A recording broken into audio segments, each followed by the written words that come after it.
Cleanup sequence in progress.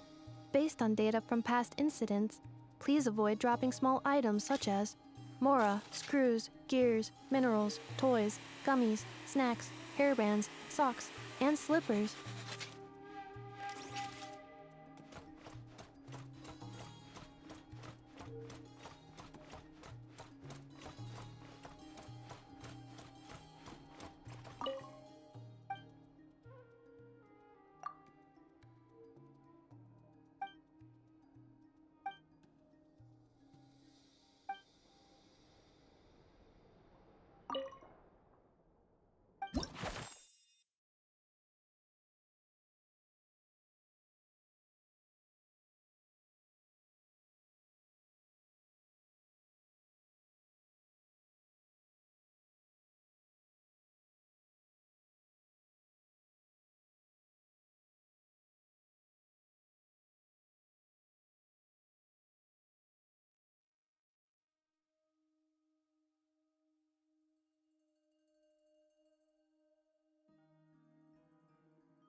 Thank you for waiting.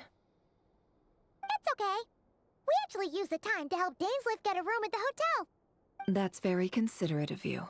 Now, I trust you share my curiosity about Rarier's past, and you seem fairly familiar with Mr. Dainsleif already. We spoke at some length after the meeting. He was the one who suggested I should invite you to join this operation.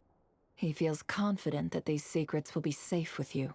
Dane has a lot of faith in us, that's for sure. Likewise. I appreciate that you got right on board without interrogating me about why I invited you. It shows that you trust me to explain everything in due course. That's because we know what you're capable of. We appreciate you too, Nefer. You might have been forced to help in the beginning, but this time, it was your choice. That's one way to put it. Another is this, that once a decision's been made, it's set in stone. After that, my only goal is to see it through. Alright, so here's how it is. I'm going to access Rarier's thoughts again using my confidential method. Now, I'm sure you've seen things like this before on your travels, so you're surely well aware of how dangerous it can be. The reason I've gathered you all here is to ensure my safety during the proceedings. I plan for us to enter the fragment of his consciousness together, and once inside, I will focus on searching for information. Think of this as a diving expedition into someone's brain. If I'm the diver, you are my safety equipment, tasked with keeping me alive while I'm under the surface. Once the ceremony begins, we will all be spying on privileged information. But in the interests of safety, you must remain absolutely silent at all times. We will discuss our observations after the ceremony has concluded.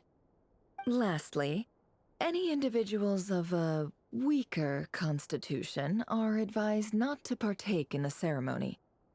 In any case, Paimon has her own job to do, which requires staying in the room but not joining the ceremony.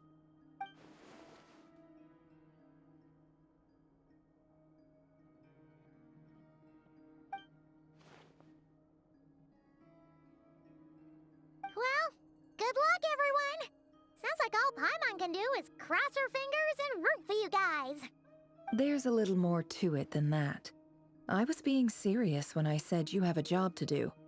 While the rest of us are inside Rarir's mind, it's imperative that we have a team member on the outside.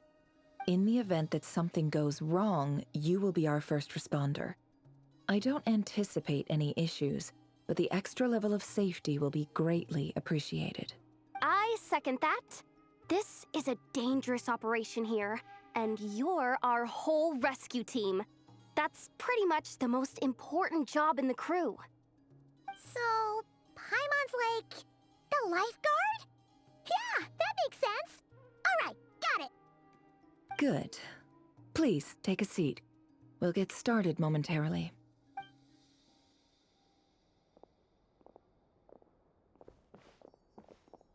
So, did Mr. Dainsliff tell you anything else? He told me that he believes Rarir kept some big secrets in his life. He's not sure that they were the cause of his eventual downfall, but he's asked me to uncover what those secrets were all the same.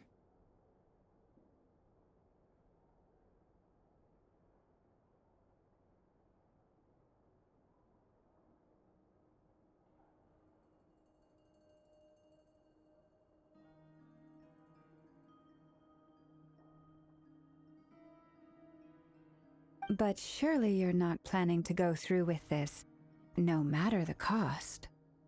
If you think that, you'd be overestimating me. I'm a businesswoman, not a mercenary. But I do have my own professional reasons for taking this job. You think I'd turn down the opportunity to get a first-hand glimpse into Conrian history? No chance. Well, as long as you don't let morbid curiosity get in the way of safety concerns, we're good. We'll do whatever we can to help you. You're such a killjoy.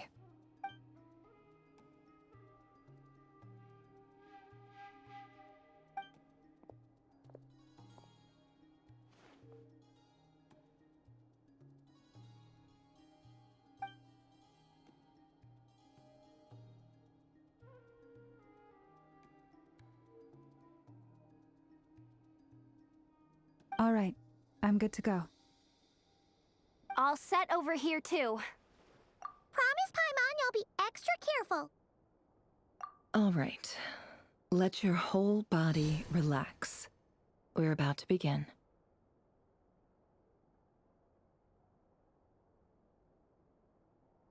Close your eyes.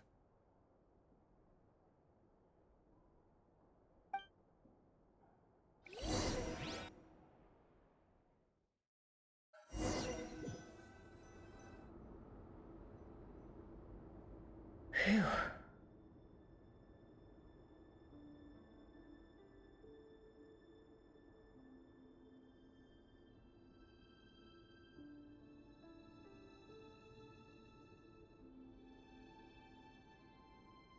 Could this be his office? Pretty standard setup. Bookshelves, paperwork, files. According to Dainsliff, Rarir used to be an intelligence operative. Chances are there's plenty of top-secret intel stashed away in this room. Is this where you keep your secrets, Rarir? Can't say I'm not looking forward to this.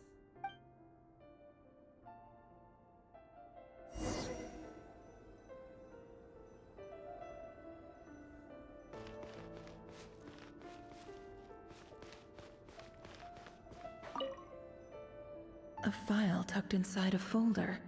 The title reads, Dear Breakfast Shop Owner. It's a list of names, but at this stage I have no idea who any of them even are.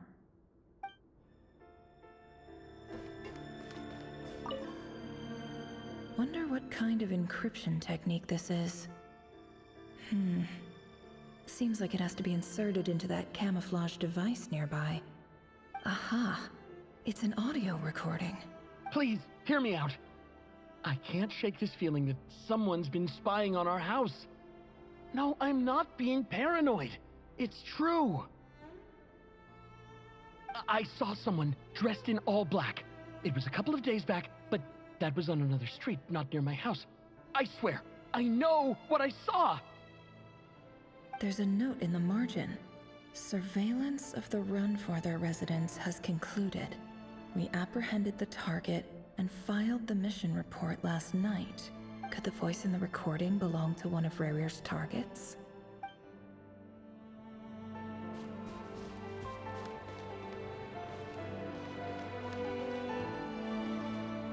He looks even gloomier than last time. I wonder what's changed.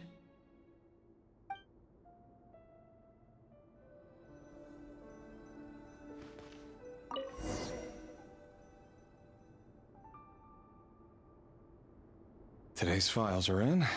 Time to wade through them, just like usual.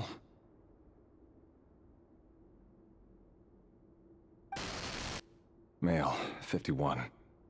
Occupation, cook. Confirmed Crimson Moon descendant. Has maintained frequent contact with other descendants over the past year. Poses a threat to the dynasty. Neutralized.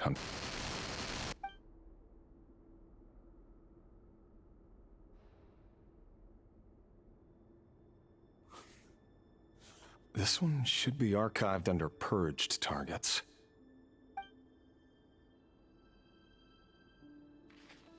Female, 23. Occupation, office clerk. Confirmed Crimson Moon descendant. Has maintained frequent contact with other descendants over the past year. Poses a threat to the dynasty. Neutralized. Another one for purged targets. Sounds like she was that other man's daughter. Never mind. What's it got to do with me?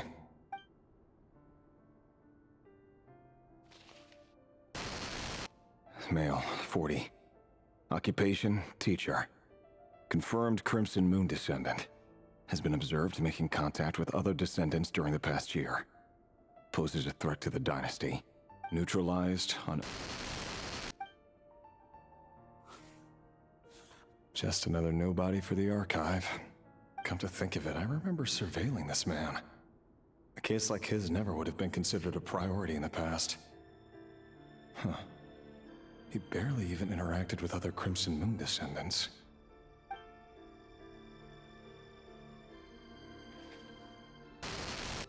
Female, 16. Occupation, none. Orphan and confirmed Crimson Moon descendant. Has been observed making contact with other descendants during the past year. Poses a threat to the dynasty. Neutralized on...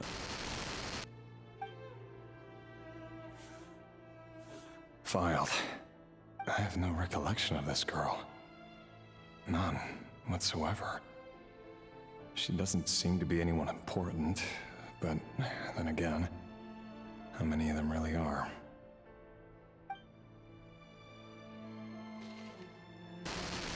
Female, 13. Occupation, none. Orphan and confirmed Crimson Moon descendant. Has been observed making contact with other descendants during the past year. Poses a threat to the dynasty. Neutralized on... Filed.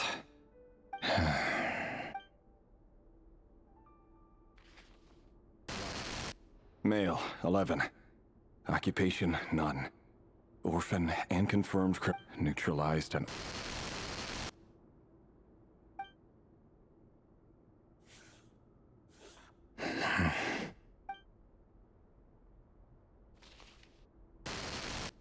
Male, 6. Occupation, none. Orphan and confirmed Crimson Moon descendant. Poses a threat to the dynasty.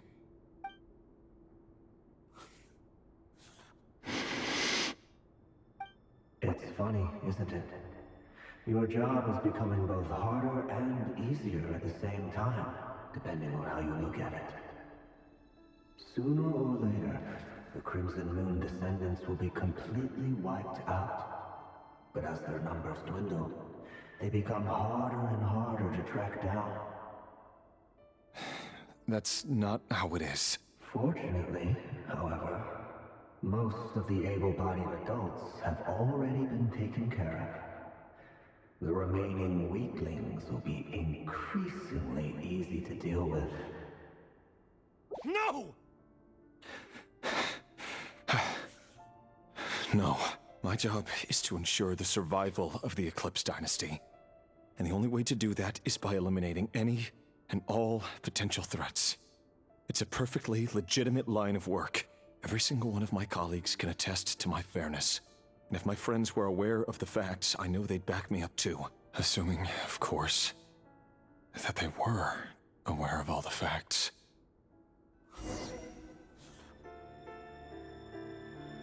He looks even gloomier than last time. I wonder what's changed.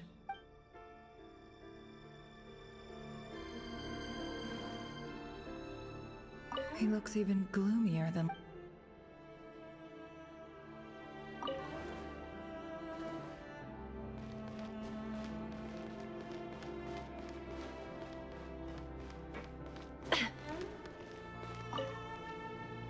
Bookshelves full of documents.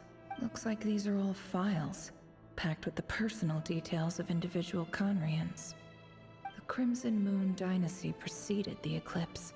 Since Rerir worked as a secret agent during the latter, it stands to reason that he was tasked with purging remnants of the old dynasty. Yep, lines up exactly with what Dainsleif told me.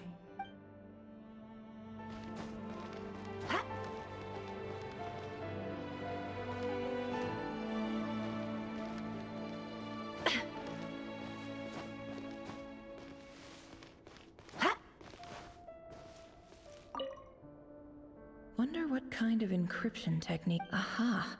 Please, hear me out. I saw someone dressed in all black. There's a note in the margin. Surveillance of the... Could the voice in the recording belong to one of Rerir's targets?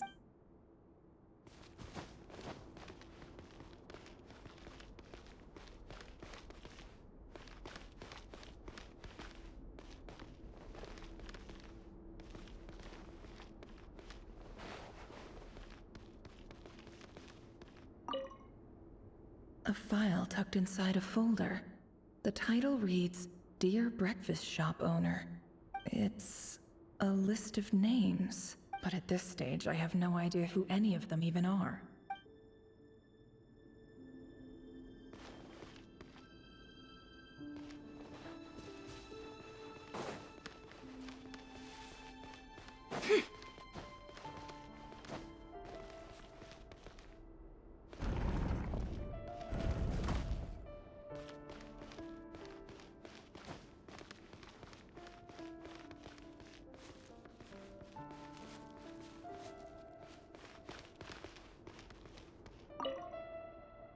A box containing a ring inlaid with a precious gem. Must be for his girlfriend.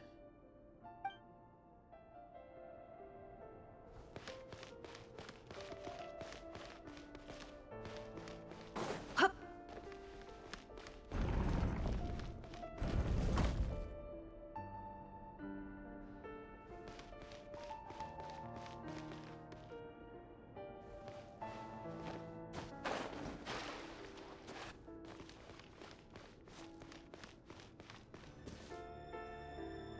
Mr. Vedifalnir, it's been quite some time since we last met. Rerir, I trust you're here because you have something important to discuss.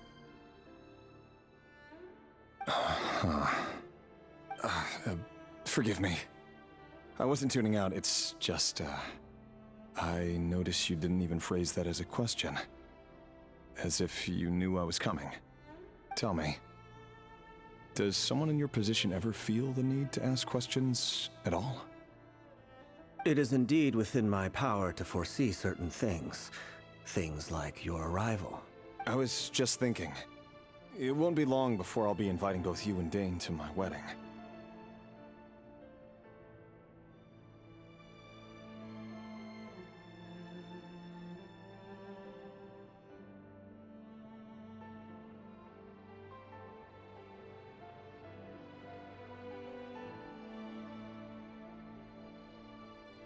That isn't a lie, but nor is it a fact as such.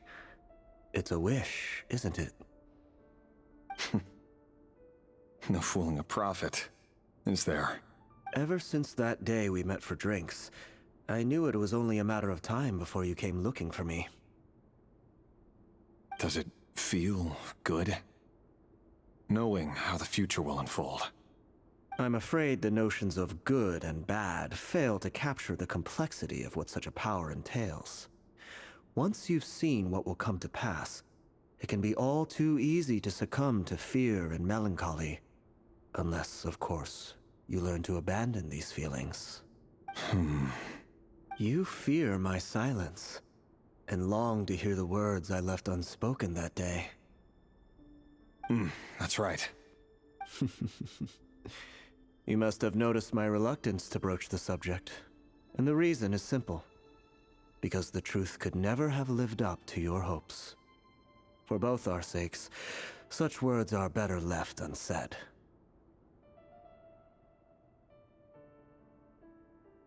The burden of prophecy was never meant for your shoulders. So who exactly do you deem worthy to hear your prophecies? None but our exalted king? Or rather, our king as he once was. You're closer to His Majesty than I am. You must know better than anyone how much he's changed. You say that as though it is to my benefit. Yet precisely because of that, I dare not speak rashly. A king can turn out to be the most virtuous of rulers, or a tyrant more terrible than the most vicious of dragons. You are so wise and far-sighted, yet still you would have me live in fear of the unknown? You make a fair point. Especially given my silence alone was all it took to send you spiraling downwards.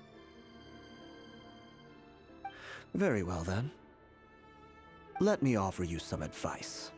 And I say this not as a prophet or a visionary, but simply as the brother of your friend. For many reasons, there is very little chance of your marriage ending in happiness. If happiness is what you seek, you should find another fiancé.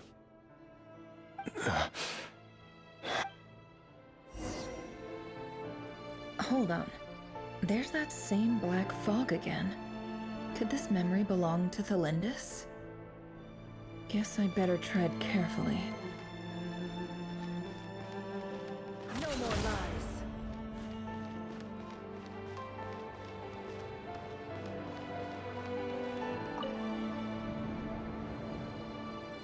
Wait. Hear me out. This time we finally got a clear look at his face and learned his true identity. His name is Rayrir, and he claims to be one of the king's guards. What did you say? A cruel irony, isn't it? The man you're set to marry leads a double life as a brutal executioner. Why are you telling me all of this now? Simple. It's because I want you to kill him. You are the only person he would never suspect. No, absolutely not. I would never dream of doing such a despicable thing. So you'll just stand by and watch him slaughter us to the last? Do not forget that the blood of the Crimson Moon flows in your veins too. The blood of the Crimson Moon? What does that matter now? The dynasty has long been dead and gone. You think that alone is reason enough for me to throw away everything I have? Why wouldn't it be? You two were once a child of the Crimson Moon, just like me. Don't tell me you've never felt so much as a flicker of fury for the way we were trampled into the dust. As long as you promise to abandon this pipe dream of restoring your dynasty, I can try to persuade him. Or have him persuade the Vinster King. Persuade the Vinster King? Do you even know why he's so obsessed with hunting us down? Why he keeps trying to force us to hand over our secrets? Over and over again? Or why we refuse to give up on restoring the dynasty? The Vinster King.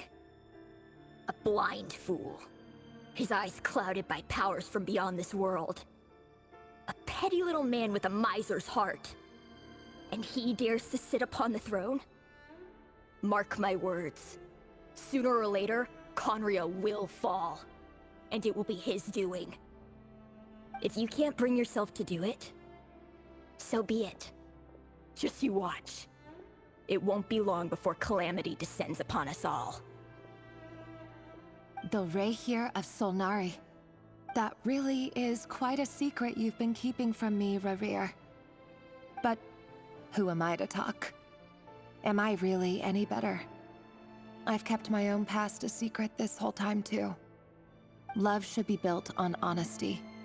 But ours was born from lies. And yet, is it really so wrong to hide things that would only make life harder?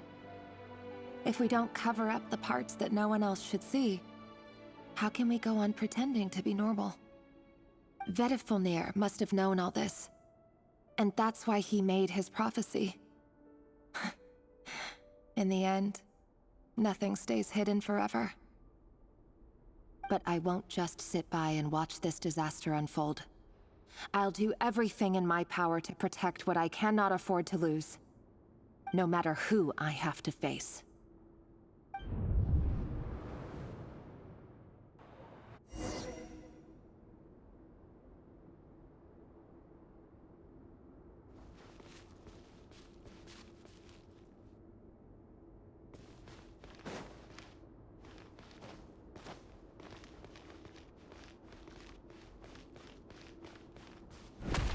Huh?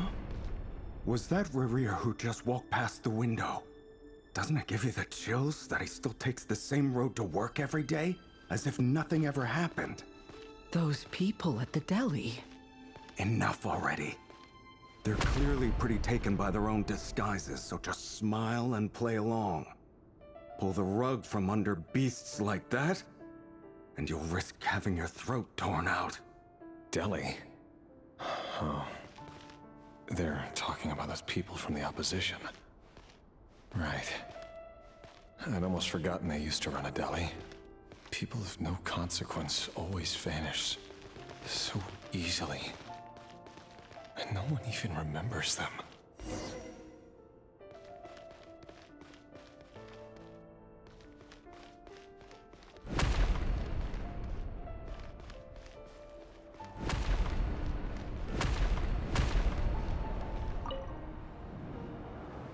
But surely you can see he's not the man he pretends to be!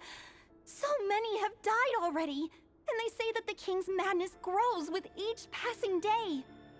We're not going to survive this, are we? But why does it have to be this way? Do we really deserve to die just because of the blood that runs through our veins? Felindis, are you even listening? Sorry, Freether. My mind was off wandering. I heard you, though. You're talking about what Rerir said. He's just following the king's orders. He's a secret agent, and it's his job to hunt down rebels and dissidents. By the time you first met him, he'd already taken lives. Maybe he was using you from the very beginning. No. Rerir has no idea I have anything to do with the Crimson Moon. My family are only distant relatives of the main lineage, and besides, my eyes are perfectly ordinary. Truth be told, apart from my teacher, pretty much no one knows I have any connection to any of it. It's been a long time since my family severed ties. But as Orlog said, who could possibly talk sense into that raving lunatic of a king? No one. I'll work something out. Trust me, I'm with you all. But for now, you need to keep yourselves hidden. Don't let anyone find you, anyone at all. Don't forget that Rerir is an Eclipse operative. You need to be extra careful when he's around. And when I am too. For now, don't come looking for me. And if anything happens to me, just act like we've never met. If even you can't escape this, what hope do the rest of us have? But after all this time together, Surely he wouldn't lay a hand on you. I won't speak in his defense, nor can I give you a clear answer to that question. But I'll do everything I can to put an end to this. Here, hold on to this. If an opportunity to escape presents itself, take it. You'll be glad you took some spare change. You call that change? But what about you? I've got a job, and there's still money coming in. But you can't go anywhere right now. Please think about yourself for once.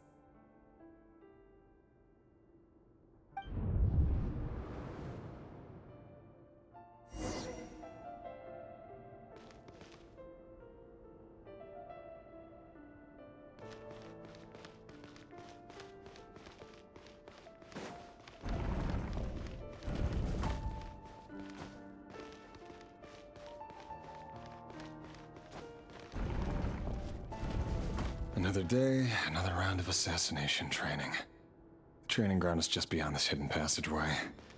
When you kill a person, doesn't it bother you when you end up covered in their blood? Why would it?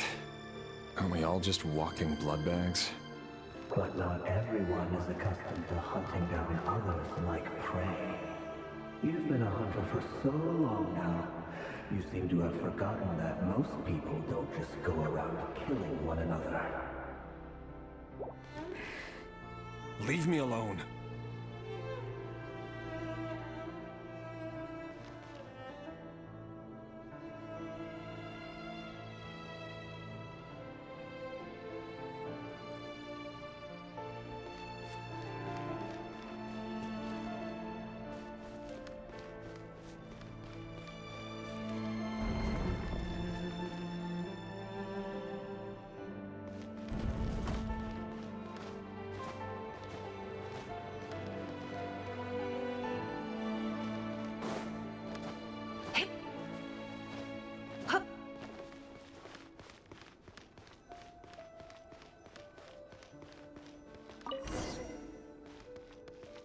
Make sure you have a firm grip on the handle, then choose your angle well. Keep your movements light and brisk, and the prey won't sense a thing. I doubt that. I'll bet no one's ever died a quiet death at your hands. I work clean. No traces.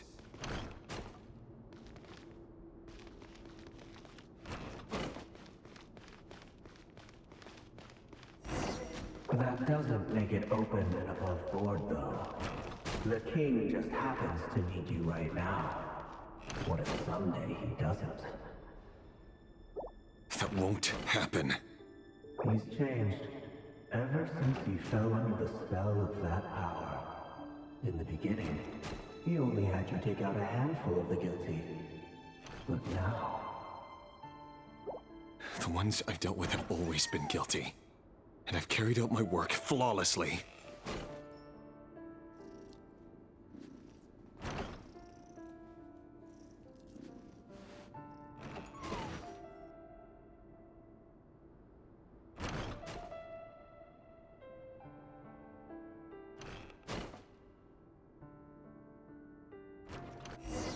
You know why Felindis didn't accept your proposal, don't you?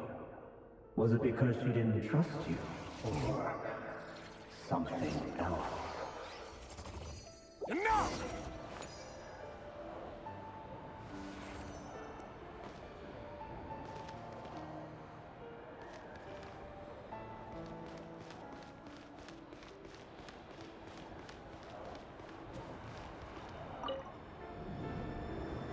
Felindis, do you still remember Orlog?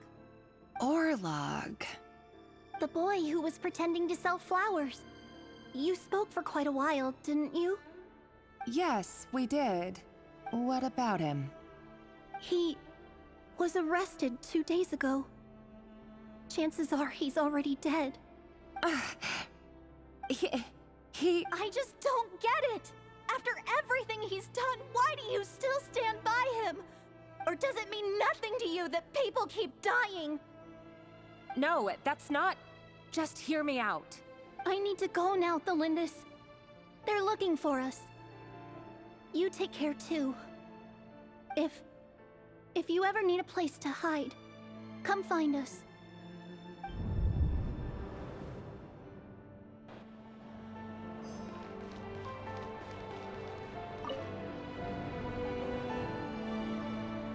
Author Thelindis. Over the course of this week, the research object was subjected to interference for a total of 47 hours for experimental purposes. The results are as follows. All subjects of observation that were sent inside have now... The situation within is proving more problematic than anticipated.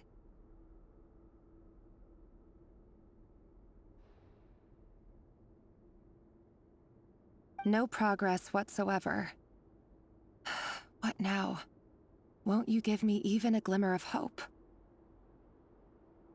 Things are getting worse by the day. I have to find a way or we'll all be in danger. But I... If all this research comes to nothing, what then? Sooner or later it'll be my neck on the line.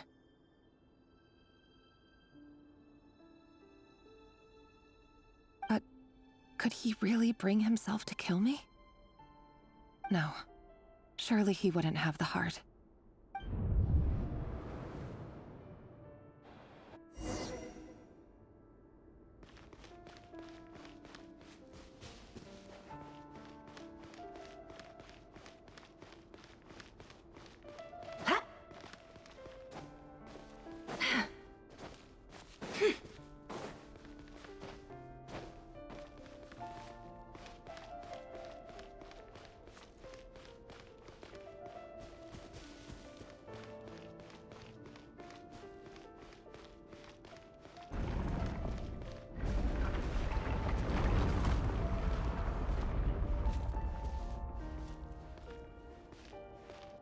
Why won't you just let us go?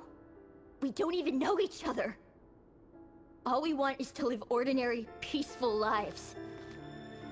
You want... to live?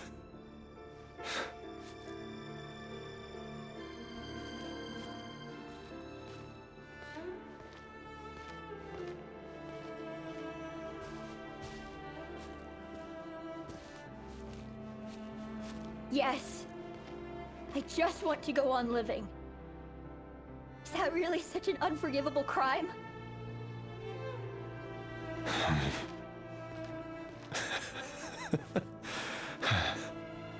You want to go on living. I want to keep living too. To keep living forever. That's why I have no choice but to continue on the path I'm on. If only some savior would suddenly swoop down and change the way the world is. Too bad that's not going to happen.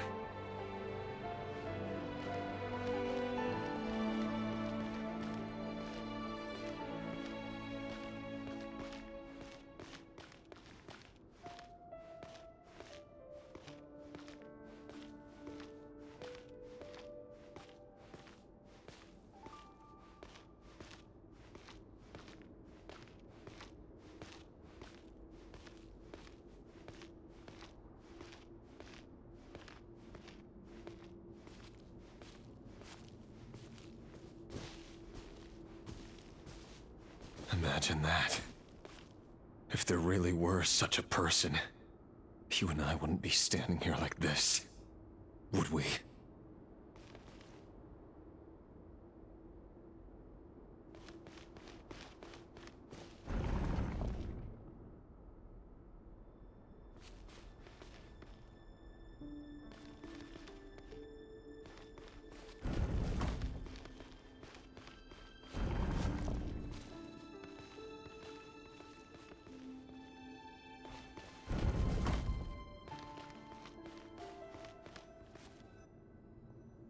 Today's files are in.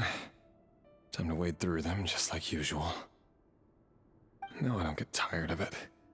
It's my job. And not only am I lucky to have it, I'm good at it too.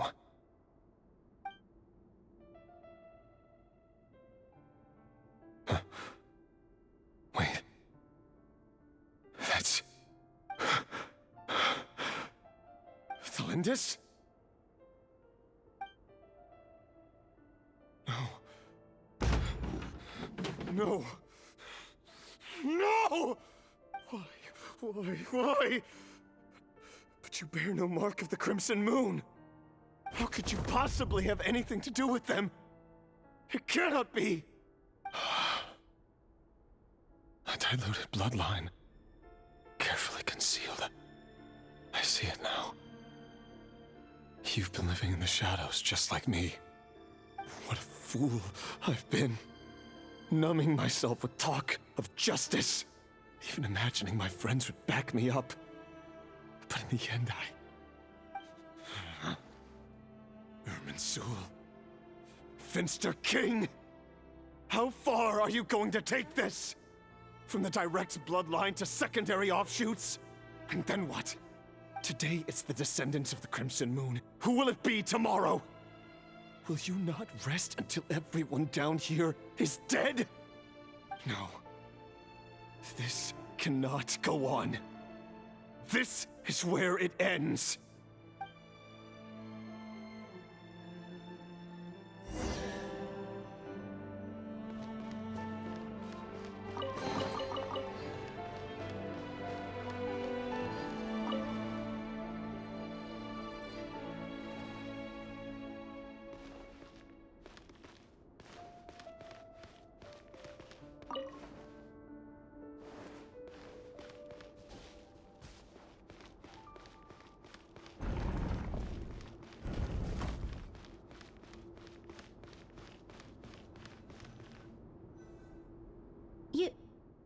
You're really letting me go? I am. As long as you can guarantee that no one will find you.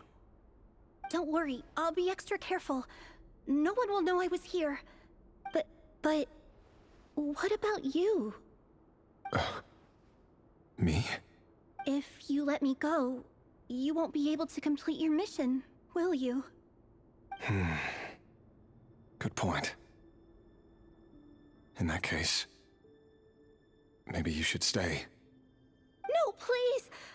I just want to see the outside world again. To... Go on living? Yes. I know you're a man of your word. So please, just let me go. If I let you leave, what will become of me? Just kidding. Go, now. But remember, don't let anyone know you were caught. We'll be seeing each other again very soon if you do.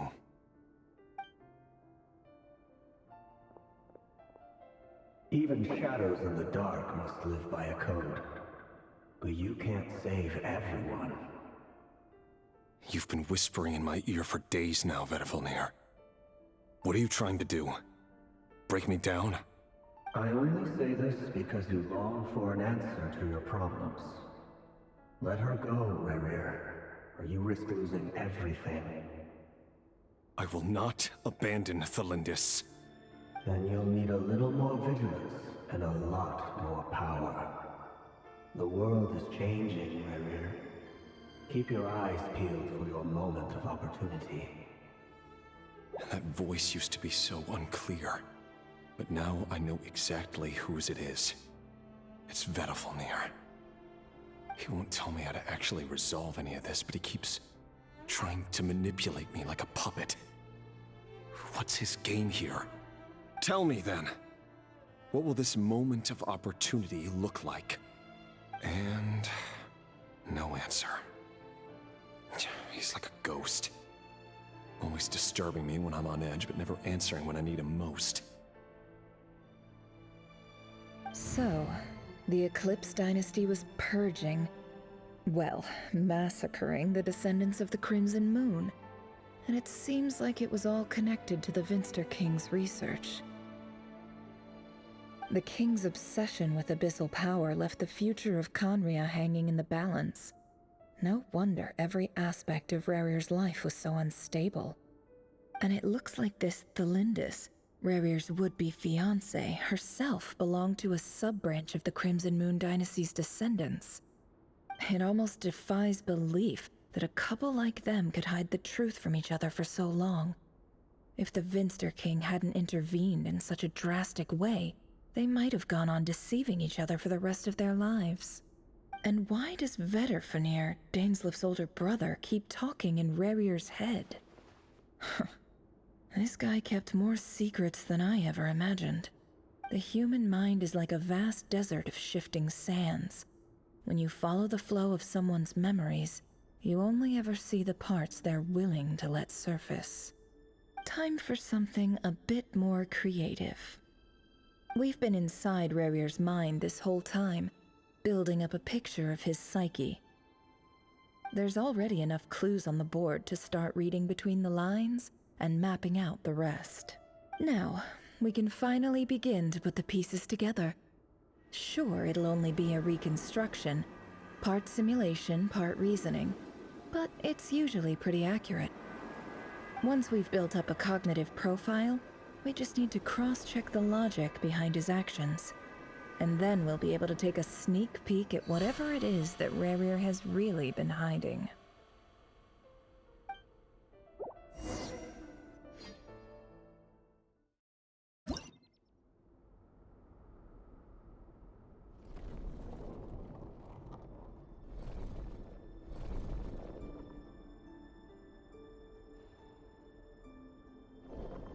Rerir, are you there?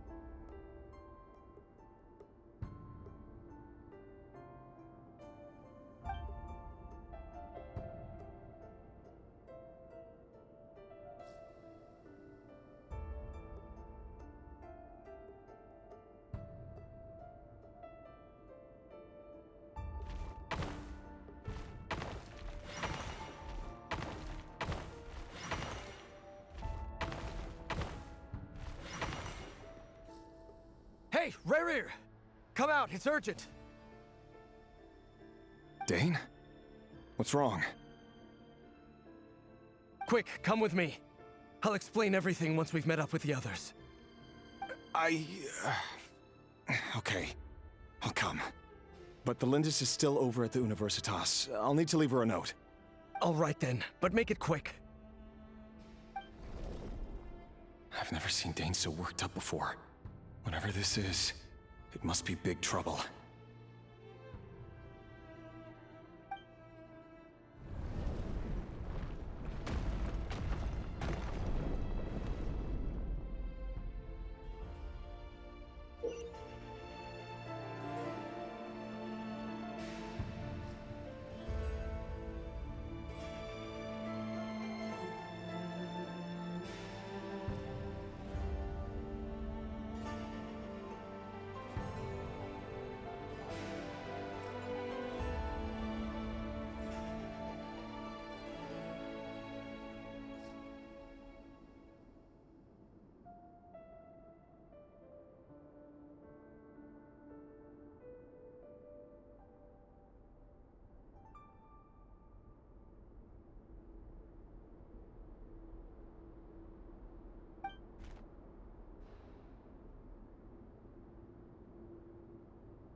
Well, this is a nice change, meeting you all at this hour. When men and women of ambition can speak face to face in broad daylight, I say that's a big step forward for our dear Conria.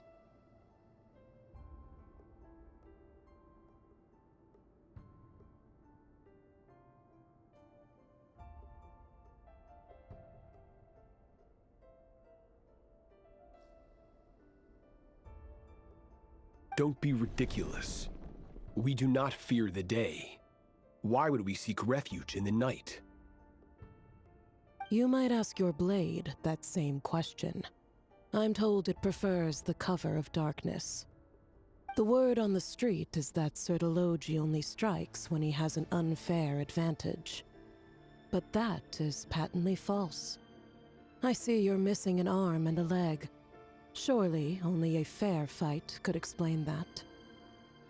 If this is your way of offering me replacement limbs, believe me, I'll take them. Oh, we can certainly discuss that. With bioalchemy, anything is possible. Assuming I have your full support in my research. Lunatic. Roptatir, what brings you here? Why, Dainsleif, of course. He invited me. Please, cast aside your apprehensions, Miss Rhindaughter. Whatever the rumors may say, I am but a humble servant of the king, and I can assure you he affords me no greater convenience than he does you. Well, the Universitas Magistrorum won't stop fawning over you, so at least some of the rumors must be true. You're clearly doing well for yourself, so drop the humble servant act. It endears you to no one. You're president of the Universitas Magistrorum, the chief royal mage known as the Wise by royal appointment, and by far the most favored among the 4 pillars of Conria.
Vice President Veit doesn't even try to hide his envy when he sees you.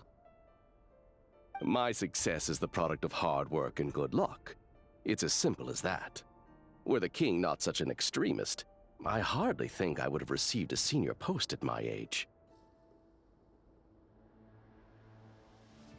Of course, no job is without its gripes.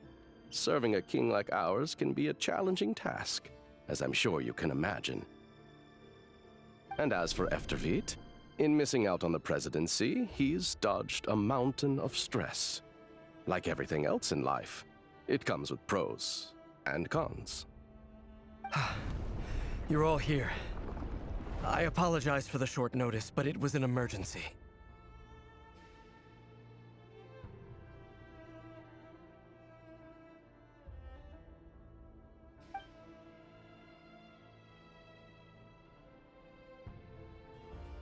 You must be Rerir.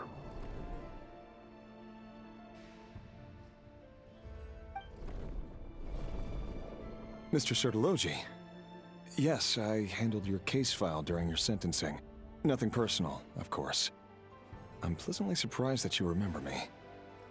You're clearly a person of substance if you've been invited here. But Dainsleif, you'd better have a very good reason for convening this little gathering.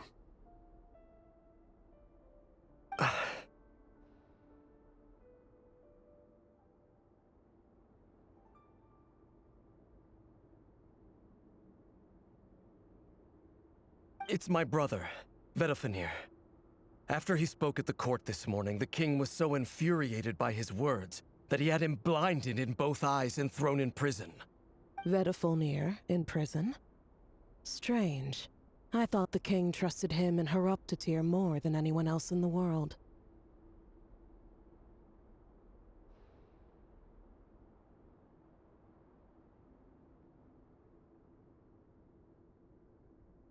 Does this mean the king's circle of trust just got even smaller?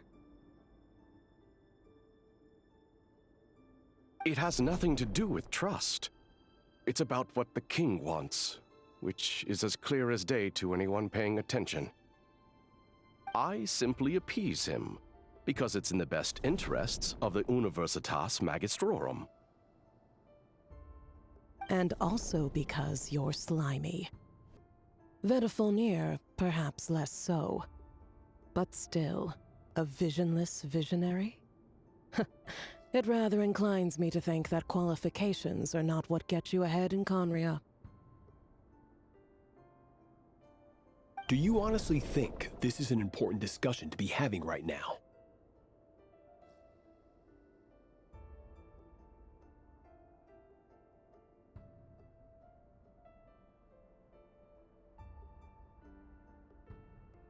Dane, what are you planning to do? Rescue Vedafenir, I assume. Correct. It will mean storming the palace by force. Tonight. I need all of you on my side.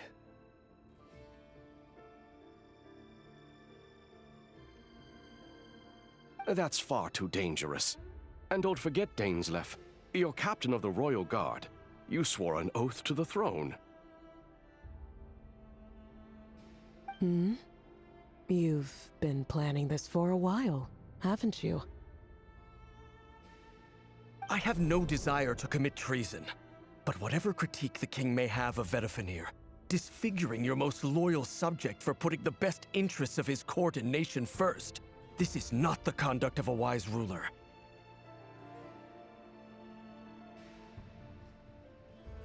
My blade will force the king to see the error of his ways.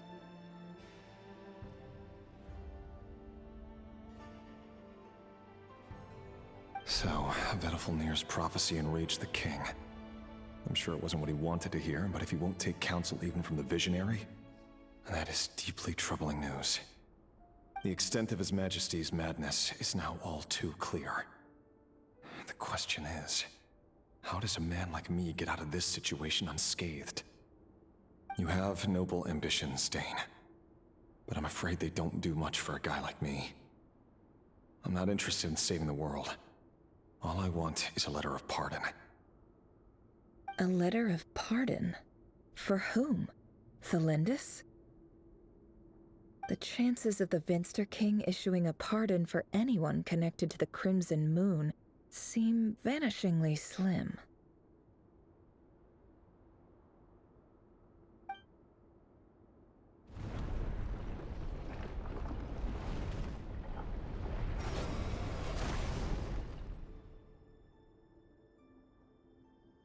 This black fog over the board must have some connection to Thelindis. But why is it taking this form? Does it have something to do with Rarir's past? Another mystery I'll need to unravel.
Author Thelindis. Over the course of this week, the research object was subjected to interference for a total of 60 hours for experimental purposes. The results are as follows. Research dating back to the Crimson Moon dynasty has established 2 points regarding moon marrow. Firstly, its origins have something to do with a god's power. Secondly, it serves as a portal to an as-yet indeterminate location. Moon marrow can thus be defined as a spatial gateway. However, there are a number of hurdles to overcome before we can answer the question of where it leads to. To start with, opening the gateway requires a specific power source, which the relevant literature indicates. An enormous amount of power is then required to keep the gate open. Currently, the total power output of our instruments remains in the single digits. To make matters worse, I am now the only staff member remaining in the Moon Marrow lab. The Universitas Magistrorum recently decided to move most of its personnel into abyssal energy research, which has stymied all Crimson Moon-related projects. This is not a wise move. I have always maintained that placing all our hopes in a single source of power is risky, especially one as poorly understood as this. As well as making ourselves overly reliant on a single resource, we are neglecting other promising technologies. I apologize if this comes across as disrespectful. But as a Moon Marrow researcher, I desperately want to see the world beyond the gateway. If we really made it there one day, what would we find? And how would we go about taming the unknown? My imagination is endlessly fueled by questions such as these.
This is for you.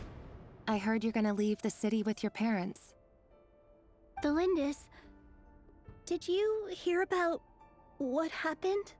I've heard nothing. Rerir got back very late last Friday, and he was acting a little unusual, but he slept pretty well, so I'm guessing whatever he did was a good deed. You never saw him, and I don't know what he did. And this conversation never happened. You understand?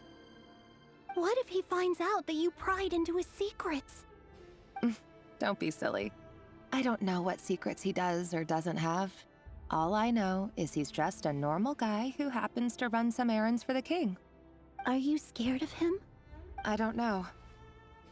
The Rerir I know doesn't match the person you all describe. Logically, I should be scared of him. And yet, I don't want to lose him. But enough about that. You should get going, and be careful with the package I gave you. Keep it secret. Keep it safe. What's in it? A piece of the moon. All you need to know is that as long as you keep it safe, then in the future, everyone will be able to see a red moon. A red moon? You mean our moon? That's right. Our moon. Promise me you'll look after it. I promise, Thelindis. The Crimson Moon bloodline will never die out.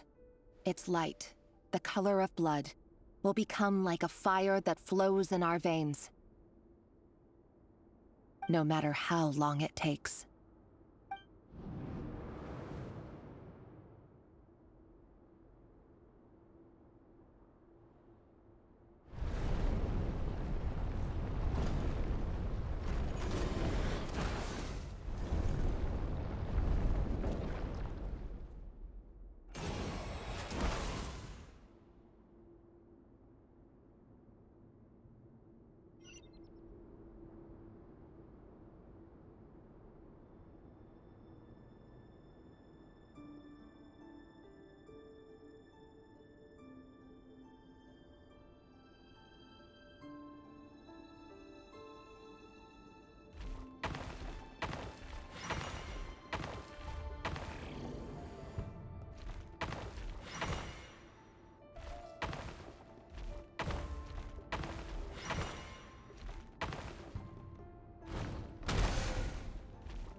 Hurry, everyone, and stick to the plan. Sir Dainsleif, what are you? Is this treason? You know what happens to those who betray the throne. Please, don't do this! It is the king himself who has betrayed the throne. He has betrayed all of Conria. If you have any love left for justice in your heart, you should join me. It's showtime. Dane and his group will handle the troops in the palace.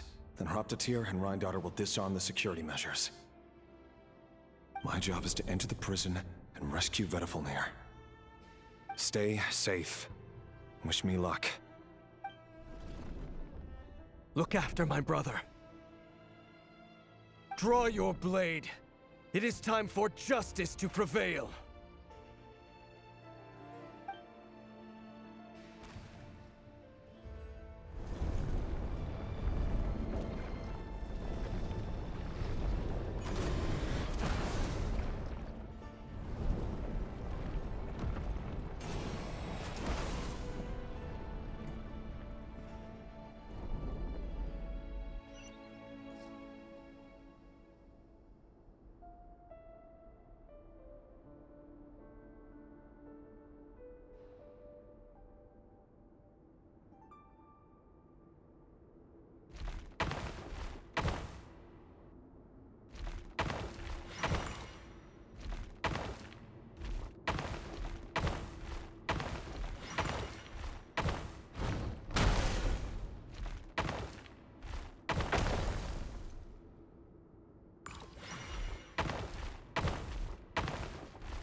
This place is filthy.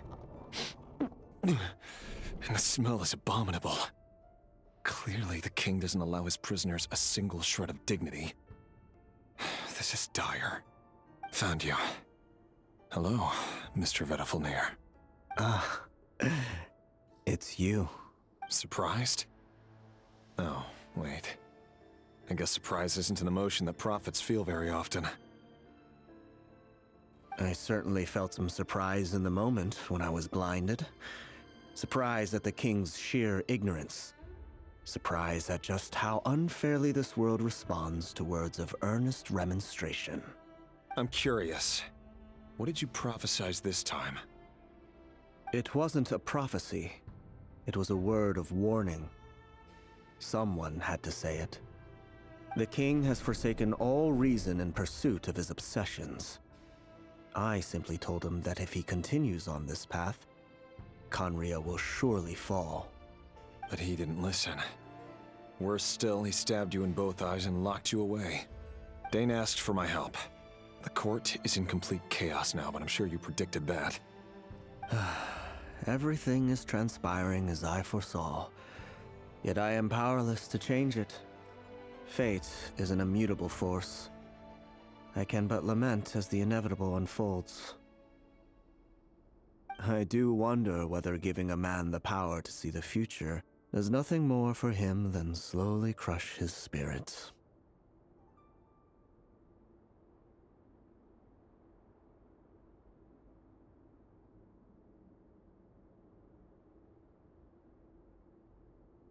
Forgive my curtness, Vedafilnir, but the king did not suddenly turn on you today.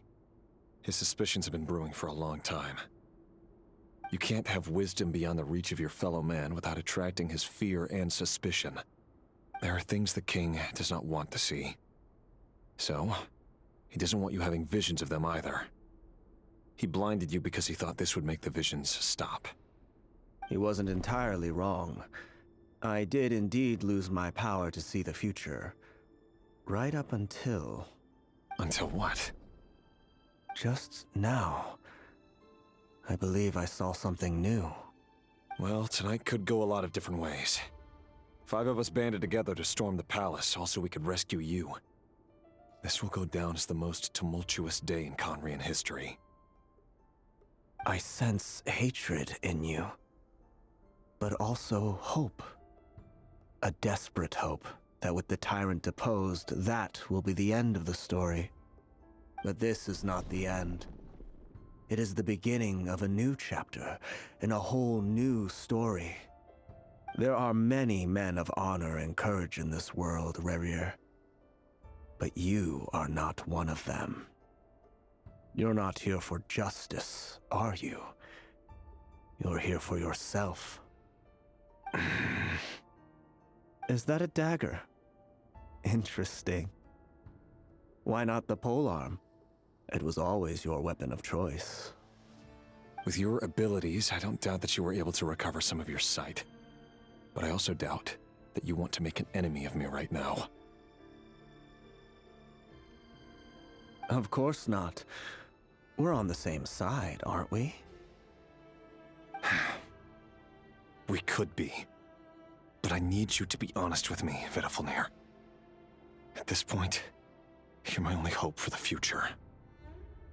You mean your future? With your beloved, Felindis? Yes. And I know there are bigger things at stake here. A dynasty, a nation, maybe the entire world.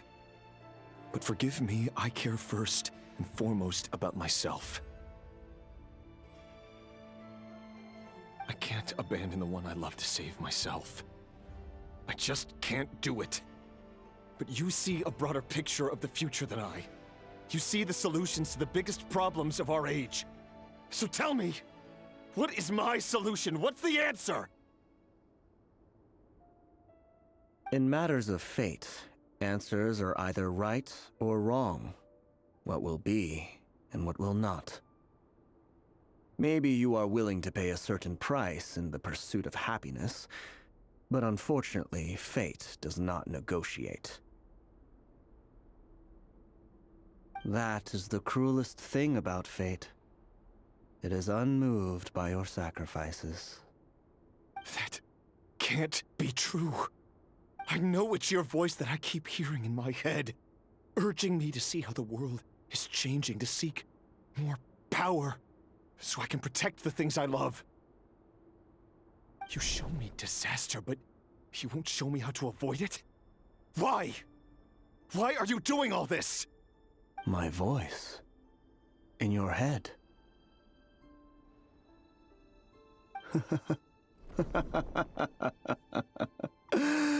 So, you hear it too? The voice that steals your mind, gains your trust, and drives you crazy. It turns out that we are not so different, you and I.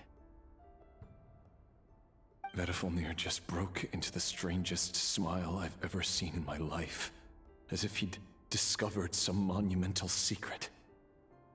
But then he suddenly switched to looking extremely weary. Very well then. My advice to you is as follows. You must persevere. Whatever trials and tribulations you may face, be steadfast in the belief that they are your path to the future. For as long as you live, your story with Thelindis shall not come to an end. That is the only chance you have of fighting back against fate. It is up to you whether you believe my words. Regardless, that is all I will say on the matter. I have no right to intervene any further. I will hold you to your word. Thank you for setting me free. In return, I will tell you one more thing that you cannot afford to ignore. Just then, a strange wave of energy rippled through the city. We had no idea what it could mean. If I were you, I would head to the Universitas Magistrorum. The Universitas? Oh no! I'm sure we'll be seeing each other again very soon, Rerir. Whatever Vedifalnir said, I didn't catch it. I didn't even help him out of the prison. There was no time to lose.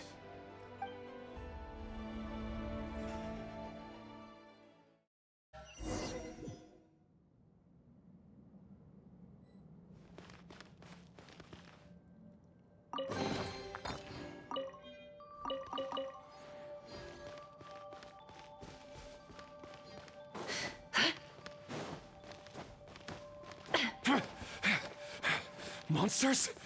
Is this Rhindaughter's doing? The Universitas Magistrorum. Out of my way!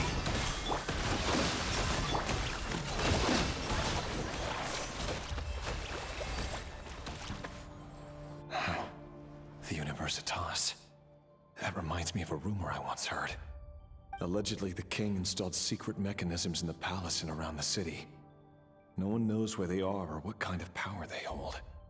But if they were ever gonna activate, it would probably be on a night like tonight. Help! Help! Hold on! Don't let them anywhere near you! Save me! I can't! Ah! That sounded like an explosion. So, the rumor is true? The king really went through with it? What other means does the king have at his disposal? They must run on power from the Abyss. And given it's a major center of Abyss research, anyone over at the Universitas will be in grave danger. I have to hurry!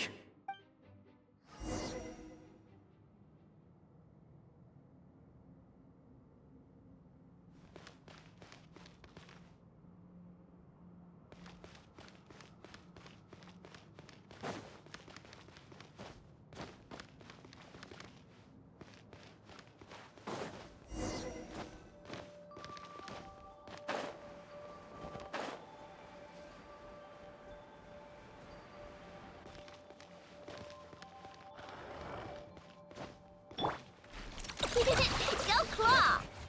Ding dong water Insulation chamber deployed, preparing for dust up. With one heart, we... Allow me!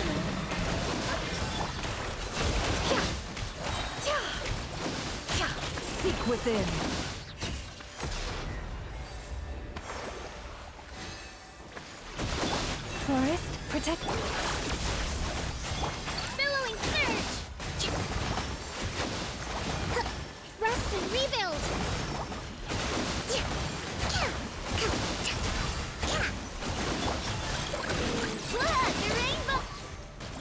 sequence in it. Leave this place for the everlasting forest.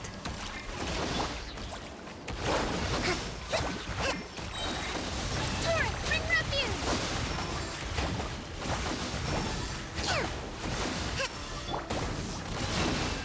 No more lies. The mystery unravels. Let's see what you're made of.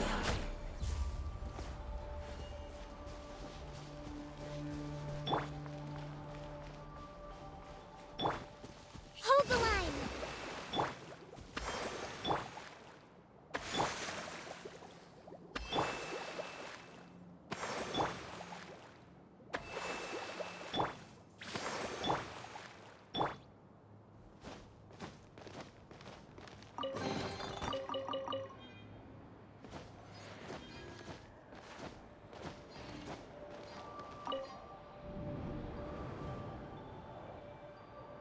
Monsters! At the Universitas Magistrorum? Why now? Oh no! They're coming! It's no use. The table won't hold out much longer. The weapons. Where are the weapons? Of course. All the lab equipment was upgraded after the inspection last week, but the new weapons haven't been allocated yet. I'm done for. Is anyone there? I need help! Ah! Stay back! Please stay back! Please!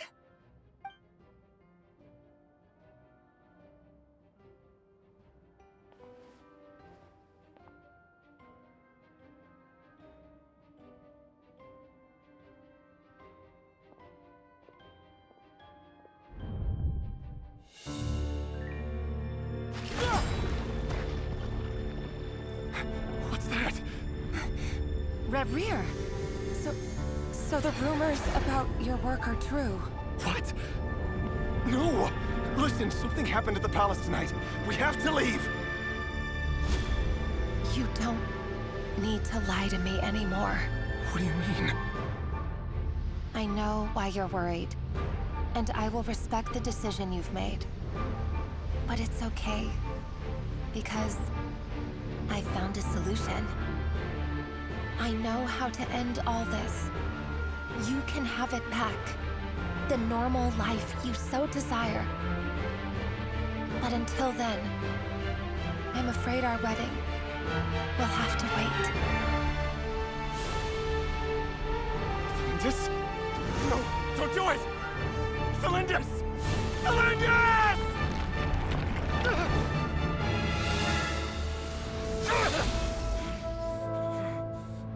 I told you, Reverie. Let her go. You will find someone better. No! No, I won't do it! I have to save her! By what means exactly? A lowly pawn. You lack the power and the strength of will. Do you know a way? Tell me! Come to the palace. Join us.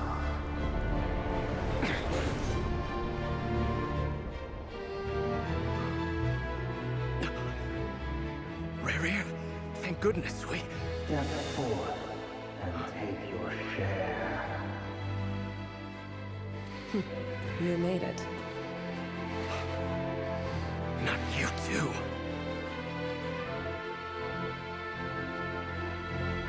Hatred or grief, despair or desire.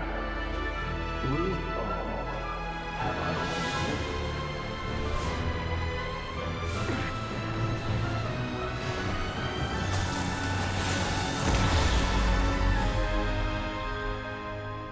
Reverie. Reverie. Cylindus? Were you daydreaming?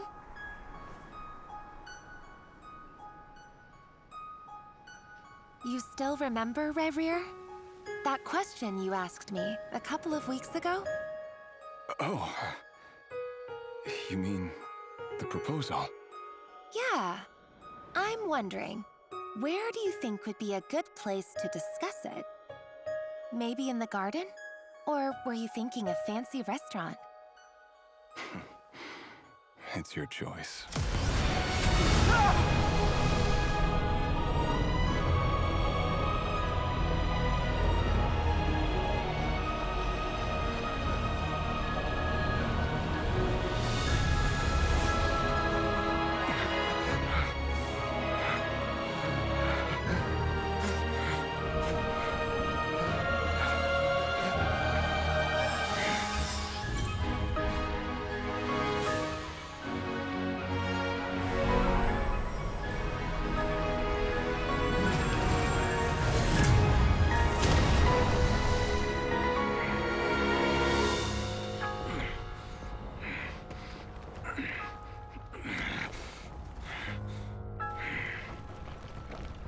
I will find you.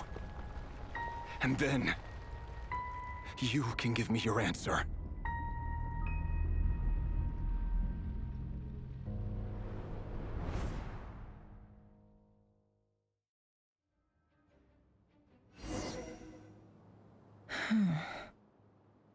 So that's how the Raker of Solnari was born. A monster created by circumstance is a monster all the same. Viewing other people's thoughts for too long can get uncomfortable. Right now, I'm feeling a strong sense of loathing. In a nutshell, the story of Conria is what happens when the truth falls by the wayside. Everyone tells little white lies, and before long, you have a huge pack of lies that destroys everything. Phew. Time to get back. His past is filled with sorrow, but the tale of any fallen civilization is one of endless tragedy. Cruel as it may be, that was Conria's fate.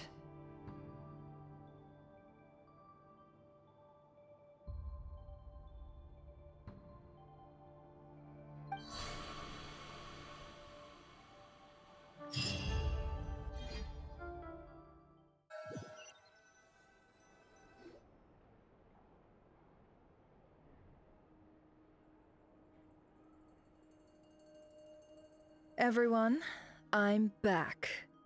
Can I get a standing ovation? Never! How are you holding up? Feeling okay? She's fine. Boss is a pro. Yes, I'm fine. You will have seen the events of Rarir's life through my thoughts. It's now clear that he is just a regular nobody, driven by personal tragedy, as he said himself. I mostly agree. There's only so much we can know about him from his memories alone, but they did give us a clear glimpse into his life in Conria. However, I would not consider Rarir to be a nobody. He was deeply involved in the events of that era. Yet, when the catastrophe of a generation strikes, nobody is safe. Sounds to me like you're speaking in riddles again. Is this you urging me not to abandon the people of Nodcry in their hour of need?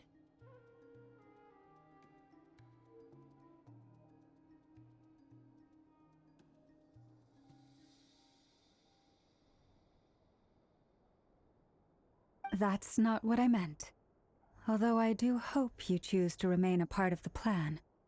Without you, the mission ahead will be all but impossible.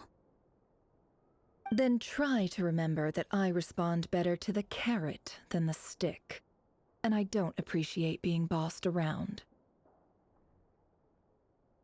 Now, as for you, Missy, you were excellent. You stuck to the rules of the ceremony and kept your mouth shut the entire time. Bravo. Cool. So, can you fill me in on the deets now? Most of what I saw went right over my head.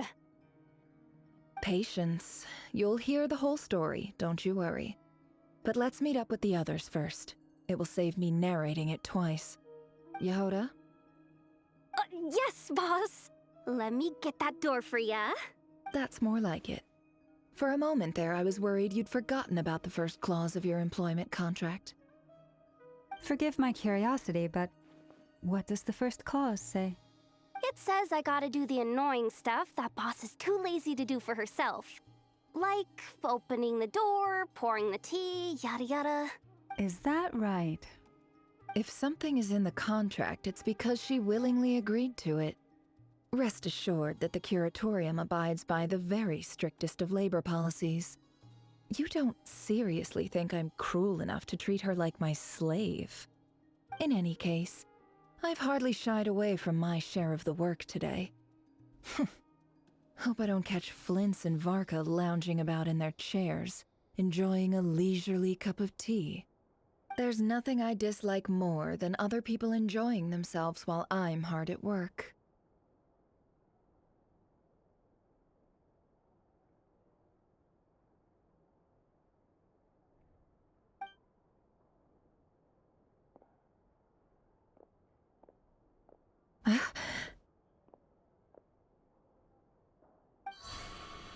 Oh no.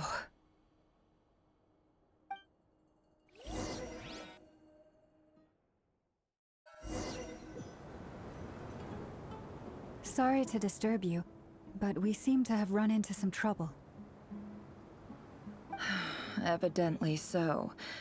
Don't worry, I'm not about to leave you to fend for yourselves. I'm not that kind of boss. And it would go against the Curatorium's labor policy. I'm sorry? What did you hear me say?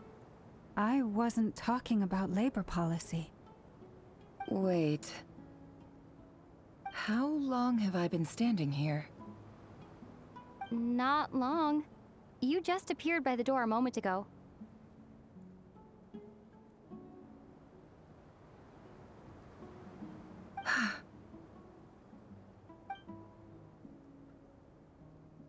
Boss, what's wrong?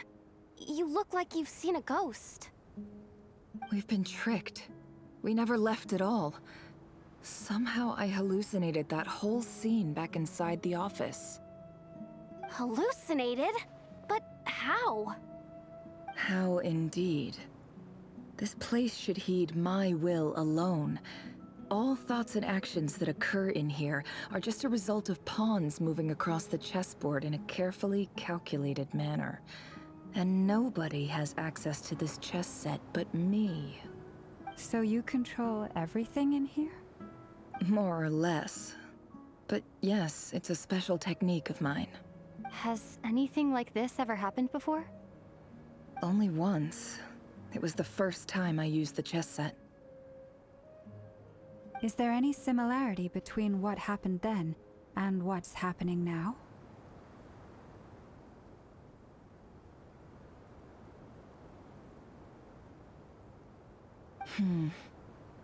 I suppose my thoughts are a little turbulent, which was also the case my first time. Is there anything I can do to help? The first clause of your contract clearly states that I only need your help with things that I'm too lazy to do myself. Meaning, you're not feeling lazy right now? Meaning, this is not something Yehoda can help with. The chess set is a personal treasure that I alone understand. I must be the one to find our way out of here. Boss, it's fine. Really. Let me do something useful. Oh, listen to you. Whatever would I do without you, Yehoda? What? Really? Yes, really. Where would I ever find another employee as obedient and servile as you? God forbid anything ever happens to you. Oh, okay. Well, anyway, I was thinking of fetching some water. There's gotta be a source around here somewhere. I suggest everyone finds someplace comfortable to take a rest. We gotta conserve our energy. Even though all this chess malarkey doesn't exist in a physical sense, mentally speaking, it's all real. And so is our tiredness and fatigue. You don't want to dismiss mental fatigue. Just because it isn't physical doesn't mean it's any less serious. But anyway, I got your backs, so don't worry about a thing. Don't I have the best employees? Jealous much? If we can find a suitable time, I'd love to borrow Yehoda for a day to help out at the Frost Moon Scions. Would you be amenable to that, Boss Nefer? Oh, Lauma. Have I ever told you just how pretty you are?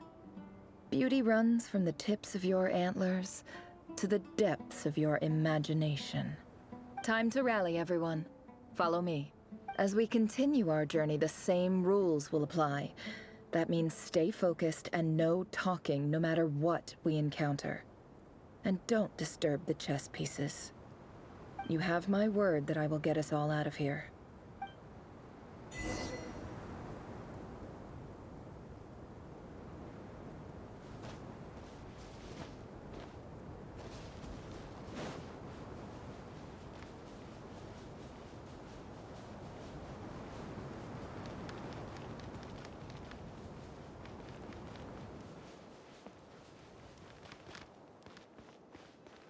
This place looks familiar.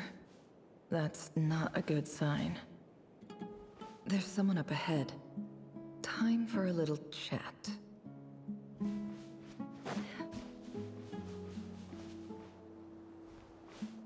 I wasn't expecting visitors at this hour. Wait, is that? Oh, it's him. There you are! Sinue's been looking for you all day. I think he has some news for you. Oh yeah? What were you doing just now, Uncle Retinue? Hiding away some more loose change? I know I saw some Mora. What do you mean loose change? Oh, come on, I'm too old for this. Just pretend you saw nothing.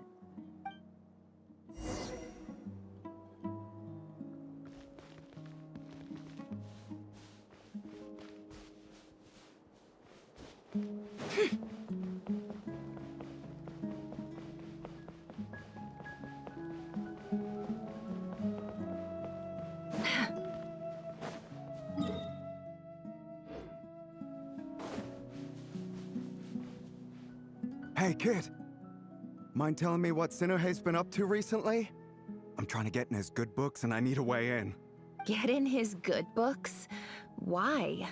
What do you want with my dad, Uncle Apepi? I've written a new song. I was hoping to showcase it at the next festival, but I'll need his approval. A new song, huh? I'd love to stay and listen, but unfortunately, Uncle Retinue says my dad's looking for me. Well, there's plenty of time and I'm not going anywhere. See that pile of stones? I'll be sitting there warming up my vocal cords. Come find me when you're done. Pile of stones. Got it.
Hi, Dad.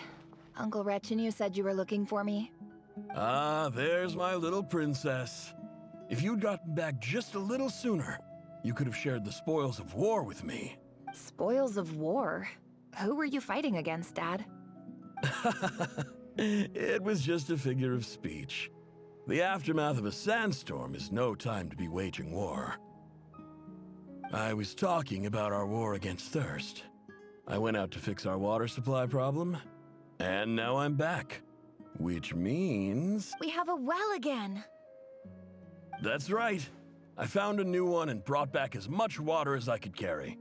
It should last us for a good while. If it wasn't for these blasted sandstorms, our wells wouldn't be caving in. You wouldn't be spending all your time out searching for new water sources. As the chief of our tribe, I'm supposed to be leading us out of hardship and poverty, onto better things.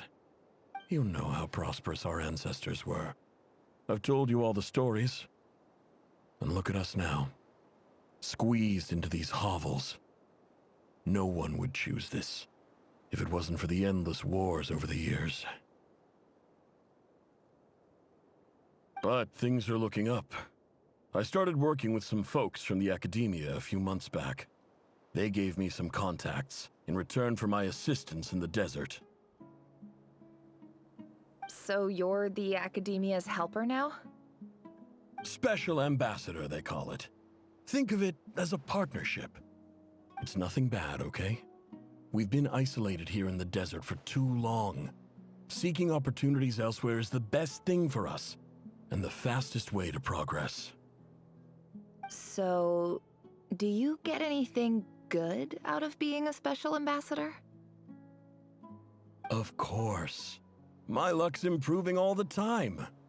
One day, I swear I'm gonna lead us out of this place. We'll find somewhere new.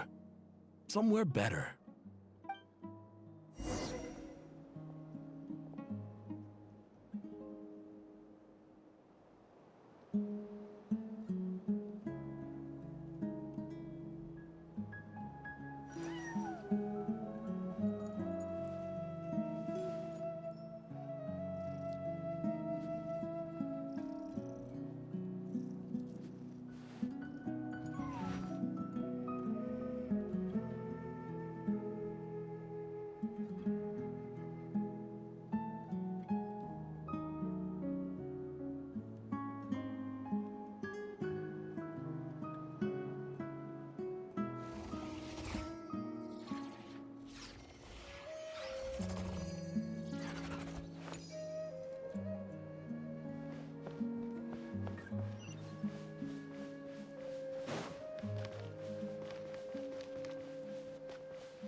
That's our well, and you know it. You stole from us. Well, you've gone from chief to thief, and now you have to face the consequences. Did you really think you could take our water without permission and get away with it? You're either brave, stupid, or both. And that special ambassador act? Yeah, nice try. We spoke to the academia. They said it was all news to them. You're a liar and a cheat!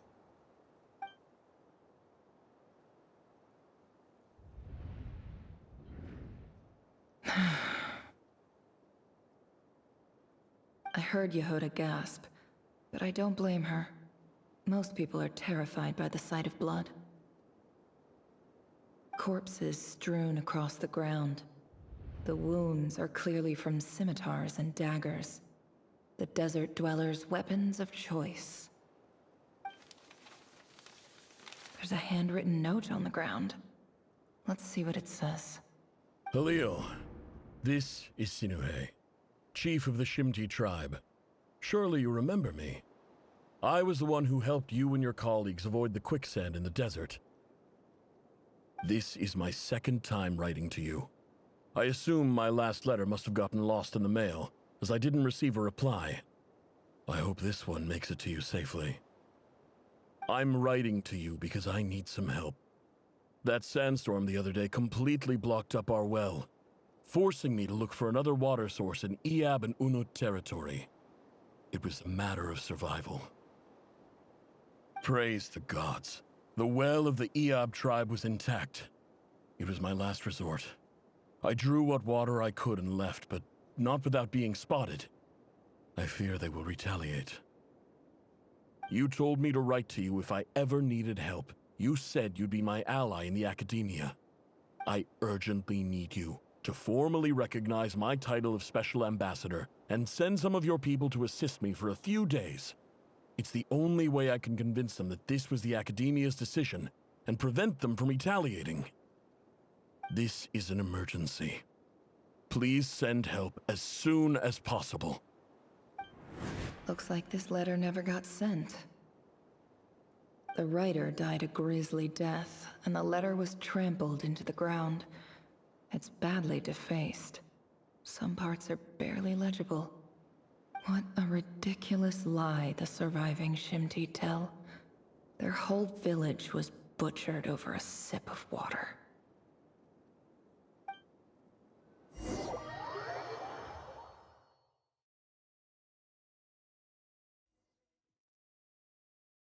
Ah, officer. Welcome. Welcome to our humble village.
I thought you would at least have the courtesy to provide some respectable libations. This is the finest wine Aru village has to offer. I promise. The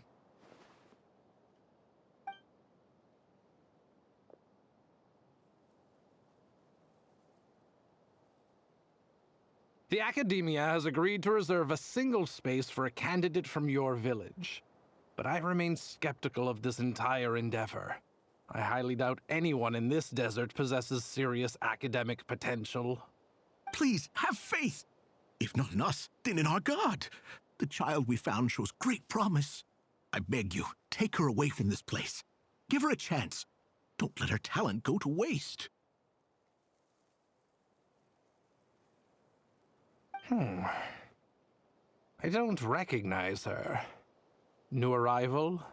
She showed up here a few days ago and we took her in. She's a really bright kid. Please help. I'm begging you. So, where are you from? Nowhere special. Just a sand dune. What about the rest of your family? How many of you are there? Just the one. It's only you? Correct. So, no brothers, no sisters, no mother or father? Any who have slept on a bed of sand, I call my brothers and my sisters. Apart from that, I have no family. All right. Get over here. Sign your name on the form.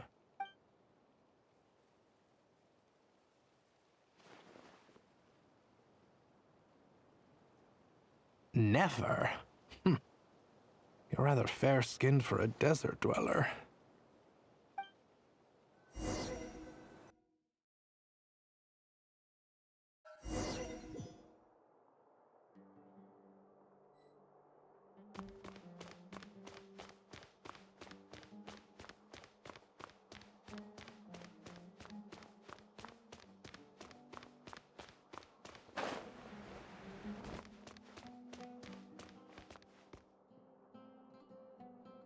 Nefer, this term's assignments have been issued already.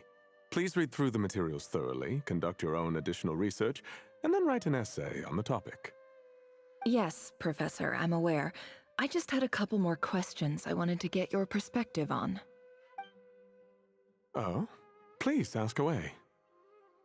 Well, I saw the other students' problem sheets, and I couldn't help but notice that my assignment is much easier than theirs.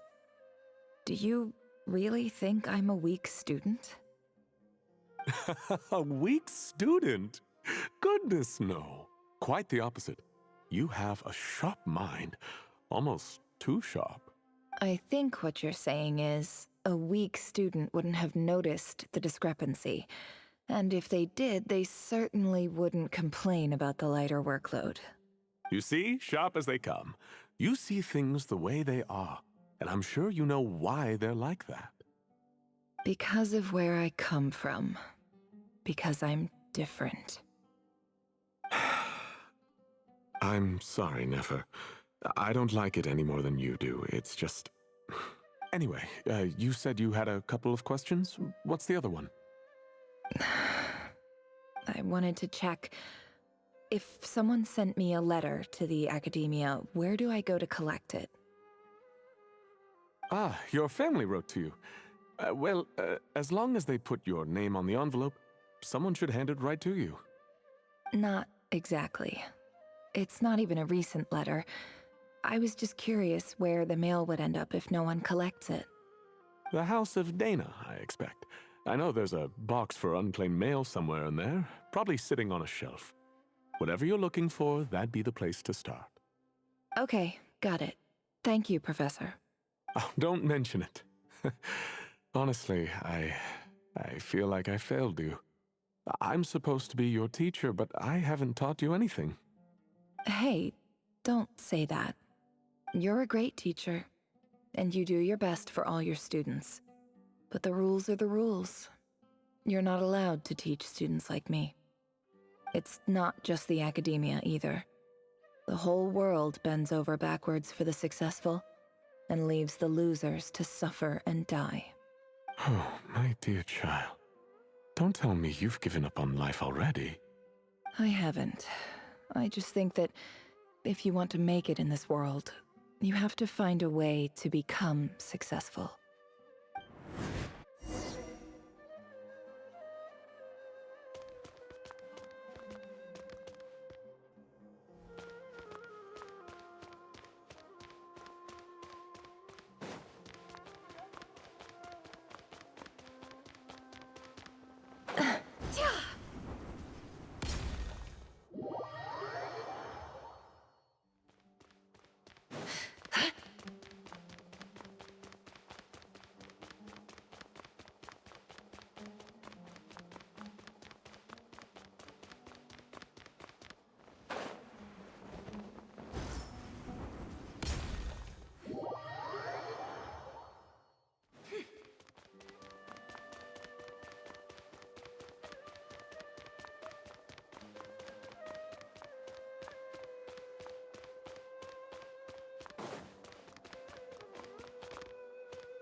This must be it.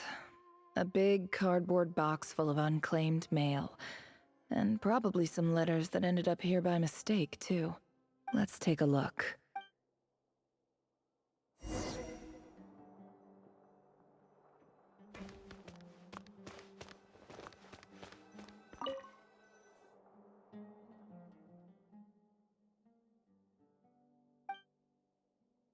A dilapidation survey from Port Ormos.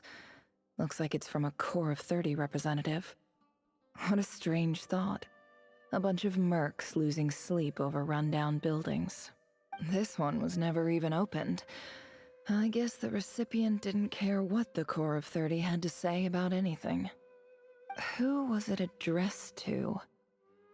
I don't recognize the name. But it must have been a Kasharawar professor. This one is addressed to the Immorta Sage. The title is Changes observed in Satyavada life symptoms. Why do all these letters read like full-blown dissertations? Guided by the incense, we became lost somewhere in the forest. All the barriers between levels of consciousness disappeared as our minds soared around in circles, looking for a branch to seek refuge on. In clinical terms, these symptoms fit the description of incense poisoning. The Amurta Darshan strictly prohibits the use of hallucinogenic substances, but I believe there are still people getting away with it.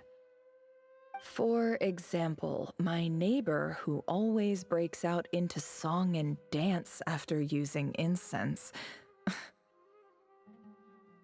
This seems like something the academia would want to know about.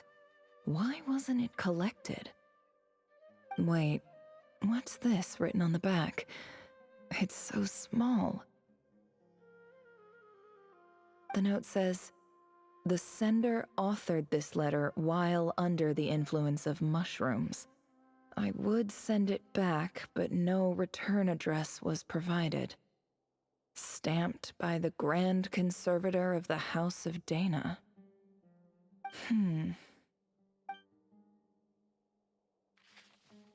This next one is addressed to Grand Sage Azar. A few words of protest regarding recent changes in Sumeru's educational policy. In recent years, the academia has taken on a small number of students from the desert region, as per the policy to this effect. However, it appears to me that these students have not, in fact, been provided with educational opportunities that are, in any meaningful sense, equal to those enjoyed by their peers. As well as receiving dumbed-down assignments and perfunctory tutoring, they do not even have full access to the Akasha system. Education is the fundamental purpose of this institution, which should go without saying in a nation whose founding virtues are knowledge and wisdom. I ask you, is the lip service we pay to the policy of education for desert students truly the standard of pedagogy to which the academia aspires?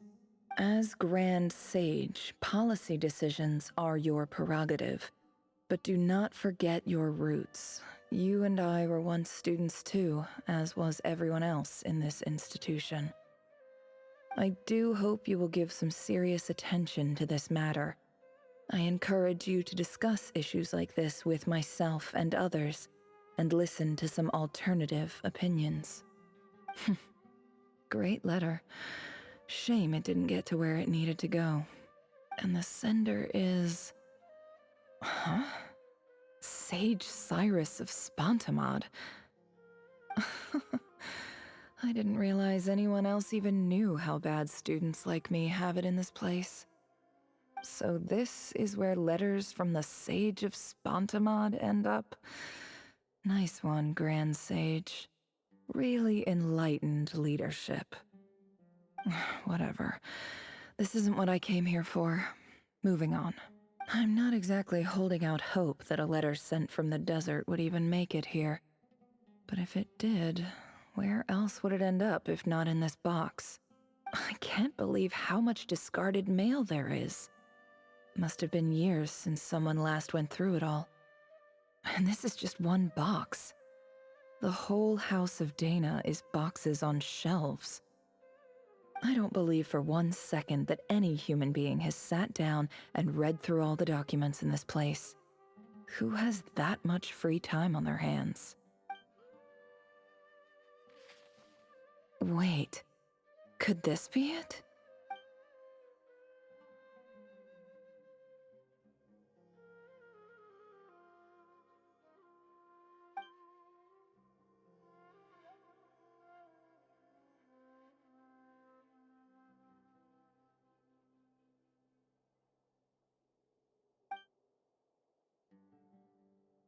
Greetings, Halil. My name is Sinuhe, chief of the Shimti tribe. I was the one who came to you and your colleague's aid when you ran into trouble in the Great Red Sand. I don't know how well you remember it now, but I brought you to safety and gave you some water and other supplies. You seemed very pleased and told me your name. In my tribe, learning a person's true name is serious business, and I therefore see you all as friends. You were kind enough to leave your contact details so we could stay in touch. The Shimti tribe lives a harsh, nomadic existence in the desert. You were sympathetic towards my plight, promising to make me a special ambassador of the Academia and help us find a way to make a better living. This brings me to my reason for writing. Our tribe has fallen on particularly hard times, and I would like to ask for your assistance. There was a terrible sandstorm a few days ago, which blocked up the well in our land. To ensure my people's survival, I had no choice but to venture into Eob and Unut territory in search of an alternate water source. The Eob and Unut are descended from the Thamudians, while we trace our ancestry to Tulatala. We worship the Lord of Flowers and have had relatively good relations with our fellow tribes up until now. I found a well belonging to the Eob tribe. They declined to help us, but I really had no other option, so I took some water to keep me and my tribe alive.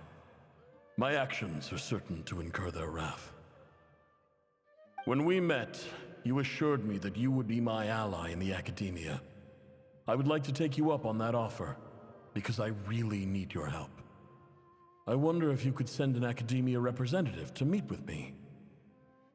That aside, the last time you were here, you mentioned that the Academia had started accepting students from the desert, and I told you a little about my daughter, Nefer.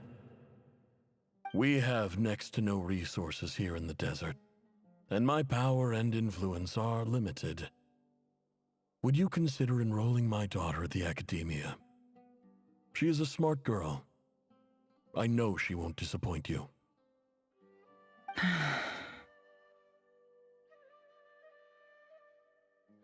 From the outset, the Academia never took you seriously. Those things they promised were just empty words. I doubt they even remember the name Sinuhe. And you were so emphatic that your luck had finally changed for the better. You swore you'd lead us to a better place one day. You spoke with such conviction, like you were the most powerful chief in the whole desert. You liar. You lied about everything. You promised the world and delivered on none of it. And who fell for it? Just me, by the looks of it. Despite your best efforts. Which makes you a pathetic liar. You weren't even any good at it. I think I'll take over from here. Let me show you how it's done.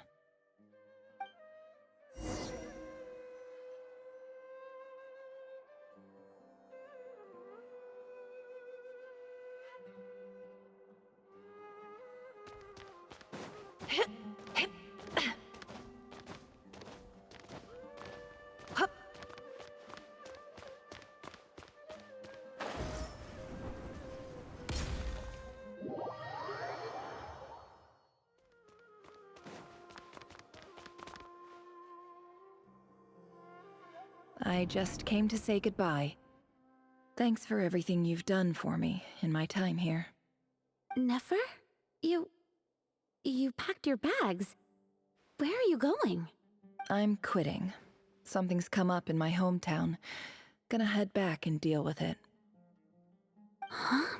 But this was a hard-won opportunity for you. You know that better than I do. It was, but it doesn't matter. I have more important things to deal with and they can't wait. Oh, and I didn't want to overfill my bags, so I left some incense on your desk. What's wrong? I thought you liked incense.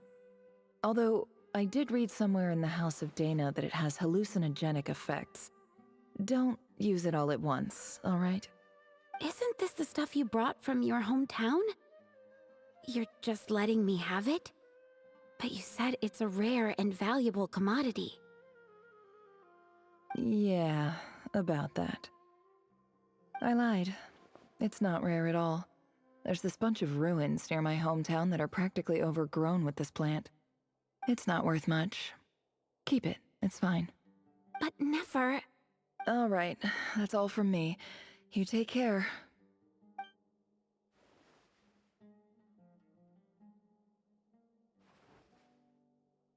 Don't forget me, okay? I mean, we're more than just classmates, right? We're friends. Yeah, I'll remember you. I lied again. That incense is worth a fortune, and it's a rare find even in those ruins. And as for remembering her, I have far too much to do when I get back. No time to reminisce. I'll be lucky if I even make it through this alive. But either way, I expect I'll forget you pretty quickly.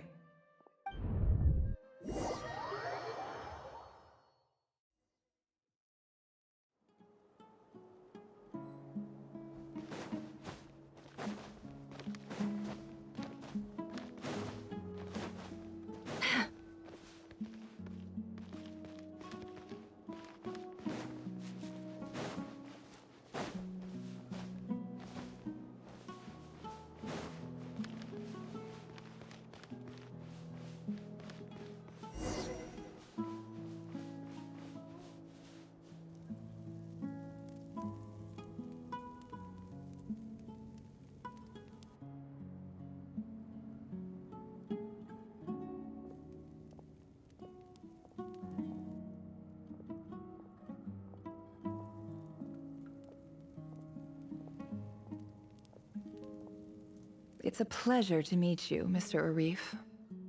So, what does the Academia want? Since they've sent their special ambassador, I assume there's a big business deal to be made. If not, I'd be very disappointed. Please, sir, lower your blade. You're lucky I'm the one they sent. Not all special ambassadors share my admiration for the Iab people. The ever-shifting balance of power in the desert reduced the once great civilizations of this region to rubble and sand. But the story of the Iab has a very different trajectory. Others grew weak, but you grew strong, beginning in obscurity and moving to prosperity. You're the only ones who defied the trend. Huh. So, you do know who you're dealing with? This well is the perfect symbol of your strength, is it not? It used to belong to the Unut, but it looks like you have control over it now. You're not wrong. But I'm sure you didn't come all this way just to flatter us. Of course not. I came to bring you some very good news. Some information that recently came to light, which might just be your ticket to freedom. Records uncovered by the Vahumana Darshan show that a certain well currently under Iab control is built on top of some ancient ruins. These ruins are of great archaeological interest to the Academia. I checked the map carefully on my way over here, and I'm confident that this is the well in question. The Academia is offering 50 million mora in return for excavation rights. 50 million? No, wait. If these ruins are as important as you say, 50 million's a little low, don't you think? Don't get greedy, Iab. We know far more than you think. We know that you seized this well by force. Wasn't that the first step in your rise to power? To drive away the Unut and steal their water supply? So what if it was?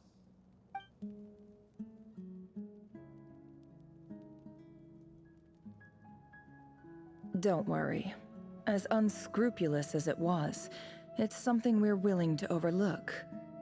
The Academia is only interested in dealing with the de facto power holders in the region. I hope I am making myself clear. And I hope your words are the truth. If I find out the Academia is trying to play me, I'll hunt down every one of your people and make you watch as I cut their heads off one by one. I assure you, Chief, that would not be in your long-term interests. You don't want to make an enemy of the Academia. You see how I'm dressed, don't you? I appreciate that you've never been to the rainforest, but surely even you recognize an ambassador's attire when you see it. And what does a barbarian like you have to lose anyway? You really think the Sumeru Academia would bother to come all this way just to lie to you? We have more important things to worry about. All right, I take your point. The Academia is the highest authority in the land. I'm sure you're trustworthy people. In that case, we have a deal. We will sell you the excavation rights. I'd like to thank you, Ambassador. This is good news indeed. Excellent news. In fact, it calls for a celebration. Would you do us the honor of staying a while and enjoying some Eab hospitality? Gladly. I am partial to wine myself, and I trust you are as well. So let's indulge in a few drinks together, in celebration of this momentous occasion.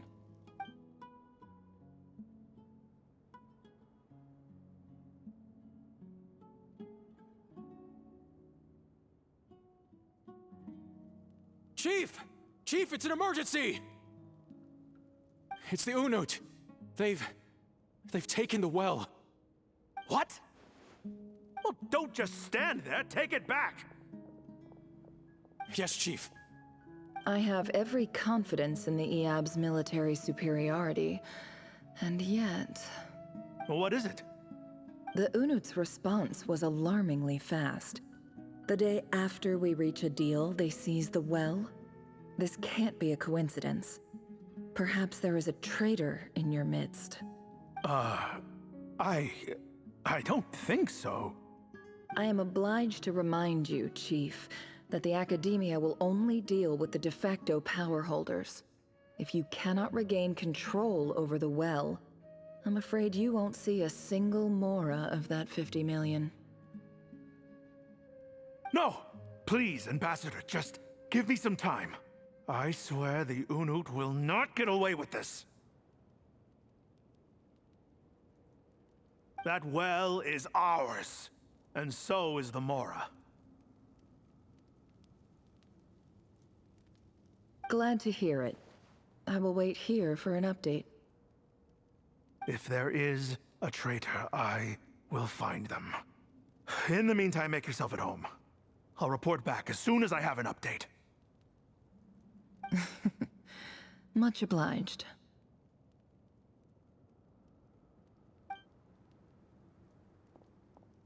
Wow. All it took was a few words and I've got him wrapped around my finger. What an amazing feeling. So, in summary, Ambassador, the Academia would rather negotiate with our tribe instead of the Eab, yes? The Eab are ruthless murderers who don't listen to reason. And now they have the gall to interfere in our research projects in the desert region. So let me ask you, Chief. If you were the Academia, what would you do? Kill them all, of course. Precisely. The Academia does not tolerate those who stand in our way. The Eab have held back our academic pursuits for too long, and our patience is wearing thin. At the same time, there is simply no way that the Academia can be seen to be intervening in desert affairs. I'm sure you understand where I'm coming from. We have our own rules out here. If the rainforest dwellers raised arms against a desert tribe, you'd start a bloody war. Right. We can't confront them ourselves, but we can support their enemies. The Unut have always had strained relations with the Iab, which makes you our natural allies. Natural allies. Weren't the Iab your allies once? You were quick to send them after us to protect your interests back when we stole that water. And now look at you. You're at each other's throats. Let me be clear. The Academia wishes to collaborate with the legally recognized rulers of the desert in this matter. We are asking for excavation rights to that well, and our offer is 50 million mora. Say no more. I believe we have an understanding. Good. Then I suggest you get to work. Get us access to that well, and the mora's yours. You see, Dad? Lying is easy when you know how. People will believe anything.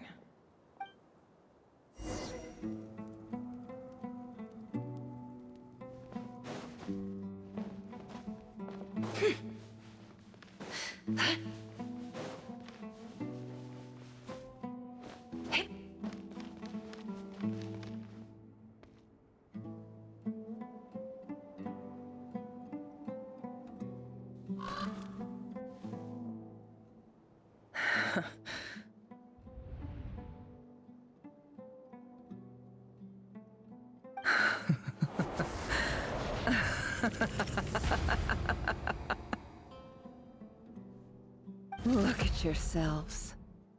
You may be vile, savage monsters, but your butchered bodies bleed like any others. You're no different. You're nothing special at all. The monsters who destroyed my home, they're just ordinary, petty human beings.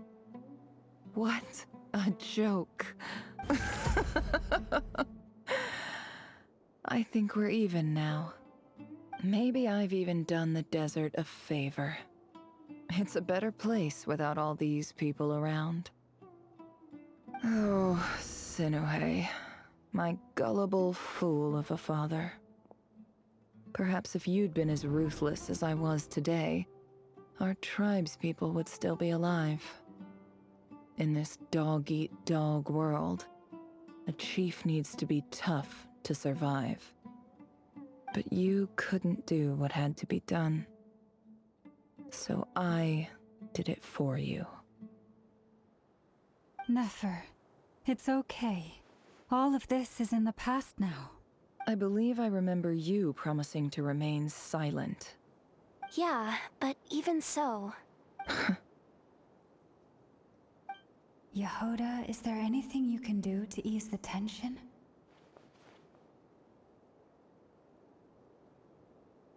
Alright, time for a sharp turn onto a completely different topic. So, anyway, that's enough of that. When are we getting out of this place? Feels like we've been walking forever. I'm getting pretty tired. Oh, Alma, you tired? Yes. If we can find somewhere to sit down, I could certainly do with a rest. It's not far now. There should be a temple just up ahead. Yes. Really? A temple? That's where this story ends? I guess that's how things go in the desert.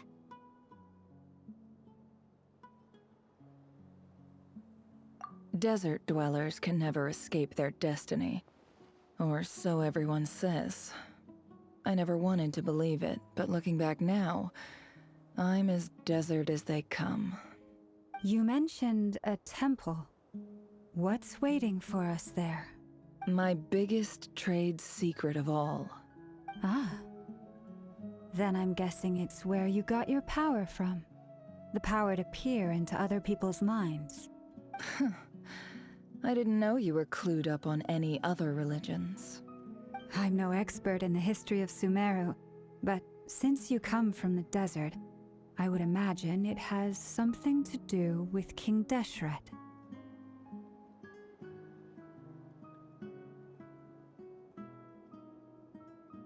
Sounds impressive.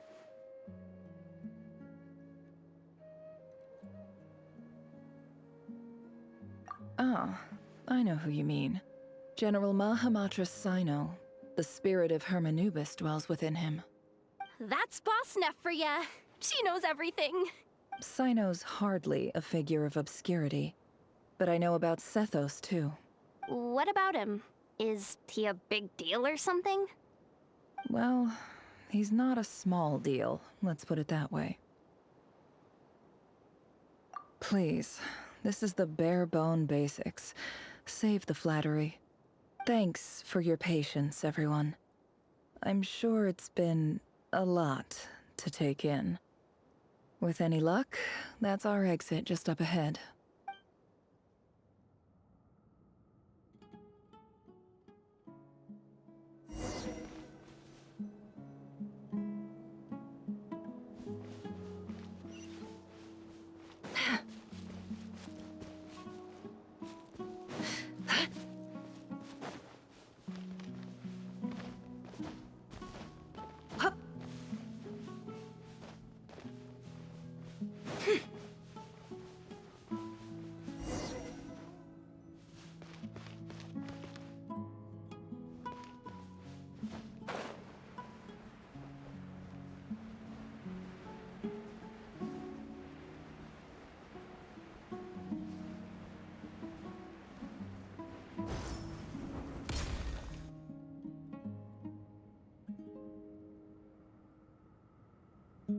Uh-oh.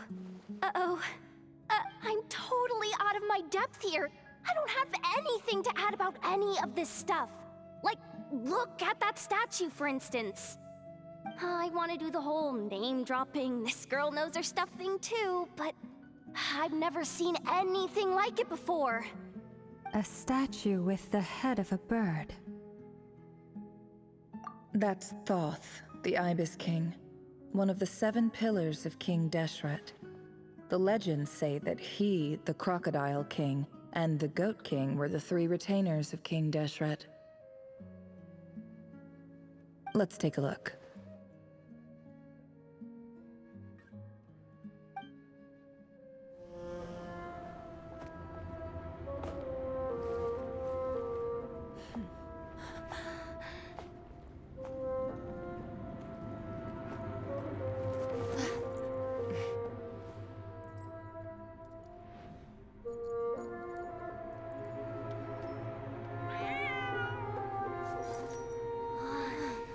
It's just Ashru.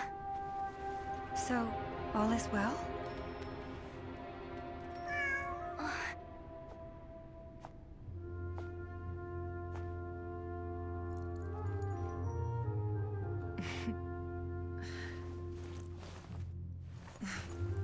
Typically speaking, at this point, the world disintegrates. Then we find ourselves back in the outside world.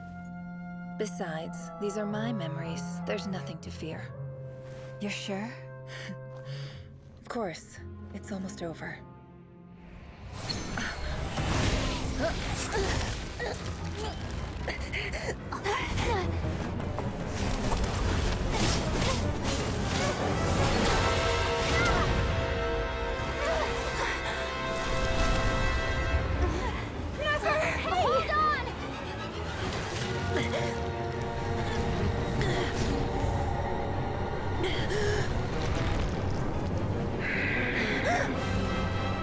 Knowing too much is always a death sentence. Speak for yourself.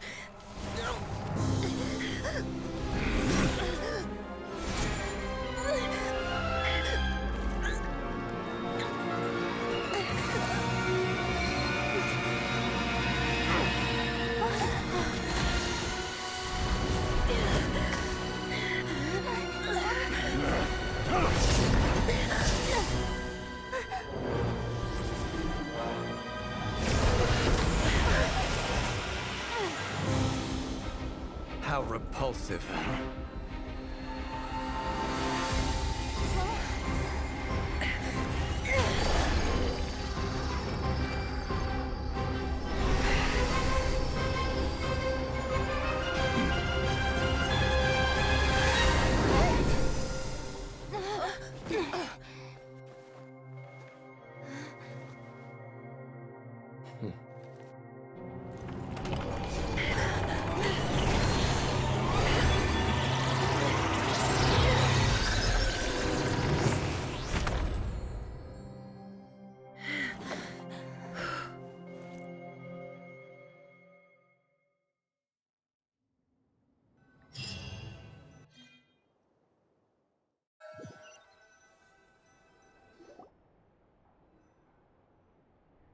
timed that pretty well, didn't I?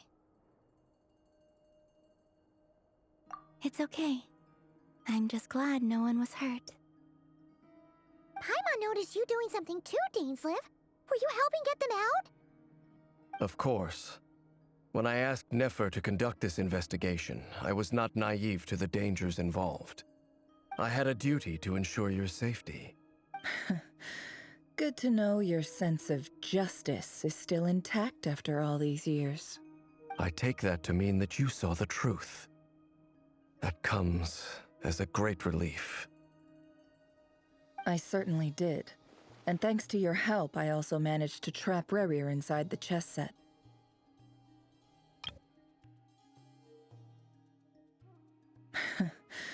Good to know your sense of justice is still intact after all these years.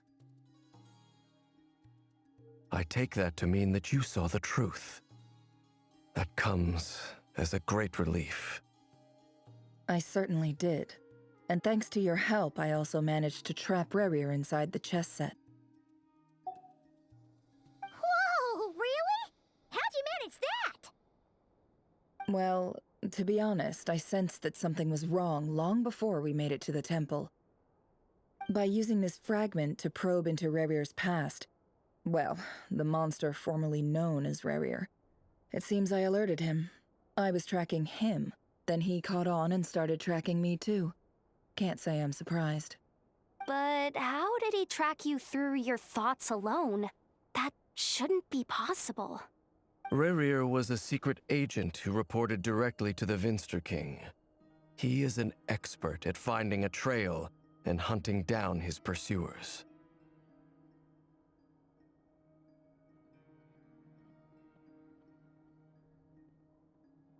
No wonder. He infiltrated the chess set, read my thoughts, and built a new virtual chess set inside of it. That's why we weren't able to leave at first.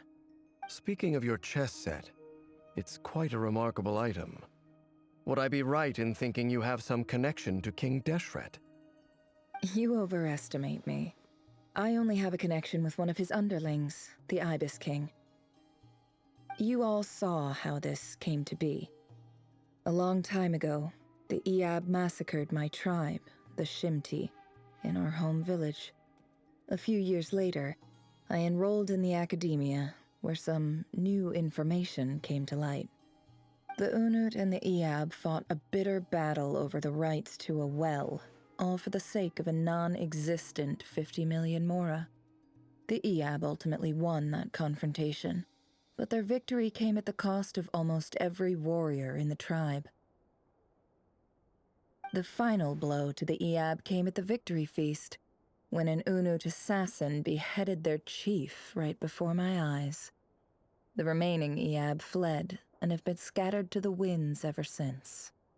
Having gotten my revenge, I returned to my hometown, where to my surprise, the nearby temple was still standing.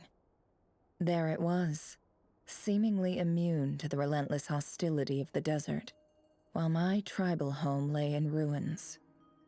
As I stood there gazing at the temple, I noticed a cat just outside. This cat, as it turned out, was home to the spirit of the Ibis King. He led me to a gate deep inside the temple, and there he made a deal with me. This chess set is my gift from the Ibis King. The chessboard within is made to the same specifications as the one in the mausoleum of King Deshret, and represents his power of piercing analysis. With this chessboard in its container, I gained a certain ability to perceive hidden secrets. Now, you could conclude that the Ibis King simply wanted to give the people of this world the power to seek the truth, but I don't believe that's the full story.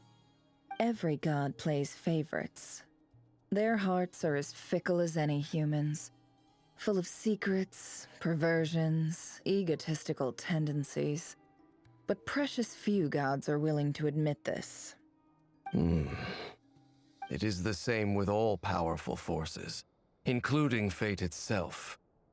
Their gaze falls preferentially upon a select few. As you rightly point out, This is an act of favoritism. If you're alluding to the Abyss, then yes, I agree.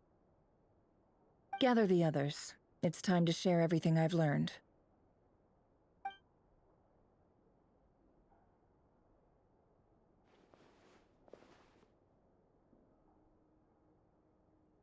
Thank you all for being here. As promised, I did some further investigating into the Raker of Solnari's background. I am pleased to report that the investigation has been most fruitful indeed. The Raker of Solnari, real name Rerir, was once a Conrian subject who served the Vinster King. I will now share the important details of his story. Please save any questions or comments for the end.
So that's why he's so obsessed with the moon.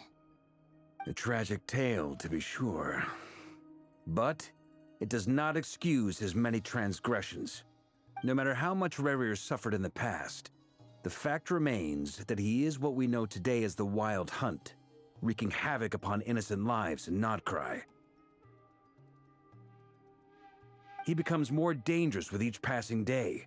If left unchecked, it is simply a matter of time before all of Tevat suffers the consequences. This is a threat that the Knights of Favonius cannot ignore. A question for Miss Columbina. Forgive me if this is presumptuous, but have you ever seen the spatial gateway that appeared in Rerir's memory? Never. But I have heard stories of something called the Moon Gate, and this seems to fit the description. Miss Lama, any thoughts on this? In the lore of the Frost Moon Scions, the moon is believed to hold many secrets. Some sources speak of ancient knowledge, others of a gateway to the unknown. The term Moon Gate is one I have heard before, but as is the case with all of our legends, there are no records of any first-hand witnesses. We cannot know whether it truly exists. Then back to Miss Columbina. As a moon goddess yourself, do you have some idea of where the Moon Gate leads to?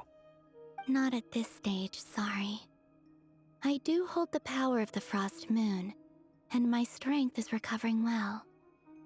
I can sense that the gate would open at my command, but... But there's more to the power of the Frost Moon than that? Yes. A moon goddess has the right to open the Moon Gate, since it is a path to the moon. But as never mentioned, holding open a spatial gateway takes a huge amount of power. And right now, I need to conserve my energy to fight the Raker of Solnari. I'm afraid this is one mystery we may have to leave unsolved for now. I agree. Better to save your strength. but if you'll humor me for a moment, I have a bold conjecture of my own regarding the world beyond the gateway. I highly suspect that neither Tholindis nor Rerir made it through unscathed. The evidence pointing to this is the fact that the Rehir of Solnari exists in the form of countless fragments. With the abyssal power he wields, no ordinary foe can touch him, let alone tear him to shreds. And yet, the Wild Hunt proliferates wherever his scattered fragments lie, drawing hordes of monsters to many different locations across the land. So your theory is that Rerir was physically torn to shreds by some powerful force? Hence, why the Wild Hunt is a distributed phenomenon, rather than a unified one? Makes sense to me. Explains why the Wild Hunt is so pervasive, and why he's been trying to piece himself back together. He was whole to begin with, and he wants to be whole again. Without the power of the Abyss on his side, he almost certainly would have perished the moment he was torn apart. But the Abyss, much like a curse, has kept him alive. I could not agree more. The power of the Abyss is most surely a curse. It is a compelling explanation, and one that accords with my present understanding of Abyss creatures. Whether the life form in question is primitive or advanced, if a curse has extended its lifespan unnaturally, it will continue to survive in spite of everything. This raises some interesting questions. I will run some experiments and see if there is any validity to my suspicions. That being said, regardless of whether my research bears fruit, I would like to thank Miss Nefer for conducting such a thorough investigation. Already, it has greatly enriched my understanding of the entity we face. My pleasure, Mr. Albedo. I too hope that the information I have shared today proves useful as we look to formulate the next stage of our plan. Hey! What is it, Dainsleif?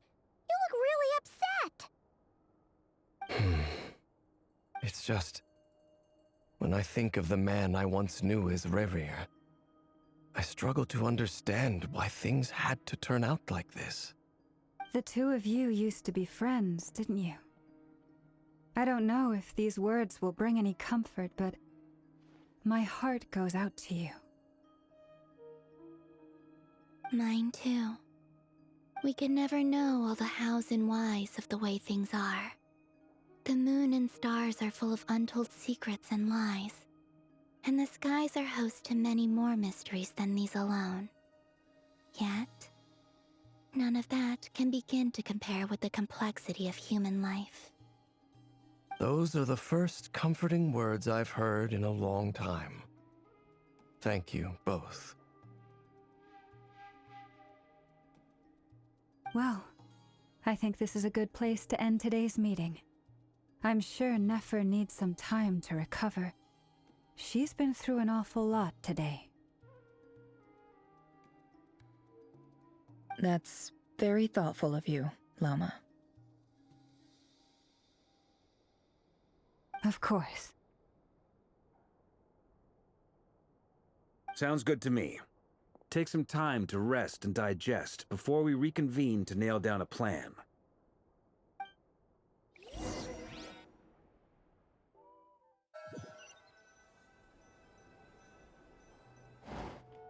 Hey, is this a bad time? Hope I didn't kill the conversation.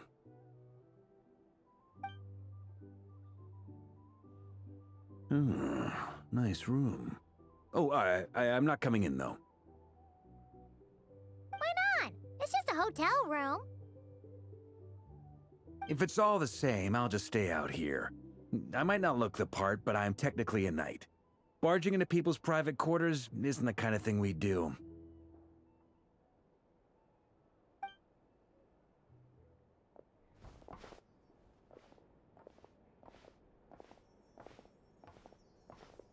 Anyway, Nefer went back to the curatorium to get some rest. But before she left, she shared some things with me that I thought you should be aware of. Firstly, although she managed to trap the Raker of Solnari inside her chess set, there's no guarantee that the power of the Ibis King is any match for one of the 5 sinners. Their powers are beyond our comprehension.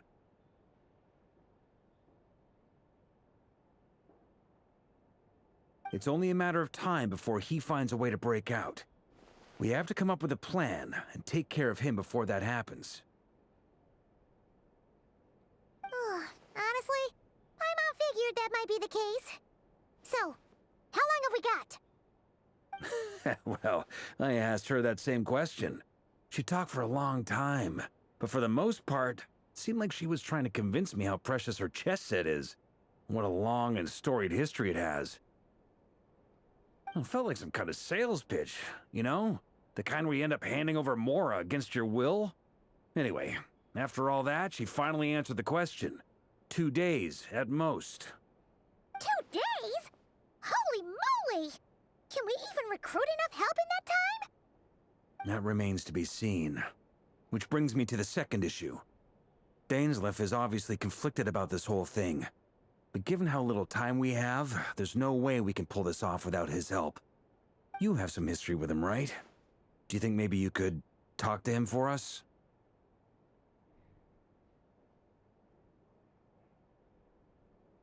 Great. I appreciate it. All right, on to item 3. So, Albedo, Durin, and I put our heads together and came up with a plan. Can't promise it's gonna work yet, but at least it's a start. We figured we'd bounce the idea off you first. We'll explore it further once everyone's recovered. Oh, Paimon's dying to hear this. All right, so here's what we're thinking.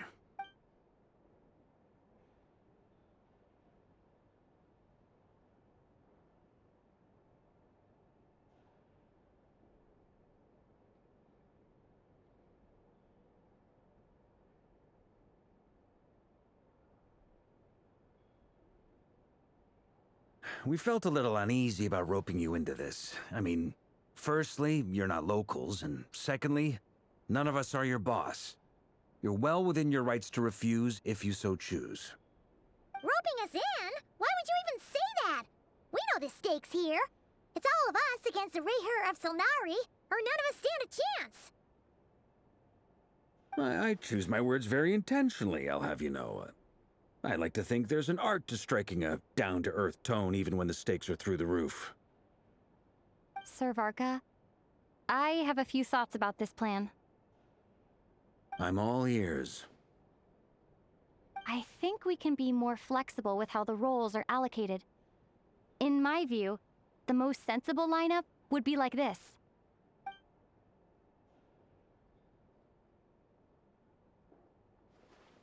I see your point, yeah. But if that's how we're going to approach this, you'd better make sure you're ready. To be clear, I don't doubt your abilities. Far from it. I just want to make sure. Are you really willing to take all this on? I want to do everything within my power. The Rayher of Solnari is a truly fearsome opponent, and if I do my part, it'll greatly reduce the risk for everyone else involved. Well, that tracks with what I've heard. Jean's mentioned in her letters that you're so diligent it's almost abnormal. As in, most people weigh up the risks and rewards in situations like this. But you seem to just march towards danger without a moment's hesitation. Of course, everyone appreciates a fearless pioneer. But all that aside, I'm the Grand Master of the Knights of Favonius, and you're our honorary knight. I want to make sure your courage doesn't come at the expense of your safety. Thank you, Sir Varka. I should be the one thanking you. It means a lot to have you on board. I'll give some serious thought to your suggestions.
This is a thorough plan, but I do have one last question before we take action.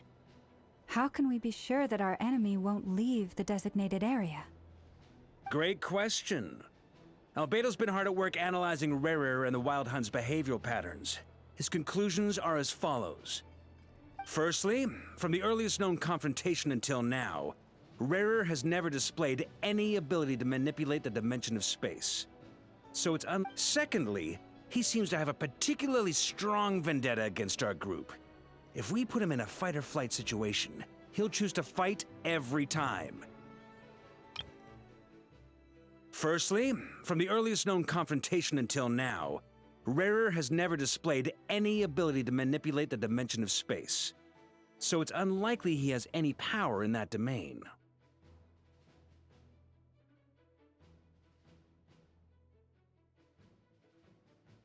Great question. Albedo's been hard at work analyzing Rerir and the Wild Hunt's behavioral patterns. His conclusions are as follows. Firstly, from the earliest known confrontation until now, Rerir has never displayed any ability to manipulate the dimension of space. So it's unlikely he has any power in that domain.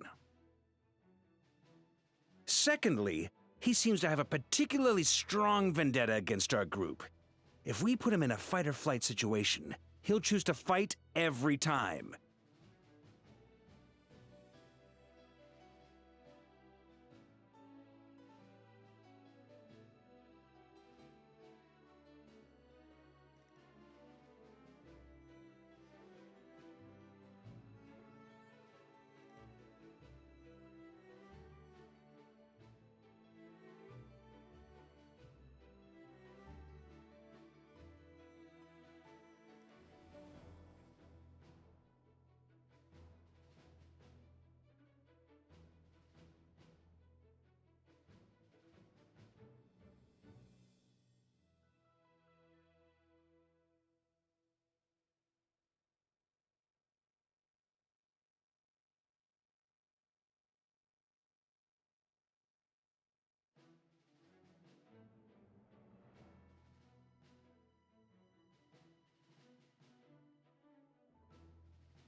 Thirdly, finally, and most importantly, he is consumed by hatred, both for the moon and for his enemies.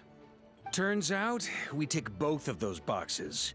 We have a reincarnated moon in our ranks, and a spy who accessed his private memories without permission. He'll be baying for blood, not looking to escape. As someone who's had their fair share of interactions with the Wild Hunt, those all seem like valid observations to me. Understood. Then I will defer to the verdict of the group. Well, everyone, that's the plan in full detail. Albedo and Durin are carrying out their part as we speak. Plan approved. Scheduling.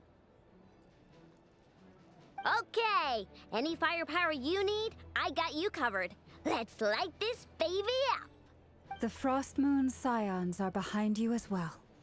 And the rest of you? No objections? All right, then it's settled. This is the plan we're going with. Next up, an old tradition of mine. Anyone who wants to back out, now's your chance. Wait, we can still back out of this? Everyone says things they regret, right? I don't want anyone feeling trapped because their mouth said yes before their brain had time to think things through. A very people-first approach. I hear that's common practice in the Knights of Favonius. Heh. Who'd you hear it from? D-Luke? Shh. We don't use people's real names at work. This contact will be known only as Owl, please and thank you. This plan can only work if everyone does their part. Flint's and I will absolutely support it. We shall indeed.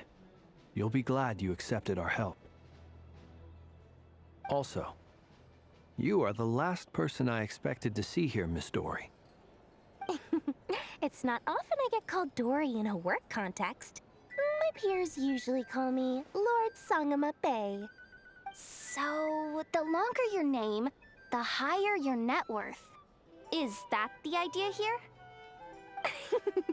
In that case, Mr. Flint's here must be worth a fortune. That's right, I know your full name. It's... The walls are thin here. I'd appreciate you keeping that a secret. Okay, fine. Ugh, I'm actually only here as a favor for someone else. Do you have any idea how much it would cost to hire me otherwise? Oh, does this mean someone out there actually has the power to boss Dory around? It most certainly does not. We have a long-standing and mutually beneficial business partnership. She's actually the mom of a friend of yours. Said mom supplied me with a great little trinket, but now that lady's ruined everything. If I don't start building a little goodwill now, my whole business in Notcry is gonna go down the drain!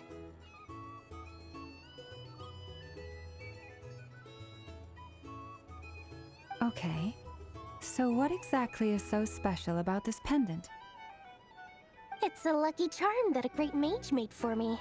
We have a business relationship, and she was worried that something bad might happen to me. So, she wanted me to have something that can store power to protect myself with. I finally got it all fully charged up with Kuvaki, and then never went and used it all up at once! Never lost so big in my life! You're right. It was all my fault. I didn't mean to drain all the Kuvaki in the pendant, but I'll make it up to you. You will? Well, in that case, how about you give me your chess set, and we call it even? I knew you'd say that. Well, it's yours if you want it. In fact, take it now, and I'll even throw in a free Raker of Solnari. Deal? You're putting me in a difficult position here. It's a very useful thing to have around. But I have a funny feeling it won't be around much longer. I guess we'll see in a couple of days. Looks like bankruptcy for me. Hey, don't be so pessimistic. See this through and you never know. You might find a new business opportunity on the other side.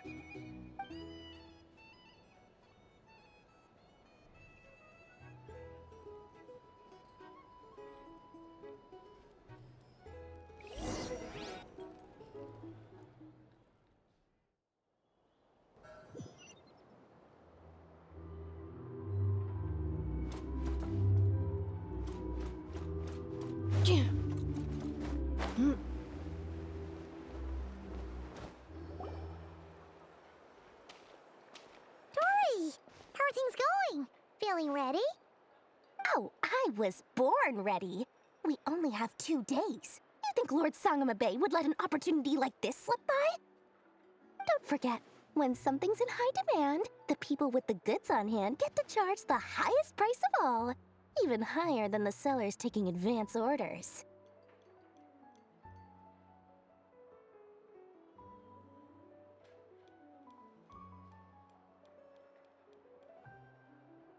Ta-da! See? It's right here.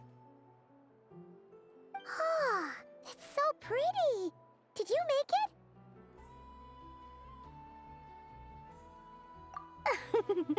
No, I have a supplier.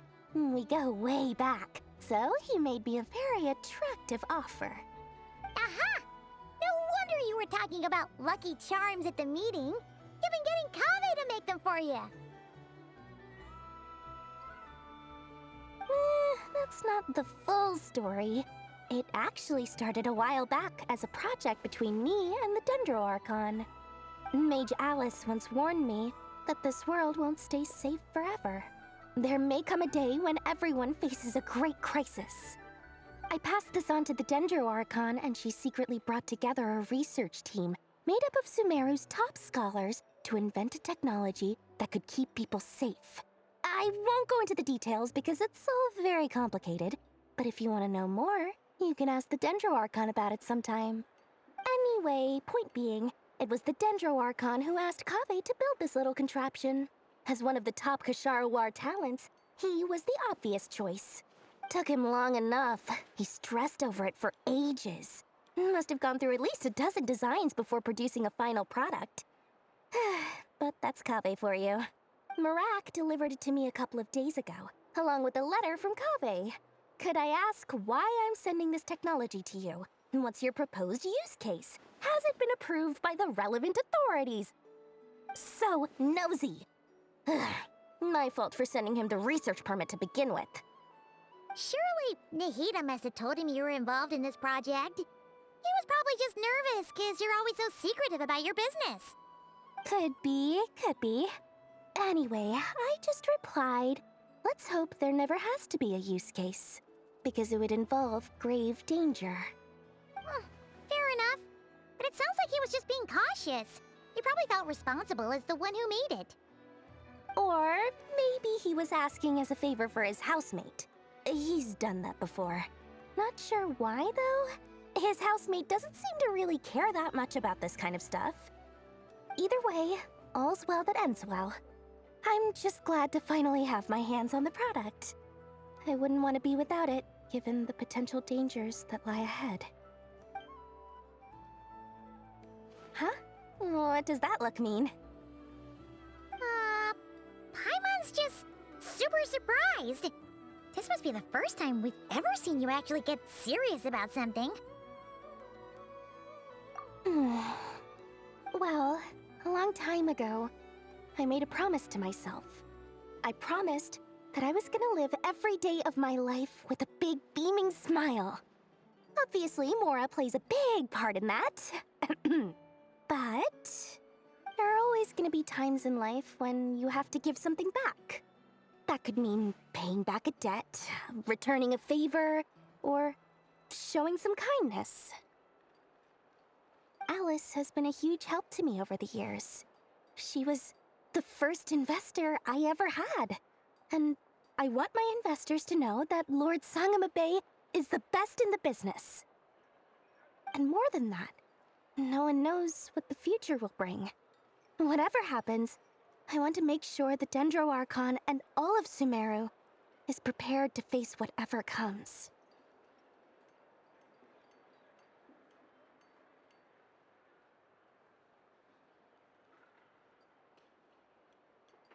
Oh, that? I was just making sure Nefer and I are square.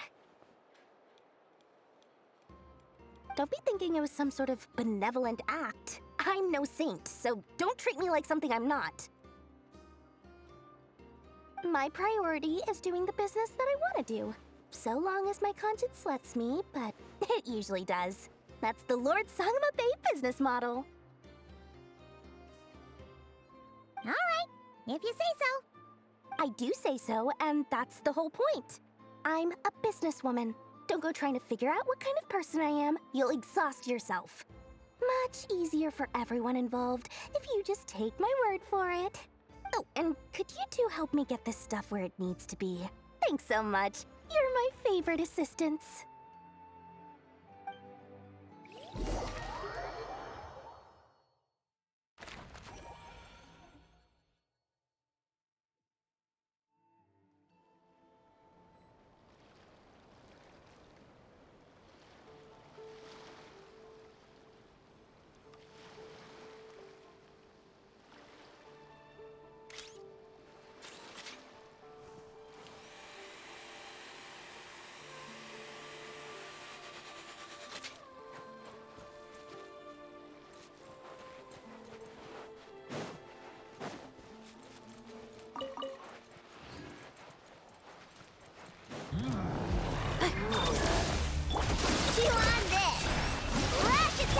Ultimatum protocol.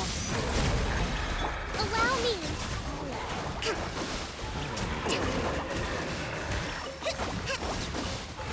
Let's move out. Go claw! Ding dong water buff! Insulation chamber. With one heart, we pray.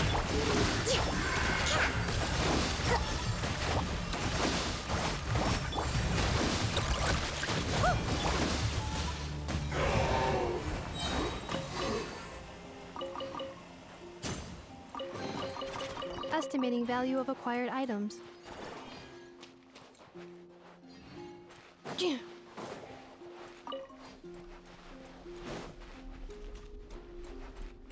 Accelerating.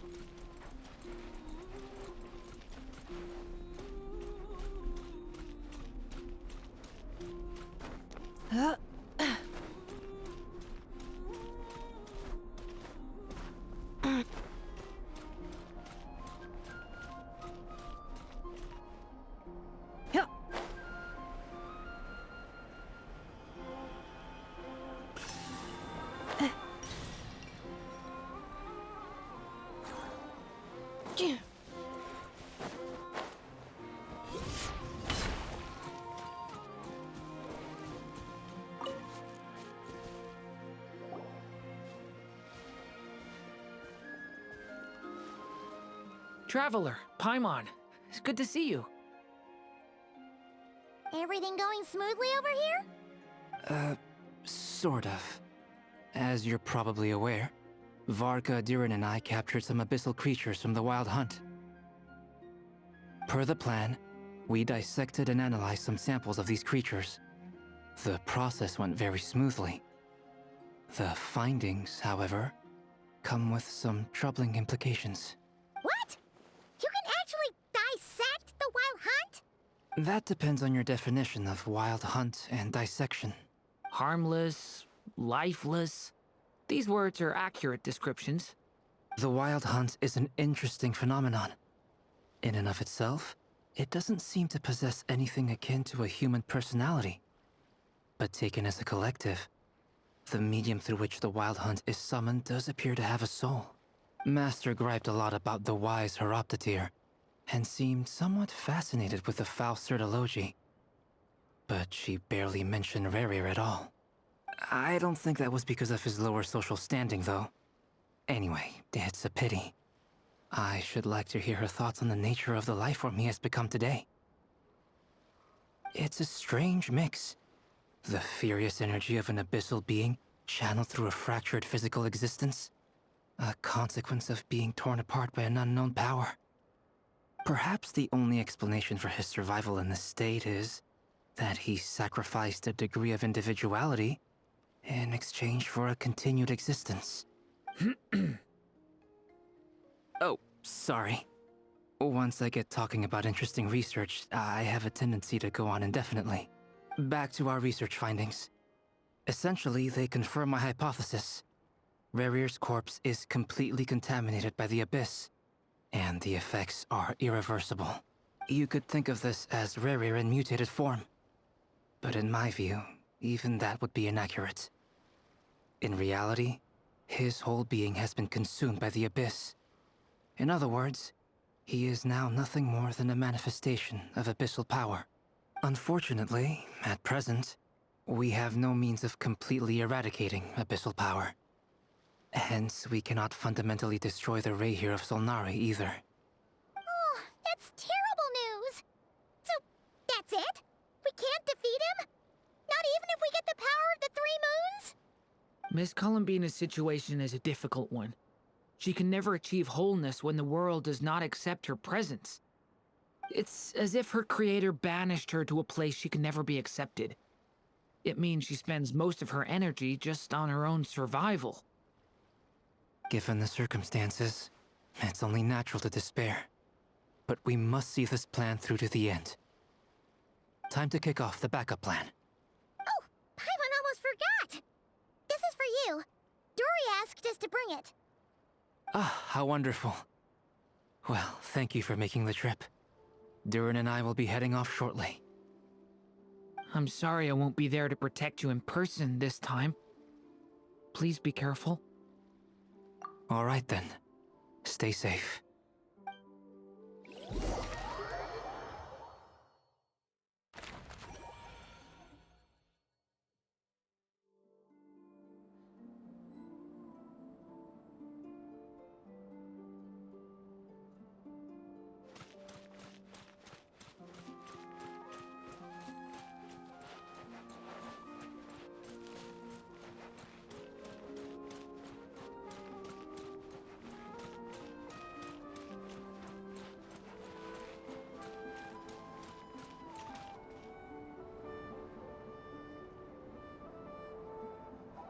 Miss Lauma, is everyone here?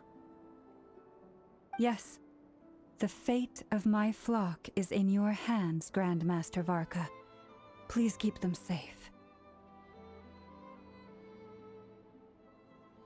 My lady, what are you saying?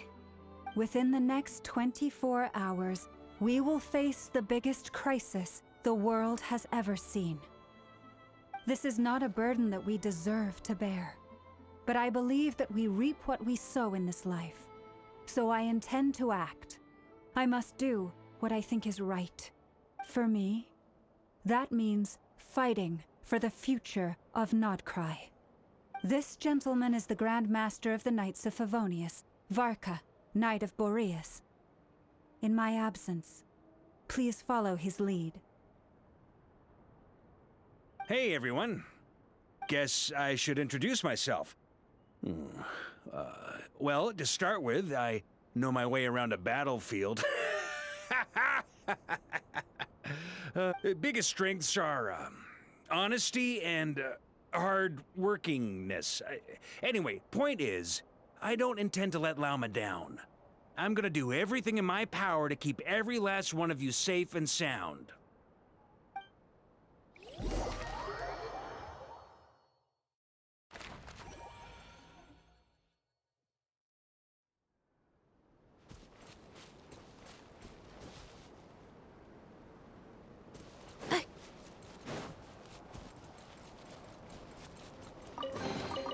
Initiating categorization process. Cleanup sequence initiated. You poor lost lamb.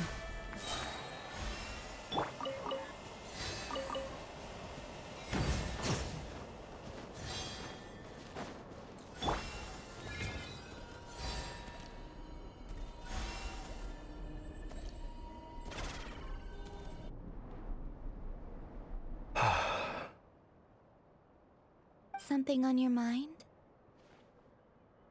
Miss Columbina, was it? I believe that's how the others addressed you. That's right. Names are funny things. Have you always been called Dainsleff? Yes. I take it your own name has a more complicated history. I have a different relationship with names than other people. To be honest, I'm not even sure that Columbina is my name. At least, not in the same way that Dainsleff is yours. But it's what everyone calls me, and I go along with it. A lot of my life has been that way. I get so used to things that I forget to question why they are so. I never used to think much about where names come from, or what they mean to people. Maybe something's wrong with me. You're different from other people. I sensed it the first time we met. You're more perceptive than most. I'm sure your long life and rich range of experience explains that. Do you ever find yourself missing Conria, Mr. Dainsleff? Difficult to answer. I have dreamed of the past many, many times. Sometimes I'm fighting tooth and nail. Other times I'm lying on the ground, defeated. I don't recall any happy moments from that time. It has been too long. Is that because hatred survives longer than love and affection? That would not be for me to say. I make no excuses for the grudges I bear. But whatever the reason, I remember little that was beautiful or sentimental.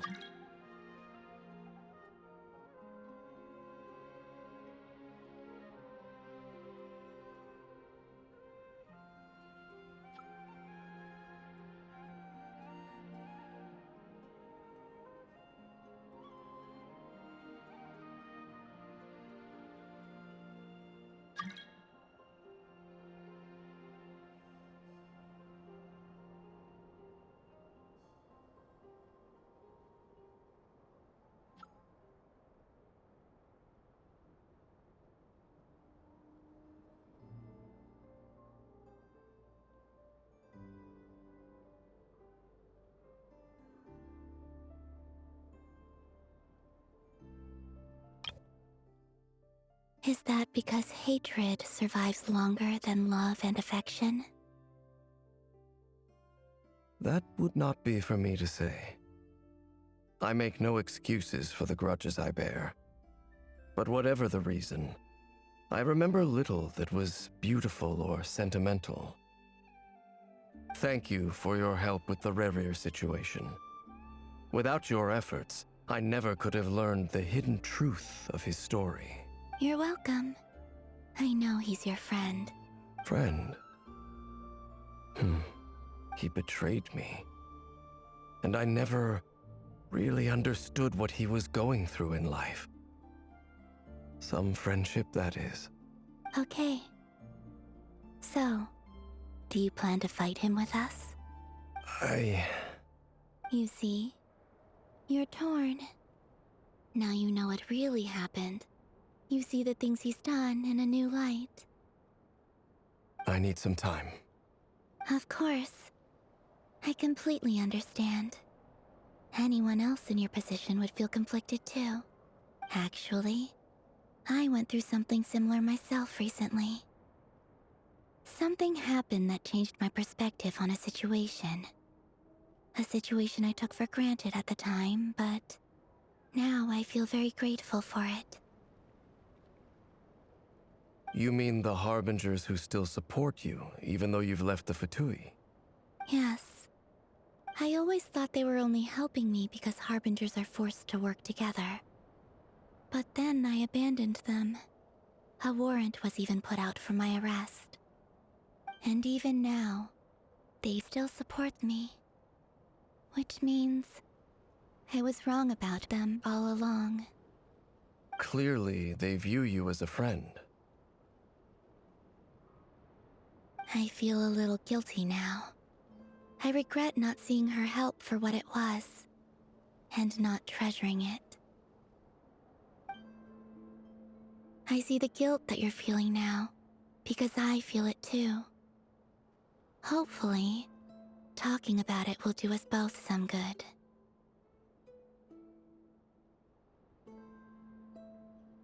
Have you noticed that the Traveler and Paimon are over there?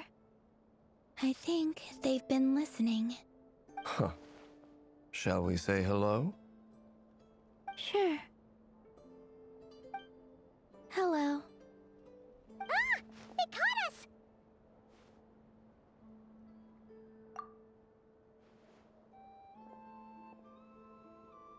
I apologize for making you worry.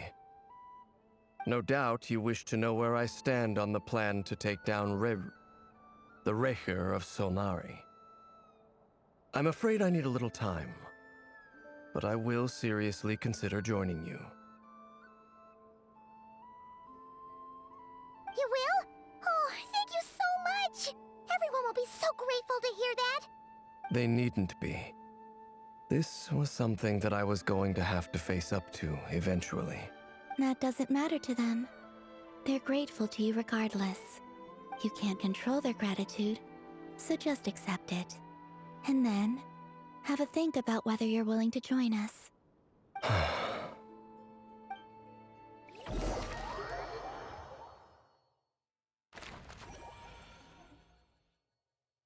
It's nearly showtime! Let's go rendezvous with the others. You know the place.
Ah, you're earlier than I expected.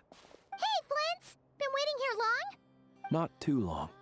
I came a little early so I'd have some time to think. Are you nervous about the battle? Quite the opposite. I'm reminiscing on my past battles.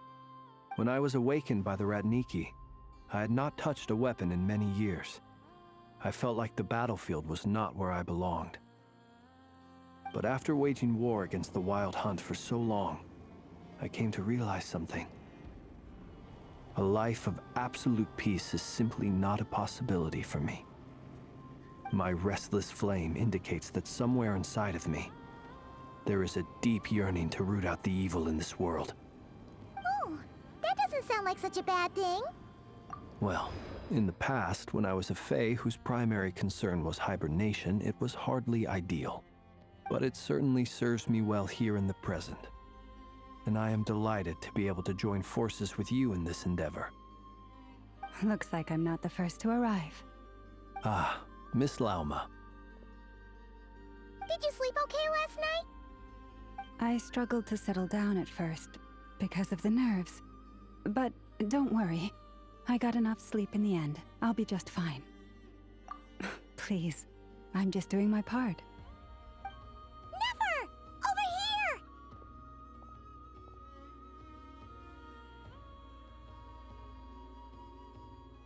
here! Aino asked me to relay a message. She said Anefa will be on high alert and keep a close watch over all secondary districts where defense is required, providing support as necessary. Meanwhile, Aino herself will provide range support to us directly, using her latest invention. Excellent. My thanks to all involved. The chess set's looking a little unstable. It won't hold him much longer. We should be prepared to engage at a moment's notice. No sense sitting around waiting. Let's make the first move while we still have the option. I agree. Paimon, find a safe hiding place. Got it! Be careful, Traveler! I will.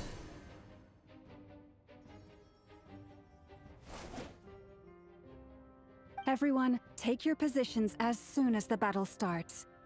Every ounce of strength we have in our bones, let us bring to this fight. Ready? Let's go.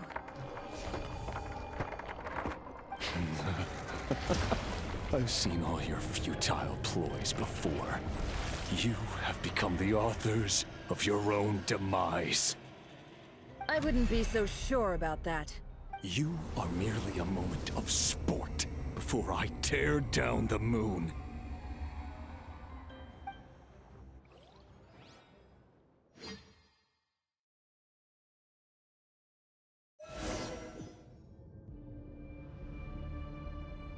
Stay on your toes. Yep, you too. You just said me!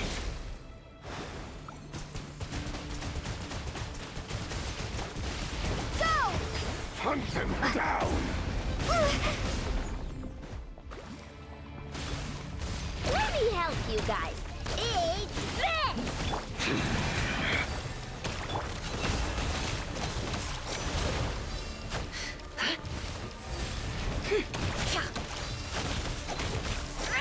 Hunt them down! The moonlight betrays you. Observe. Close your eyes. Night falls. Be silent. The moonlight Protect us. betrays you. Move. The No more moonlight lies. betrays you.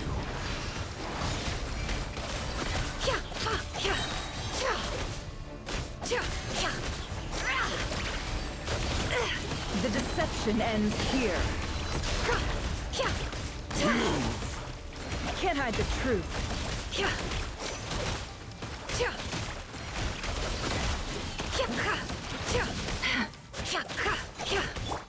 Water jet! No more lies.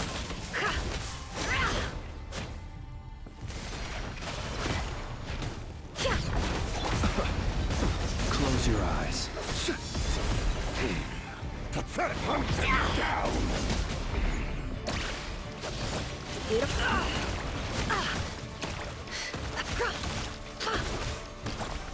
The moonlight. By the frost moon of old. Yeah. Go!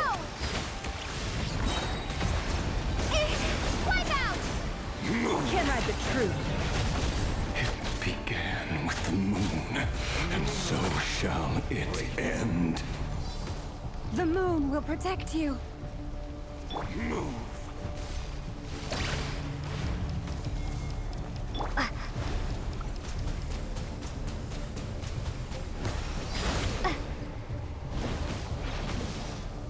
Leave this place. Observe. Be silent. Do you see now?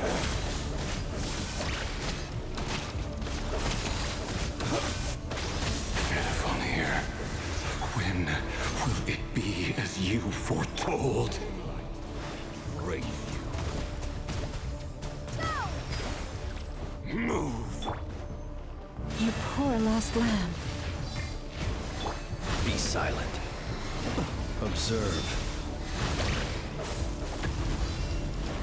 Steady now. Your foul spirit is not welcome here. Leave this place. With one heart, we pray. Bombs away!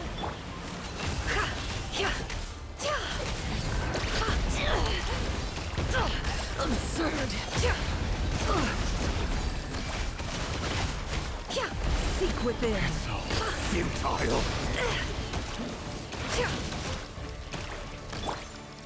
You poor lost... Move. Are you quite finished? Be silent. Night falls. Huh? Water jet! Hunt them down. It all adds up. The moonlight betrays you. Futile. Leave this place for the everlasting forest. Observe. Pathetic. Go!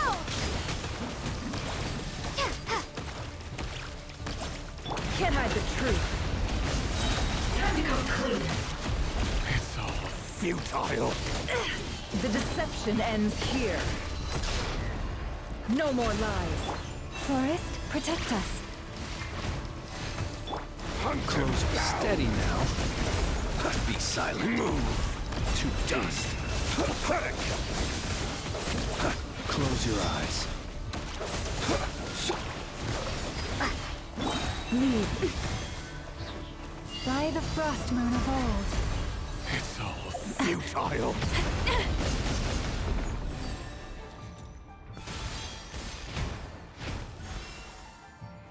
Hunt them down. Your little game of heroics is over. Who wants to go first? No. Get out of my sight! No! We've been separated. Take. You okay? Nefer, where are the others? Stuck outside the barrier. I guess he really doesn't like us. I told you before. Knowing too much is always a death sentence. Be careful what you wish for. Trouble. You are separate. Are you okay? Lauma! Can you hear me? Hold on, where? Silence. Voices are gone, but at least I know they're still there. I need to focus. Stick to the plan. Remember my most important task. Just keep stalling him. If I can stall him for long enough, the moment will come.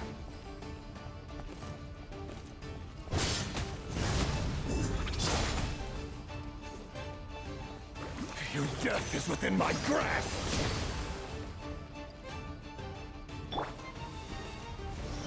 The mystery unravels. It all adds up.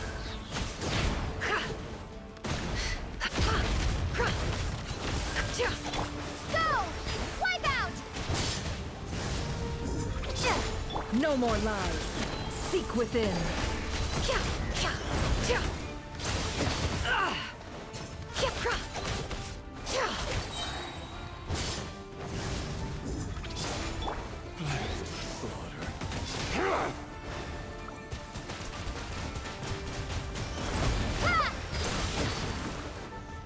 Bombs away!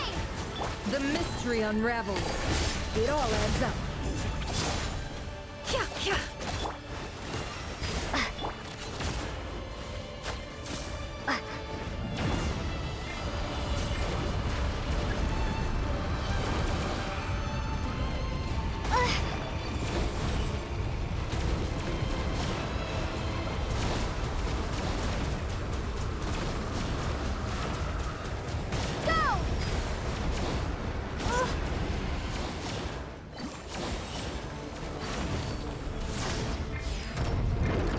This is not the end.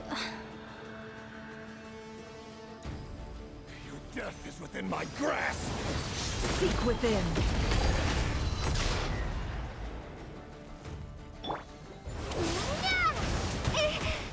Destroyed and reborn.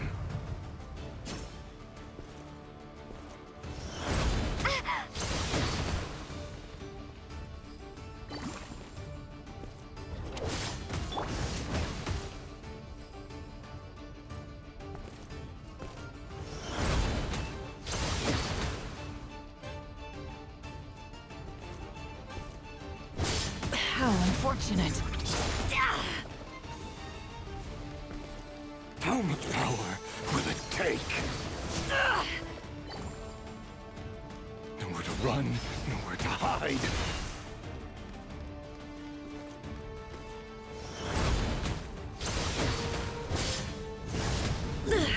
How farcical.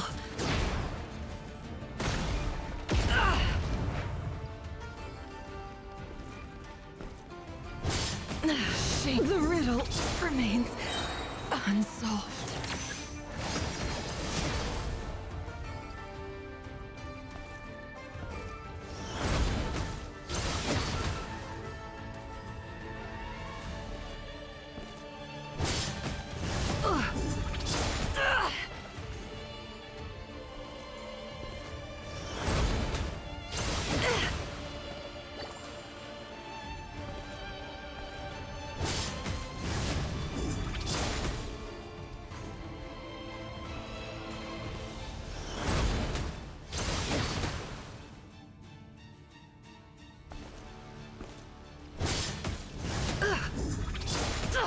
Absurd.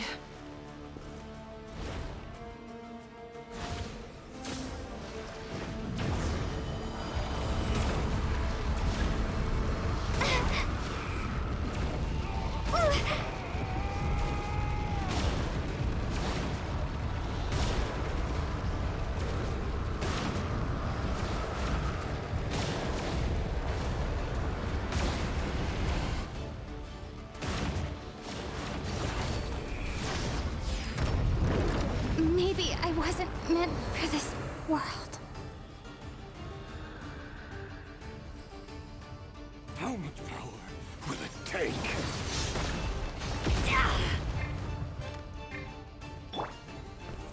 No more lies.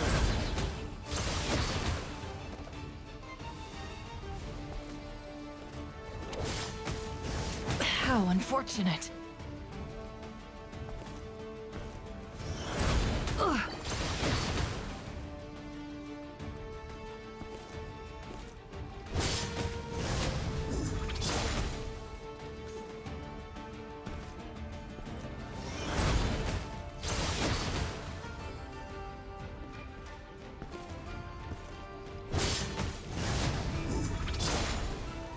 Run, nowhere to hide. What a joke. Your death is within my grasp.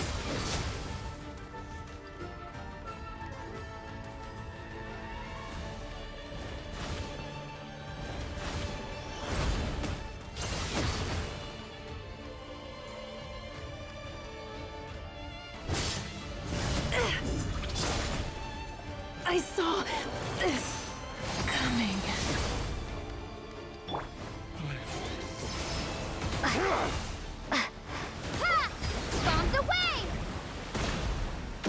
hide the truth. The mystery unravels. Go! It all adds up. Can't hide the truth.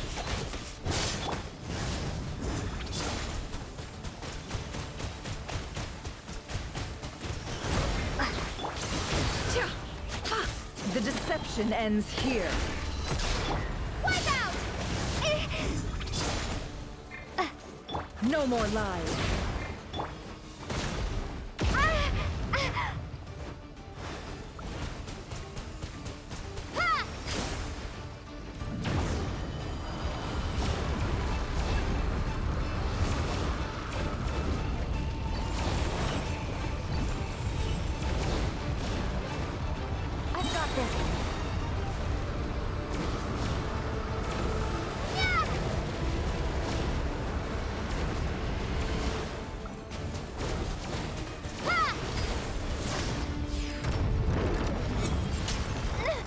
The shield's broken. I can't keep this up. Don't push your luck.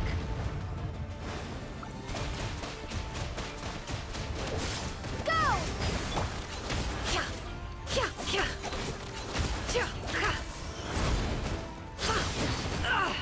Where to run, where to hide. Go! Seek within. Can't hide the truth.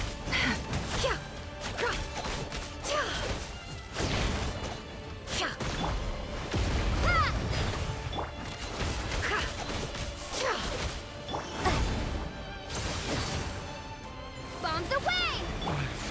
It all adds up.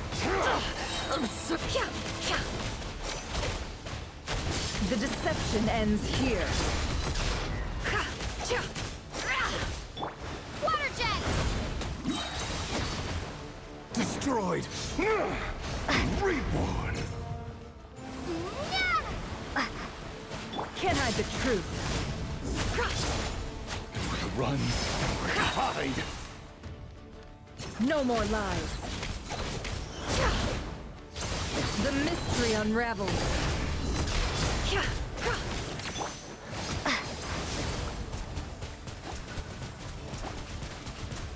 Destroyed.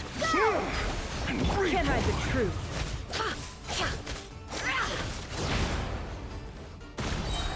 How unfortunate. Water jet!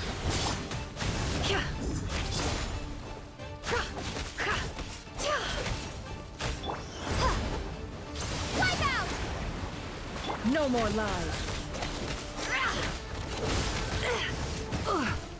Destroyed. And reborn. Seek within.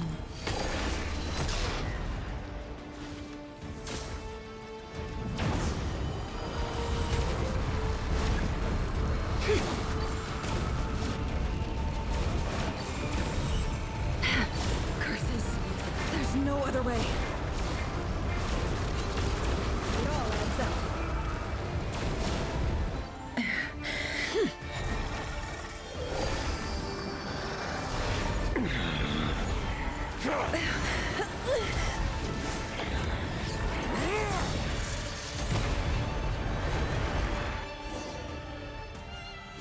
The only way to defeat Rarer is to borrow his own power. That means Columbina will have to disappear while you two bear the brunt of his attacks. You have to hold on. Find a way to keep him focused on killing the two of you.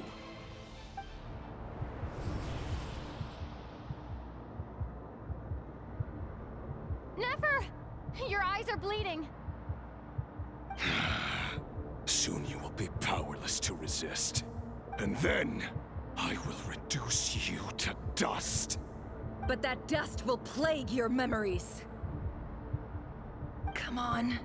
Keep holding on. Any other tricks up your sleeve? Let's see them. As entertaining as they are, you've backed yourself into a corner. You don't fool me. I see your fear clear as day. I have to stoke his rage. Make him unleash everything. You fear what you could never defeat. You fear the thought of never being able to save your beloved. You cannot win the fight against fate, Rerir. Is that what you think? Well, now it's your turn to feel afraid!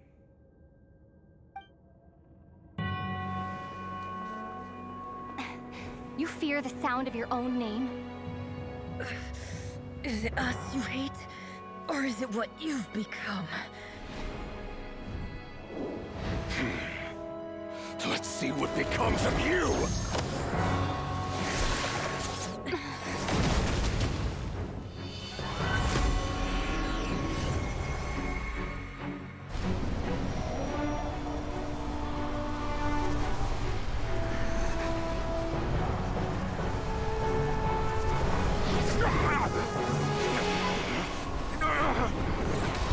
What's happening? That power. I've seen it before.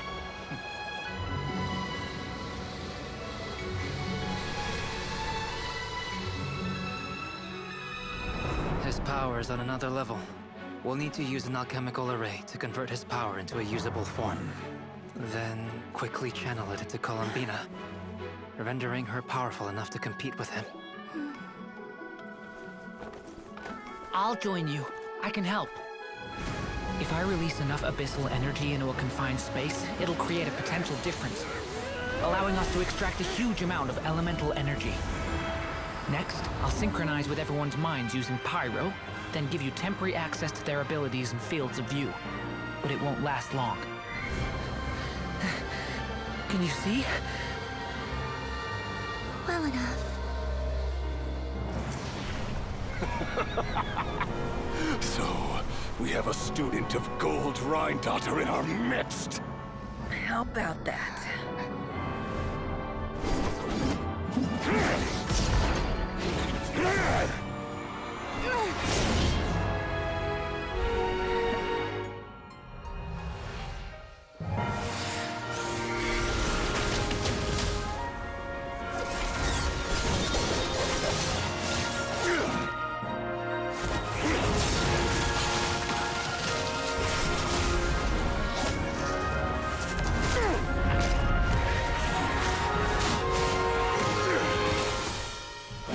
You use my own power against me?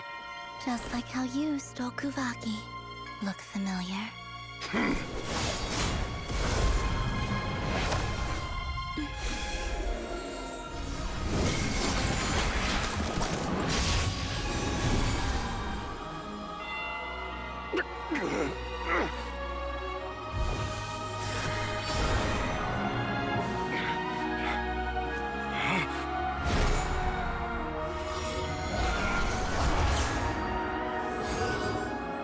Don't you realize? You don't have the power to hold that gate open. I don't, but someone else does.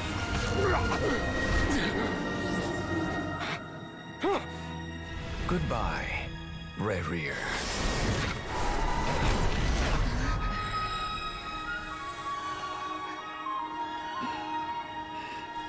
We won.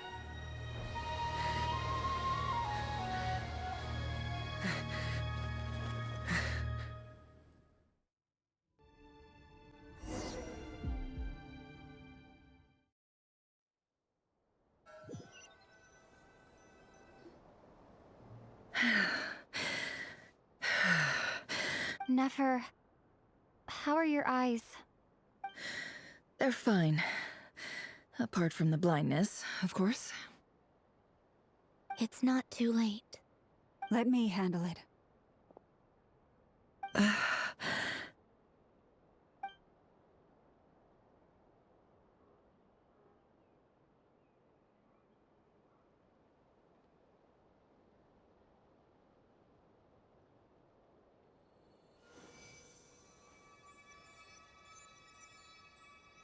Miss Nefer, it's not like you to lose your composure. That was the most reckless thing I've ever seen you do. Reckless how? The situation was critical. Our lives were at stake. We had to do something. Even so. Okay. I guess you're right. Under the circumstances, it was a wise decision. You traded your eyes for an incredible victory. In business terms, I suppose that's a huge return on investment. I'd be hard-pressed to argue otherwise. Still, I don't like this outcome, and I don't want you to lose your sight for good. People suffer when they make sacrifices they shouldn't have to make, whether that means faith, strength, or in this case, your ability to even see. I had hoped you could win without sacrificing so much as a single hair on your head. Thank you. Really. All done. Don't try and open your eyes just yet. We'll see how you're doing in a couple of days. Until then, please follow your recovery plan to the letter. I'll send full details through Yehoda. For now, just get yourself home, relax, and rest. My dear friends, we have fought bravely and achieved a spectacular victory. A dark cloud has been lifted from the skies of Nodcry. All in this land will be grateful for what you have done. The moon will remember this day. Thank you both.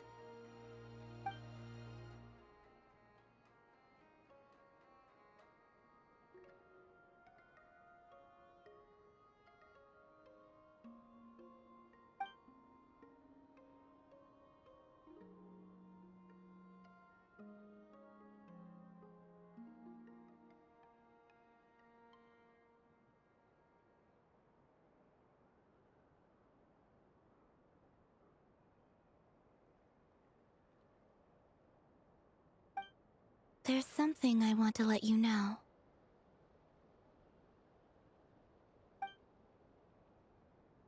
What is it? When Durin connected everyone's minds so I could access their powers, I also felt everything they felt. And since Nefer's eyes were injured, my eyes are hurting now too. Huh. Hold on. Let me try. I only feel the pain. There's no actual damage. I just thought I should tell you. You're right. There's no damage. That's a relief. But I must say, I'm surprised to hear the Kutar share something like this with me. In the past, you never used to open up about yourself.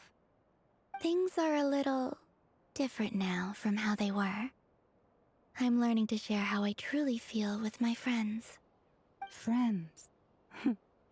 You have no idea how glad I am to hear that.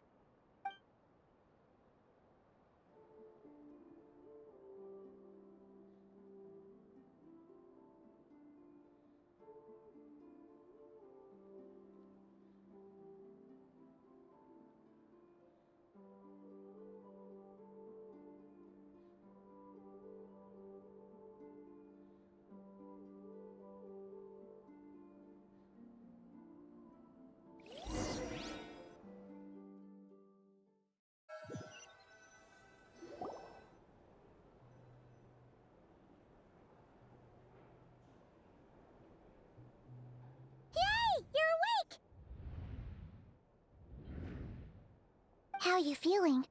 Any aches and pains? Did you sleep well? I'm doing all right, Paimon. No need to worry about me. Phew! Well, that's good. Paimon's been sitting on the edge of the bed worrying about you for ages. You slept a whole day and night. Poor Paimon had to eat all by her lonesome. Glad to hear you didn't starve. How was the food? Well, it wasn't the same without you there to share it. Honestly, Paimon just can't relax when you're not your usual self. She couldn't enjoy the food and settle down to sleep. Well, I'm back to normal now. Oh yeah, and Albedo swung by earlier. He said to tell you to head to the tavern when you woke up. Varker and the others are organizing a victory feast and they want to celebrate with you. He also dropped off some medical supplies, but you seem fit as a fiddle, so guess you won't be needing those. If you're feeling up to it, let's head over now. Wouldn't want to keep them waiting.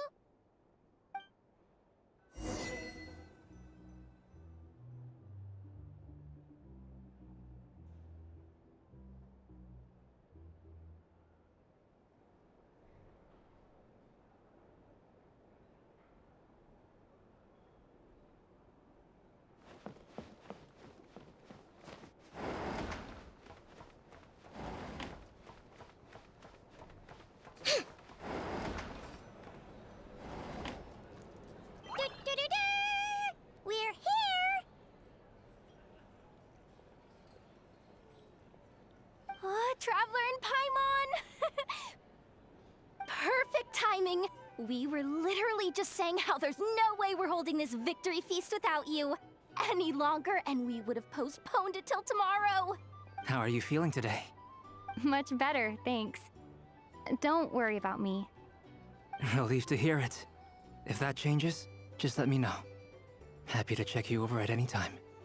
Yep, we're here for you. Anything you need, just let us know. Oh wait, where's Nefer? How are her eyes doing? Nefer's right over there. I'm sure she'd love to catch up with you.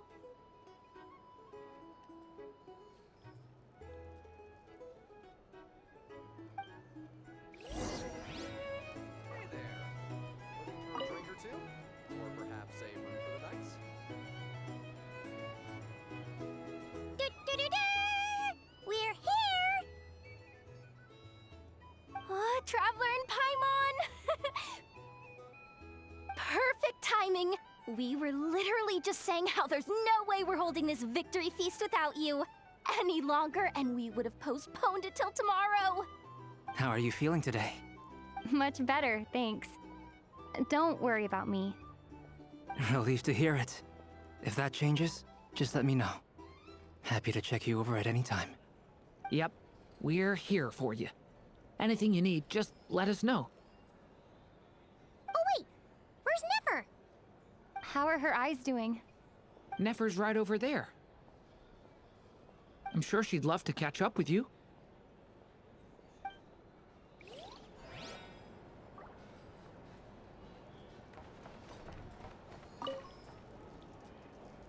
Hello, you. Recovered from the battle? Come on, what do you mean? Of course I'm gonna ask. I care about my friend's well-being, and we are friends, aren't we? Get yourself a drink, you've more than earned it.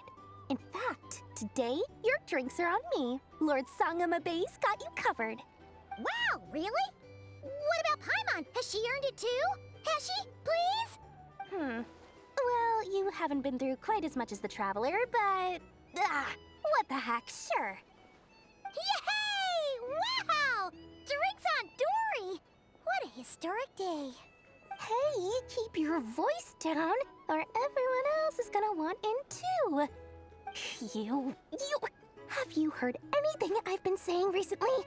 Doing business in Nodcry has been an absolute nightmare. If I'm buying for everyone, oh...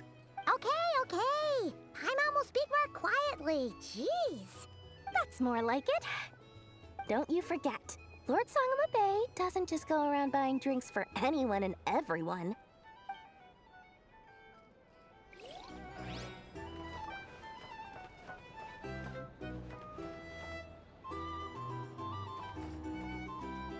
Our drink recommendations? For starters, I recommend you... I thought of 1,000 ways to congratulate you, but now you're here, words are failing me. The honorary knight stuns them speechless once again.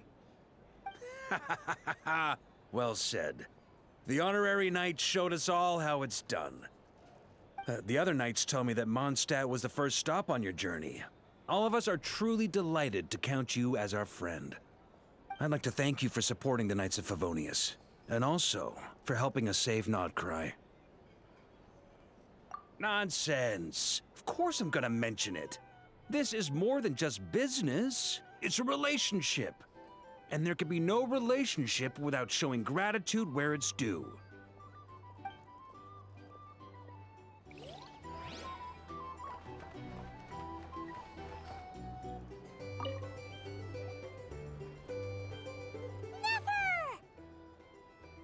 Traveler, Paimon, are you recovering well? Turns out that moon chanter has some real talent after all. My eyes were mostly recovered after just a couple days' rest. I can actually open them again now.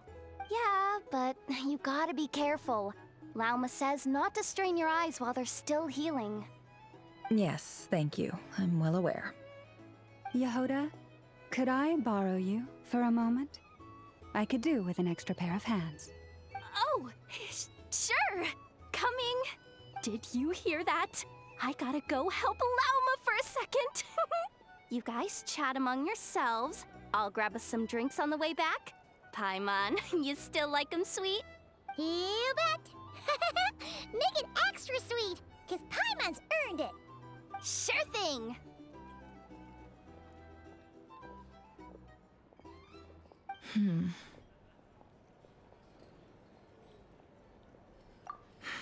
The Raker of Solnari. Kind of a snake, don't you think? No, definitely a snake. A poisonous one who spewed his venomous hatred everywhere. Anyone who seeks revenge out of hatred for other people has become a snake. That's something my dad used to say.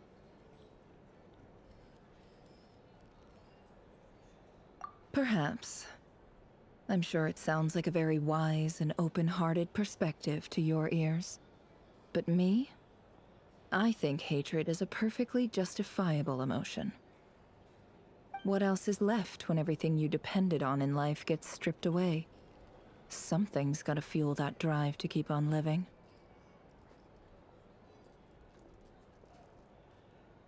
If you're worried about me, you can nip that in the bud. I'm not someone who gets stuck in the past. It's just... I suddenly feel like I was wrong to call my father a liar. He was just a fool. That's why the Academia turned their back on him, and why the other tribes ganged up on him. Oh, Father. How much better things could have been if you were a skilled liar. Look at the Ibis King. Thoth is a fiendishly cunning liar. And yet, strangely, he feels more like a father to me than my real dad ever was. He's never brought it up, but I'd bet he feels the same way. Why else would he give me the power to perceive the truth, while at the same time training me in the art of deception?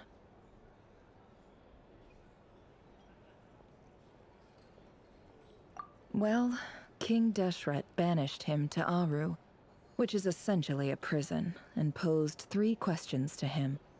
He promised that he'd have his freedom if he could find the answers. His response was to take on a physical form and approach me, hoping that I could become his envoy and search for one of the answers on his behalf. Did he really think I'd fall for that? He's stuck there. He can't make me return what he gave to me.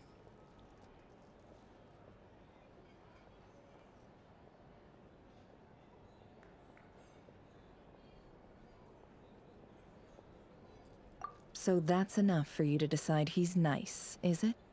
He's a prisoner, and he was scared. So he decided to perform some good deeds to win people's approval. He lives in fear because he's a deceiver. How is Rerir any different? You can't work as a spy your whole life and expect a happy ending. It's preposterous. Yet I can't say I don't understand it.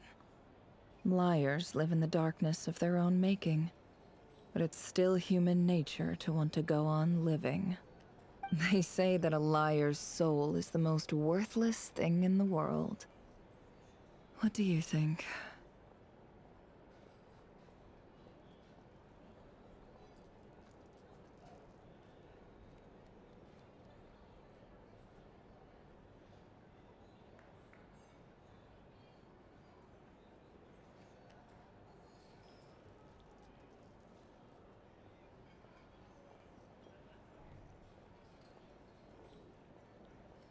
Good. If you understand that, it means you're smart. And you see things objectively. If you ask me, the soul of a liar really is worth nothing. Because all they care about is themselves. For example, when something good falls into my lap, I don't go sharing the news around. Stops other people trying to steal it from me.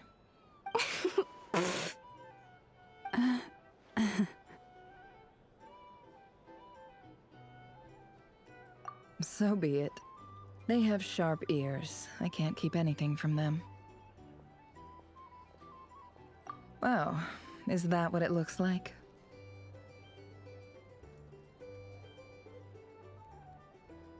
Well, you all know my past now. And I can't simply eliminate everyone who knows too much. So I guess I just have to put up with you. For the foreseeable future, at least. When you find yourself in a situation you can't control, the safest play is to keep calm and start monitoring everyone involved like a hawk. In the intelligence world, you need to have a sense of perspective and play your hand accordingly. If you understand what's at stake, please ensure my secret is safe with you. I trust you'll respect my wishes as a friend. But don't forget, I will also be watching you like a hawk. Very good. Oh wait! Now that the panic's over and we've all calmed down, Paimon suddenly remembered something.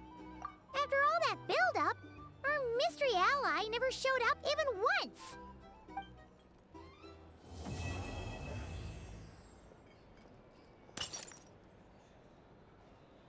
Huh? Am I imagining things?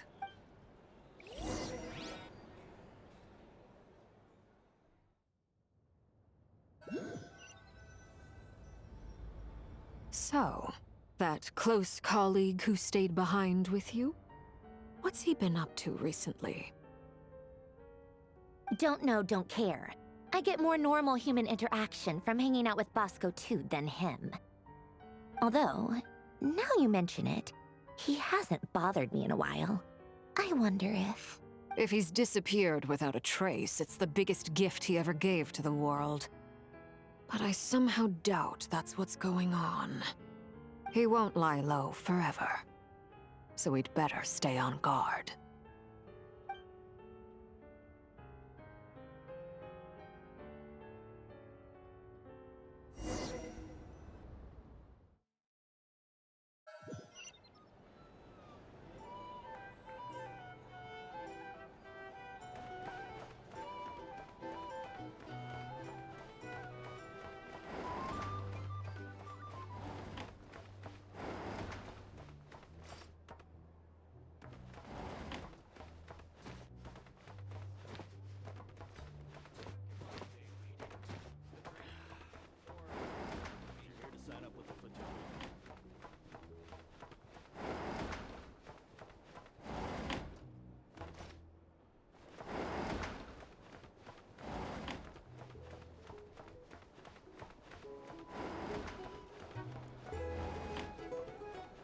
Our drink recommendations? Well, for starters... These are bounties. If you want to negotiate prices, go find a flea market.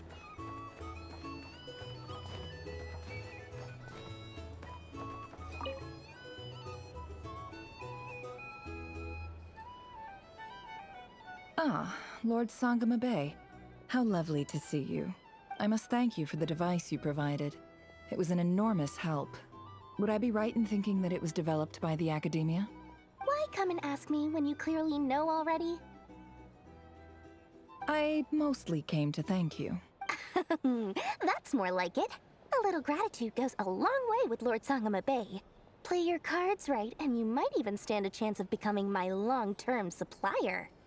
The chance to work with such a kind and charitable investor as yourself would be a great honor for the Curatorium. Huh? Charitable? Who said anything about charity? First time hearing about it. Let's see. The first plot of land you purchased in Nodcry, your desert interests, and... Stop! What do you think you're doing? Exposing my investment history!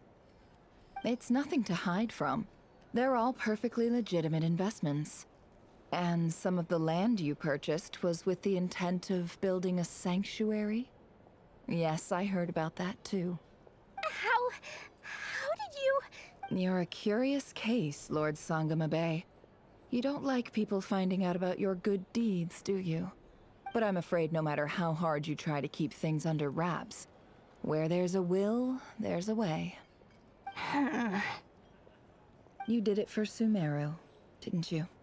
It was empty land that was gonna go to waste otherwise. I figured if I built something there, it might at least get some use in an emergency. Disasters are capricious things. They strike without any warning. I've lost family to a disaster before, and I don't want to lose any friends or business partners if I can help it. My elder sister used to dream of finding a sanctuary. Somewhere with plenty of food, water, and medicine. Where everyone could live happy lives. It was something I looked into, but after discussing things with the Dendro Archon, I decided on a more effective strategy. The tech people handled the tech, and Moneybags provided the Mora. It just made the most sense. It's a pity that so few people know the truth about you. Everyone says that you view everything in terms of Mora, and all you care about is growing your own wealth. So, what's the problem with that?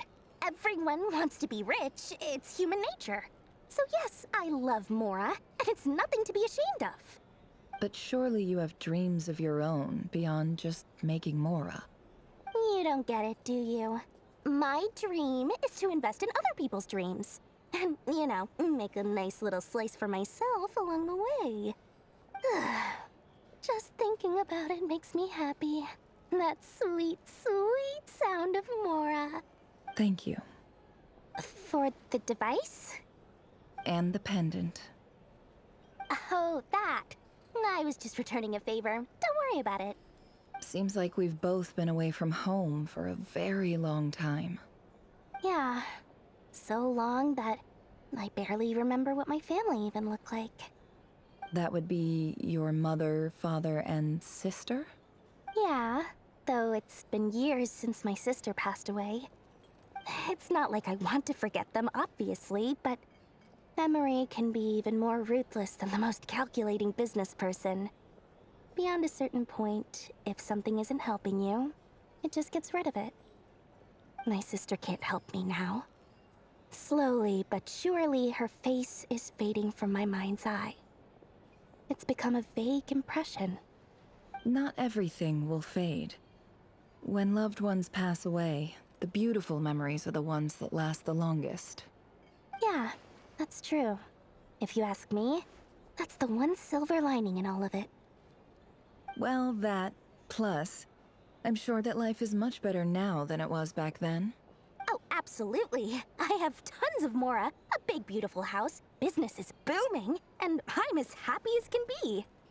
You've got a lot going for you too. Boss of the Curatorium of Secrets? I'm sure there's plenty of Mora to be made in that line of work. I appreciate the vote of confidence.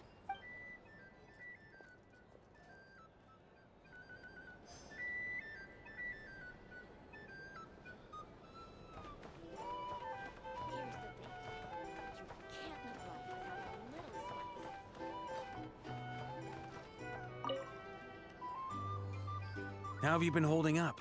Any adverse reactions? If you start to take a turn for the worse, make sure you tell me right away. You don't need to worry about me, Grandmaster. I'm fine. I mean, I barely did anything, so... What? You're too humble, young man. You played an indispensable role in the battle for Nodcry. We can't thank you enough for your support. Sometimes, when people praise you, it's because you deserve it. The best thing is to accept it calmly and with grace. It's important to learn how to respond to words of admiration. Let's do a quick demonstration. Albedo, that was an incredible feat of alchemy. The pressure was on, but you worked flawlessly at lightning speed to get the job done. Thank you. I can't take all the credit, though. Durin played a big part in forming the alchemical array. See? Did you catch that? A masterclass in how to take a compliment. Okay, yeah. I did work pretty hard to help prepare for the battle. No point denying that.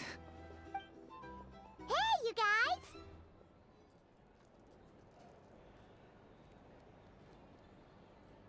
Hey, look who's bounced back. Looking good, Traveler. Seems like you've recovered. You won't need to take any more medication. Can I get you a drink? Huh? You know how to order at a bar now? You've sure learned a lot recently. Handling a drinks order is ridiculously simple compared to alchemy. Don't worry, I'll blend into society yet. Paimon believes it.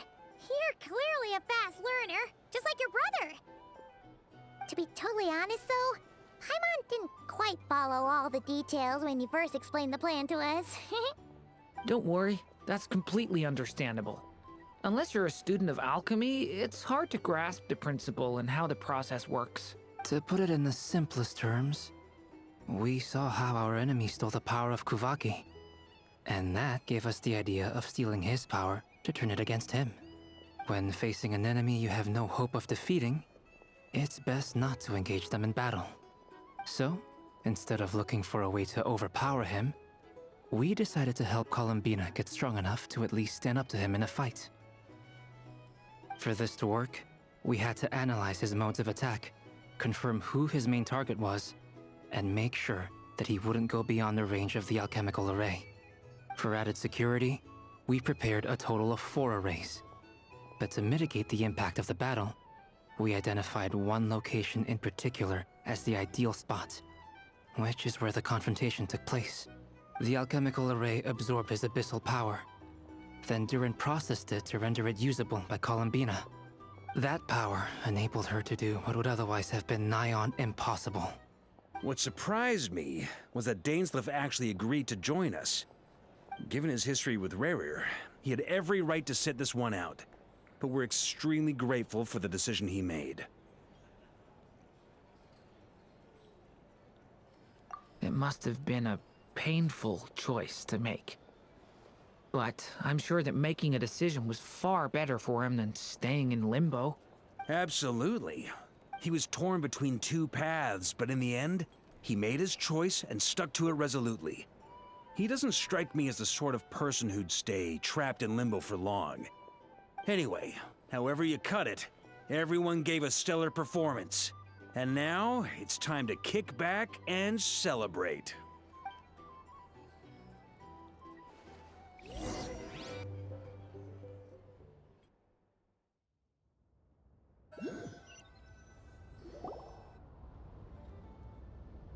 That's the only reason you're here.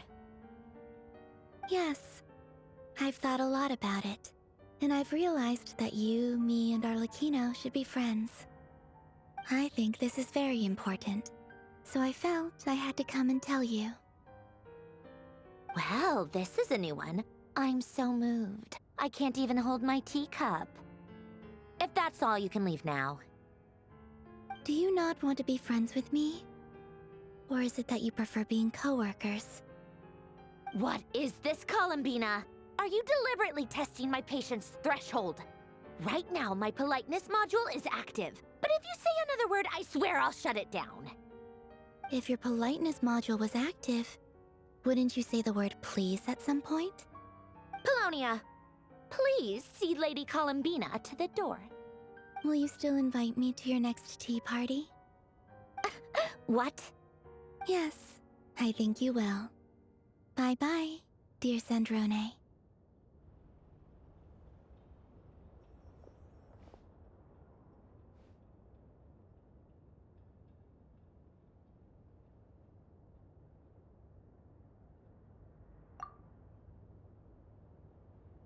Last time, the Wild Hunt escorted you out.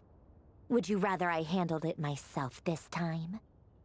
We just wanted to, see how you were doing now that it's all over. Why? Out of concern for my safety? I hope you didn't seriously think that the Rayhir of Silnari would be able to lay so much as a finger upon me, given how prepared I was. Mostly because you kind of helped us out, so we just wanted to check you were okay. Looks like all your robots are fixed, huh?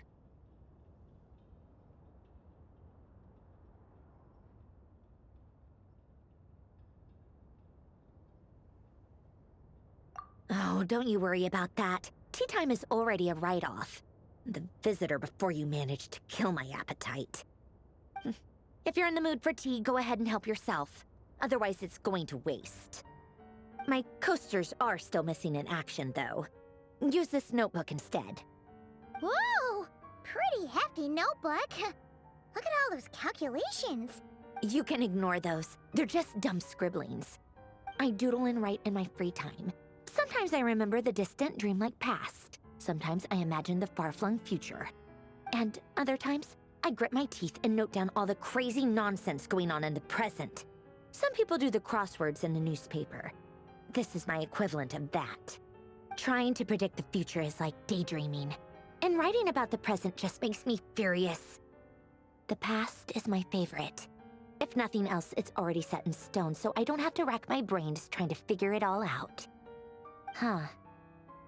Although, having said that, the only vaguely interesting memory in my past is probably that guy they call Lord Artificer. Who else?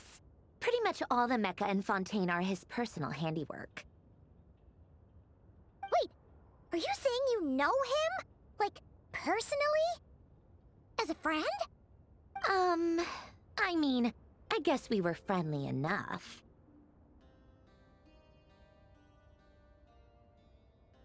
Yep. In fact, I'm probably the only normal person left who knew him at all. We used to chat occasionally back when he was still around. Before he passed away, he asked me to destroy all his manuscripts. I honored his request, but I did read through everything first before destroying them. I mean, I couldn't let the genius of Lord Artificer Alain Guillotin disappear like that. Would have been such a waste. So, that's where the formulas in your notebook are from? I just told you, those are my equivalent of crossword puzzles. They're just dumb formulas that I solve for fun when I'm bored. Alain's work was like epic poetry. The formulas in my notebook are just silly little riddles in comparison. Not that there's anything bad about them. I mean, at least, solving those riddles isn't going to hurt anyone. Except me, 'cause I lose a few brain cells in the process. Anyway, while we're on the topic, I might as well tell you about what happened to him and his friends. Alain Guillotin had two close buddies, Renee and Jacob. They spent their childhood years together in the Narzissenkreuz Institute.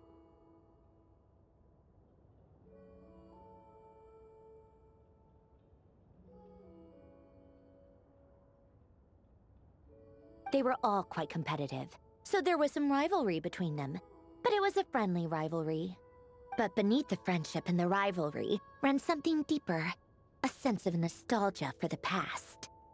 Unfortunately, childhood would end, the prophecy would come true, the apocalypse would arrive, and the future would never be. A mad dream that would normally only capture the minds of lunatics began to take root in their hearts. A dream of saving the world.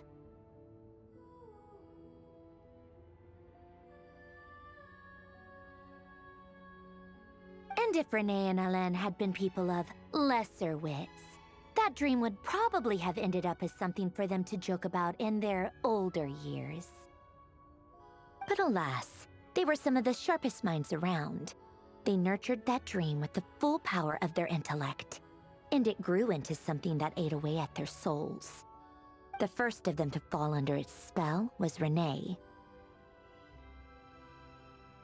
Against Alain's wishes, he persisted in experimenting on a mutual friend of theirs to try and save their life. Alain did not approve and parted ways with Renee.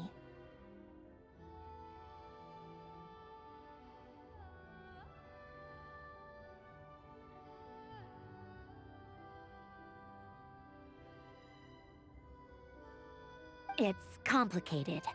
Alain wanted to believe that Renee only did what he did for the sake of their friendship. But when he told me about what happened, I could tell he still had some suspicions about Renee's motives.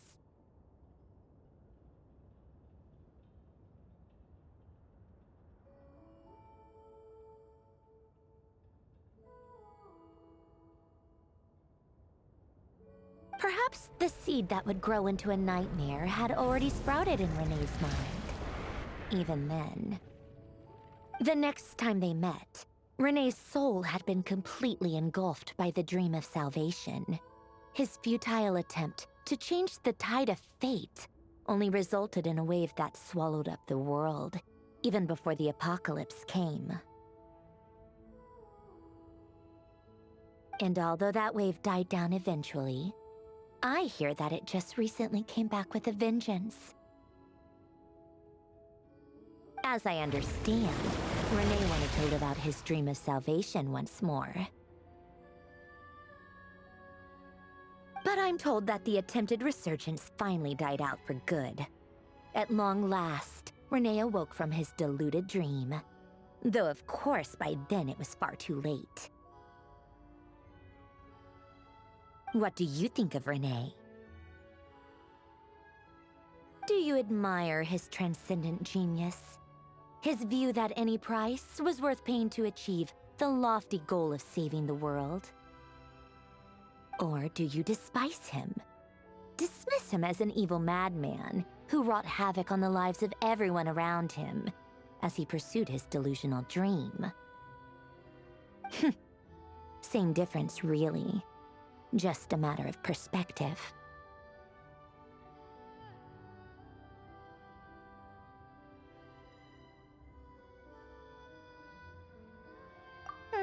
What a cop-out. But I suspect you'd have a more incisive and insightful answer if we dug into it further.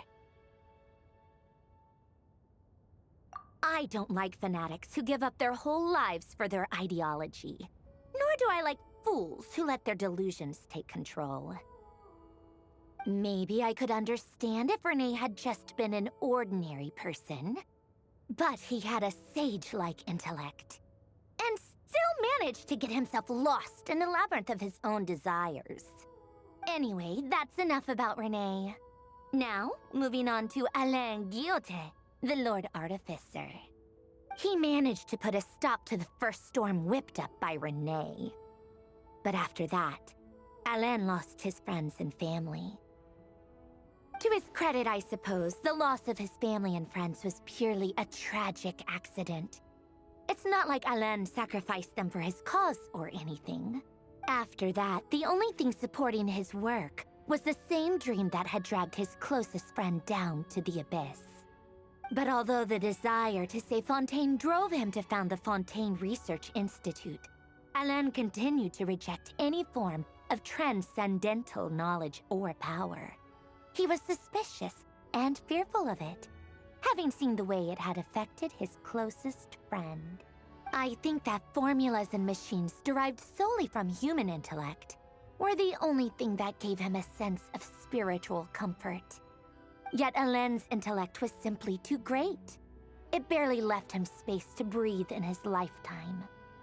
Once he realized that the end of his life was approaching, he finally accepted the truth. The Nazissenkreuz Institute needed someone, and a human being, to see its story through to the end. He quit working on his formulas, trading them in for the fairy tales that had played such a formative role in his childhood, but which he'd barely touched in his adult life. He told me that the director of the Nazissenkreuz Institute used to read those fairy tales to the children as bedtime stories. Apparently, they worked wonders at sending kids off to sleep. I think that all he wanted at that time in his life was to be able to sleep deeply without being plagued by depression. By that point, nothing else really mattered. At the very end, he laid down to rest in the ruins of the former Nazissenkreuz Institute orphanage, while the Fontaine Research Institute he had founded continued tirelessly with its work. Many years after that, tensions over competing dreams would once again cause a rift, this time between members of the Fontaine Research Institute.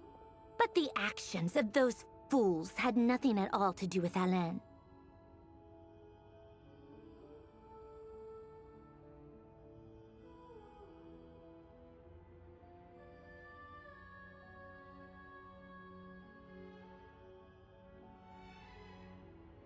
And that is the story of two people from the Nazissenkreuz Institute who both wanted to save the world.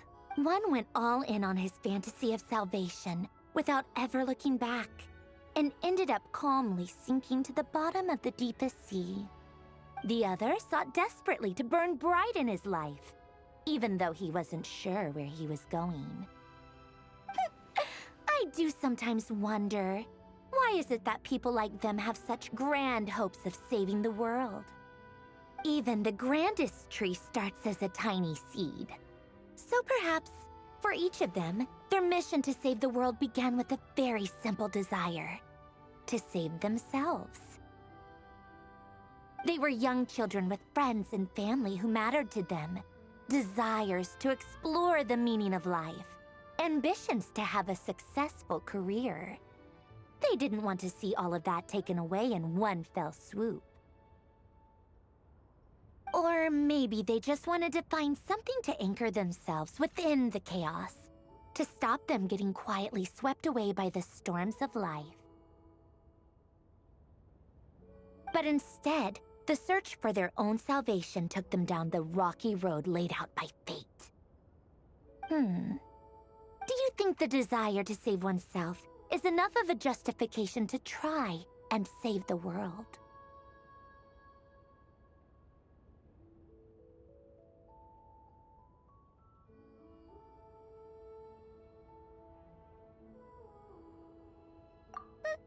The way you said that sounded just like Alain.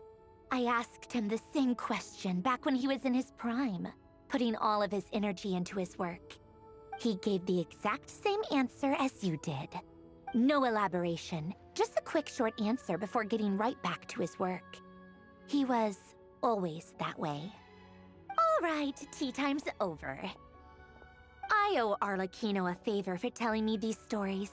I'll have to bring a whole sack of gifts the next time I visit the House of the Hearth. I'm gonna go tinker with Polonia now. You guys can do whatever you want, as long as it doesn't involve interrupting me. Polonia, exit hibernation mode. Begin diagnostics.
Ad Astra Abyssosk.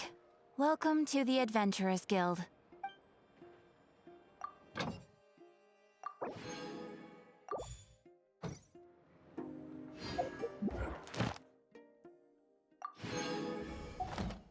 Ad Astra Abyssosk.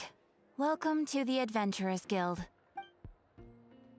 Thank you for completing today's commissions. Here is your reward.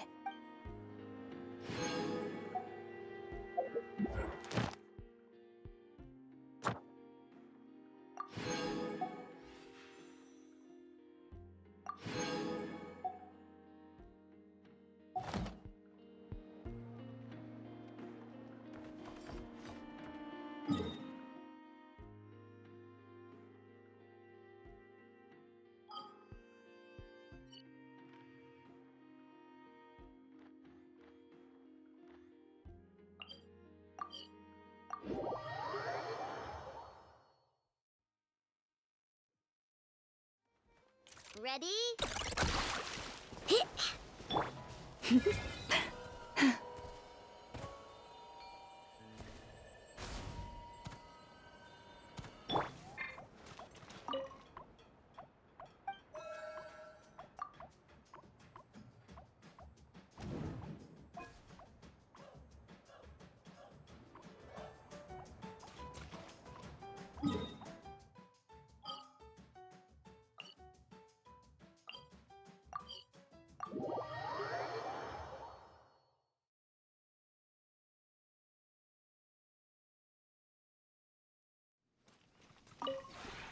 This realm is...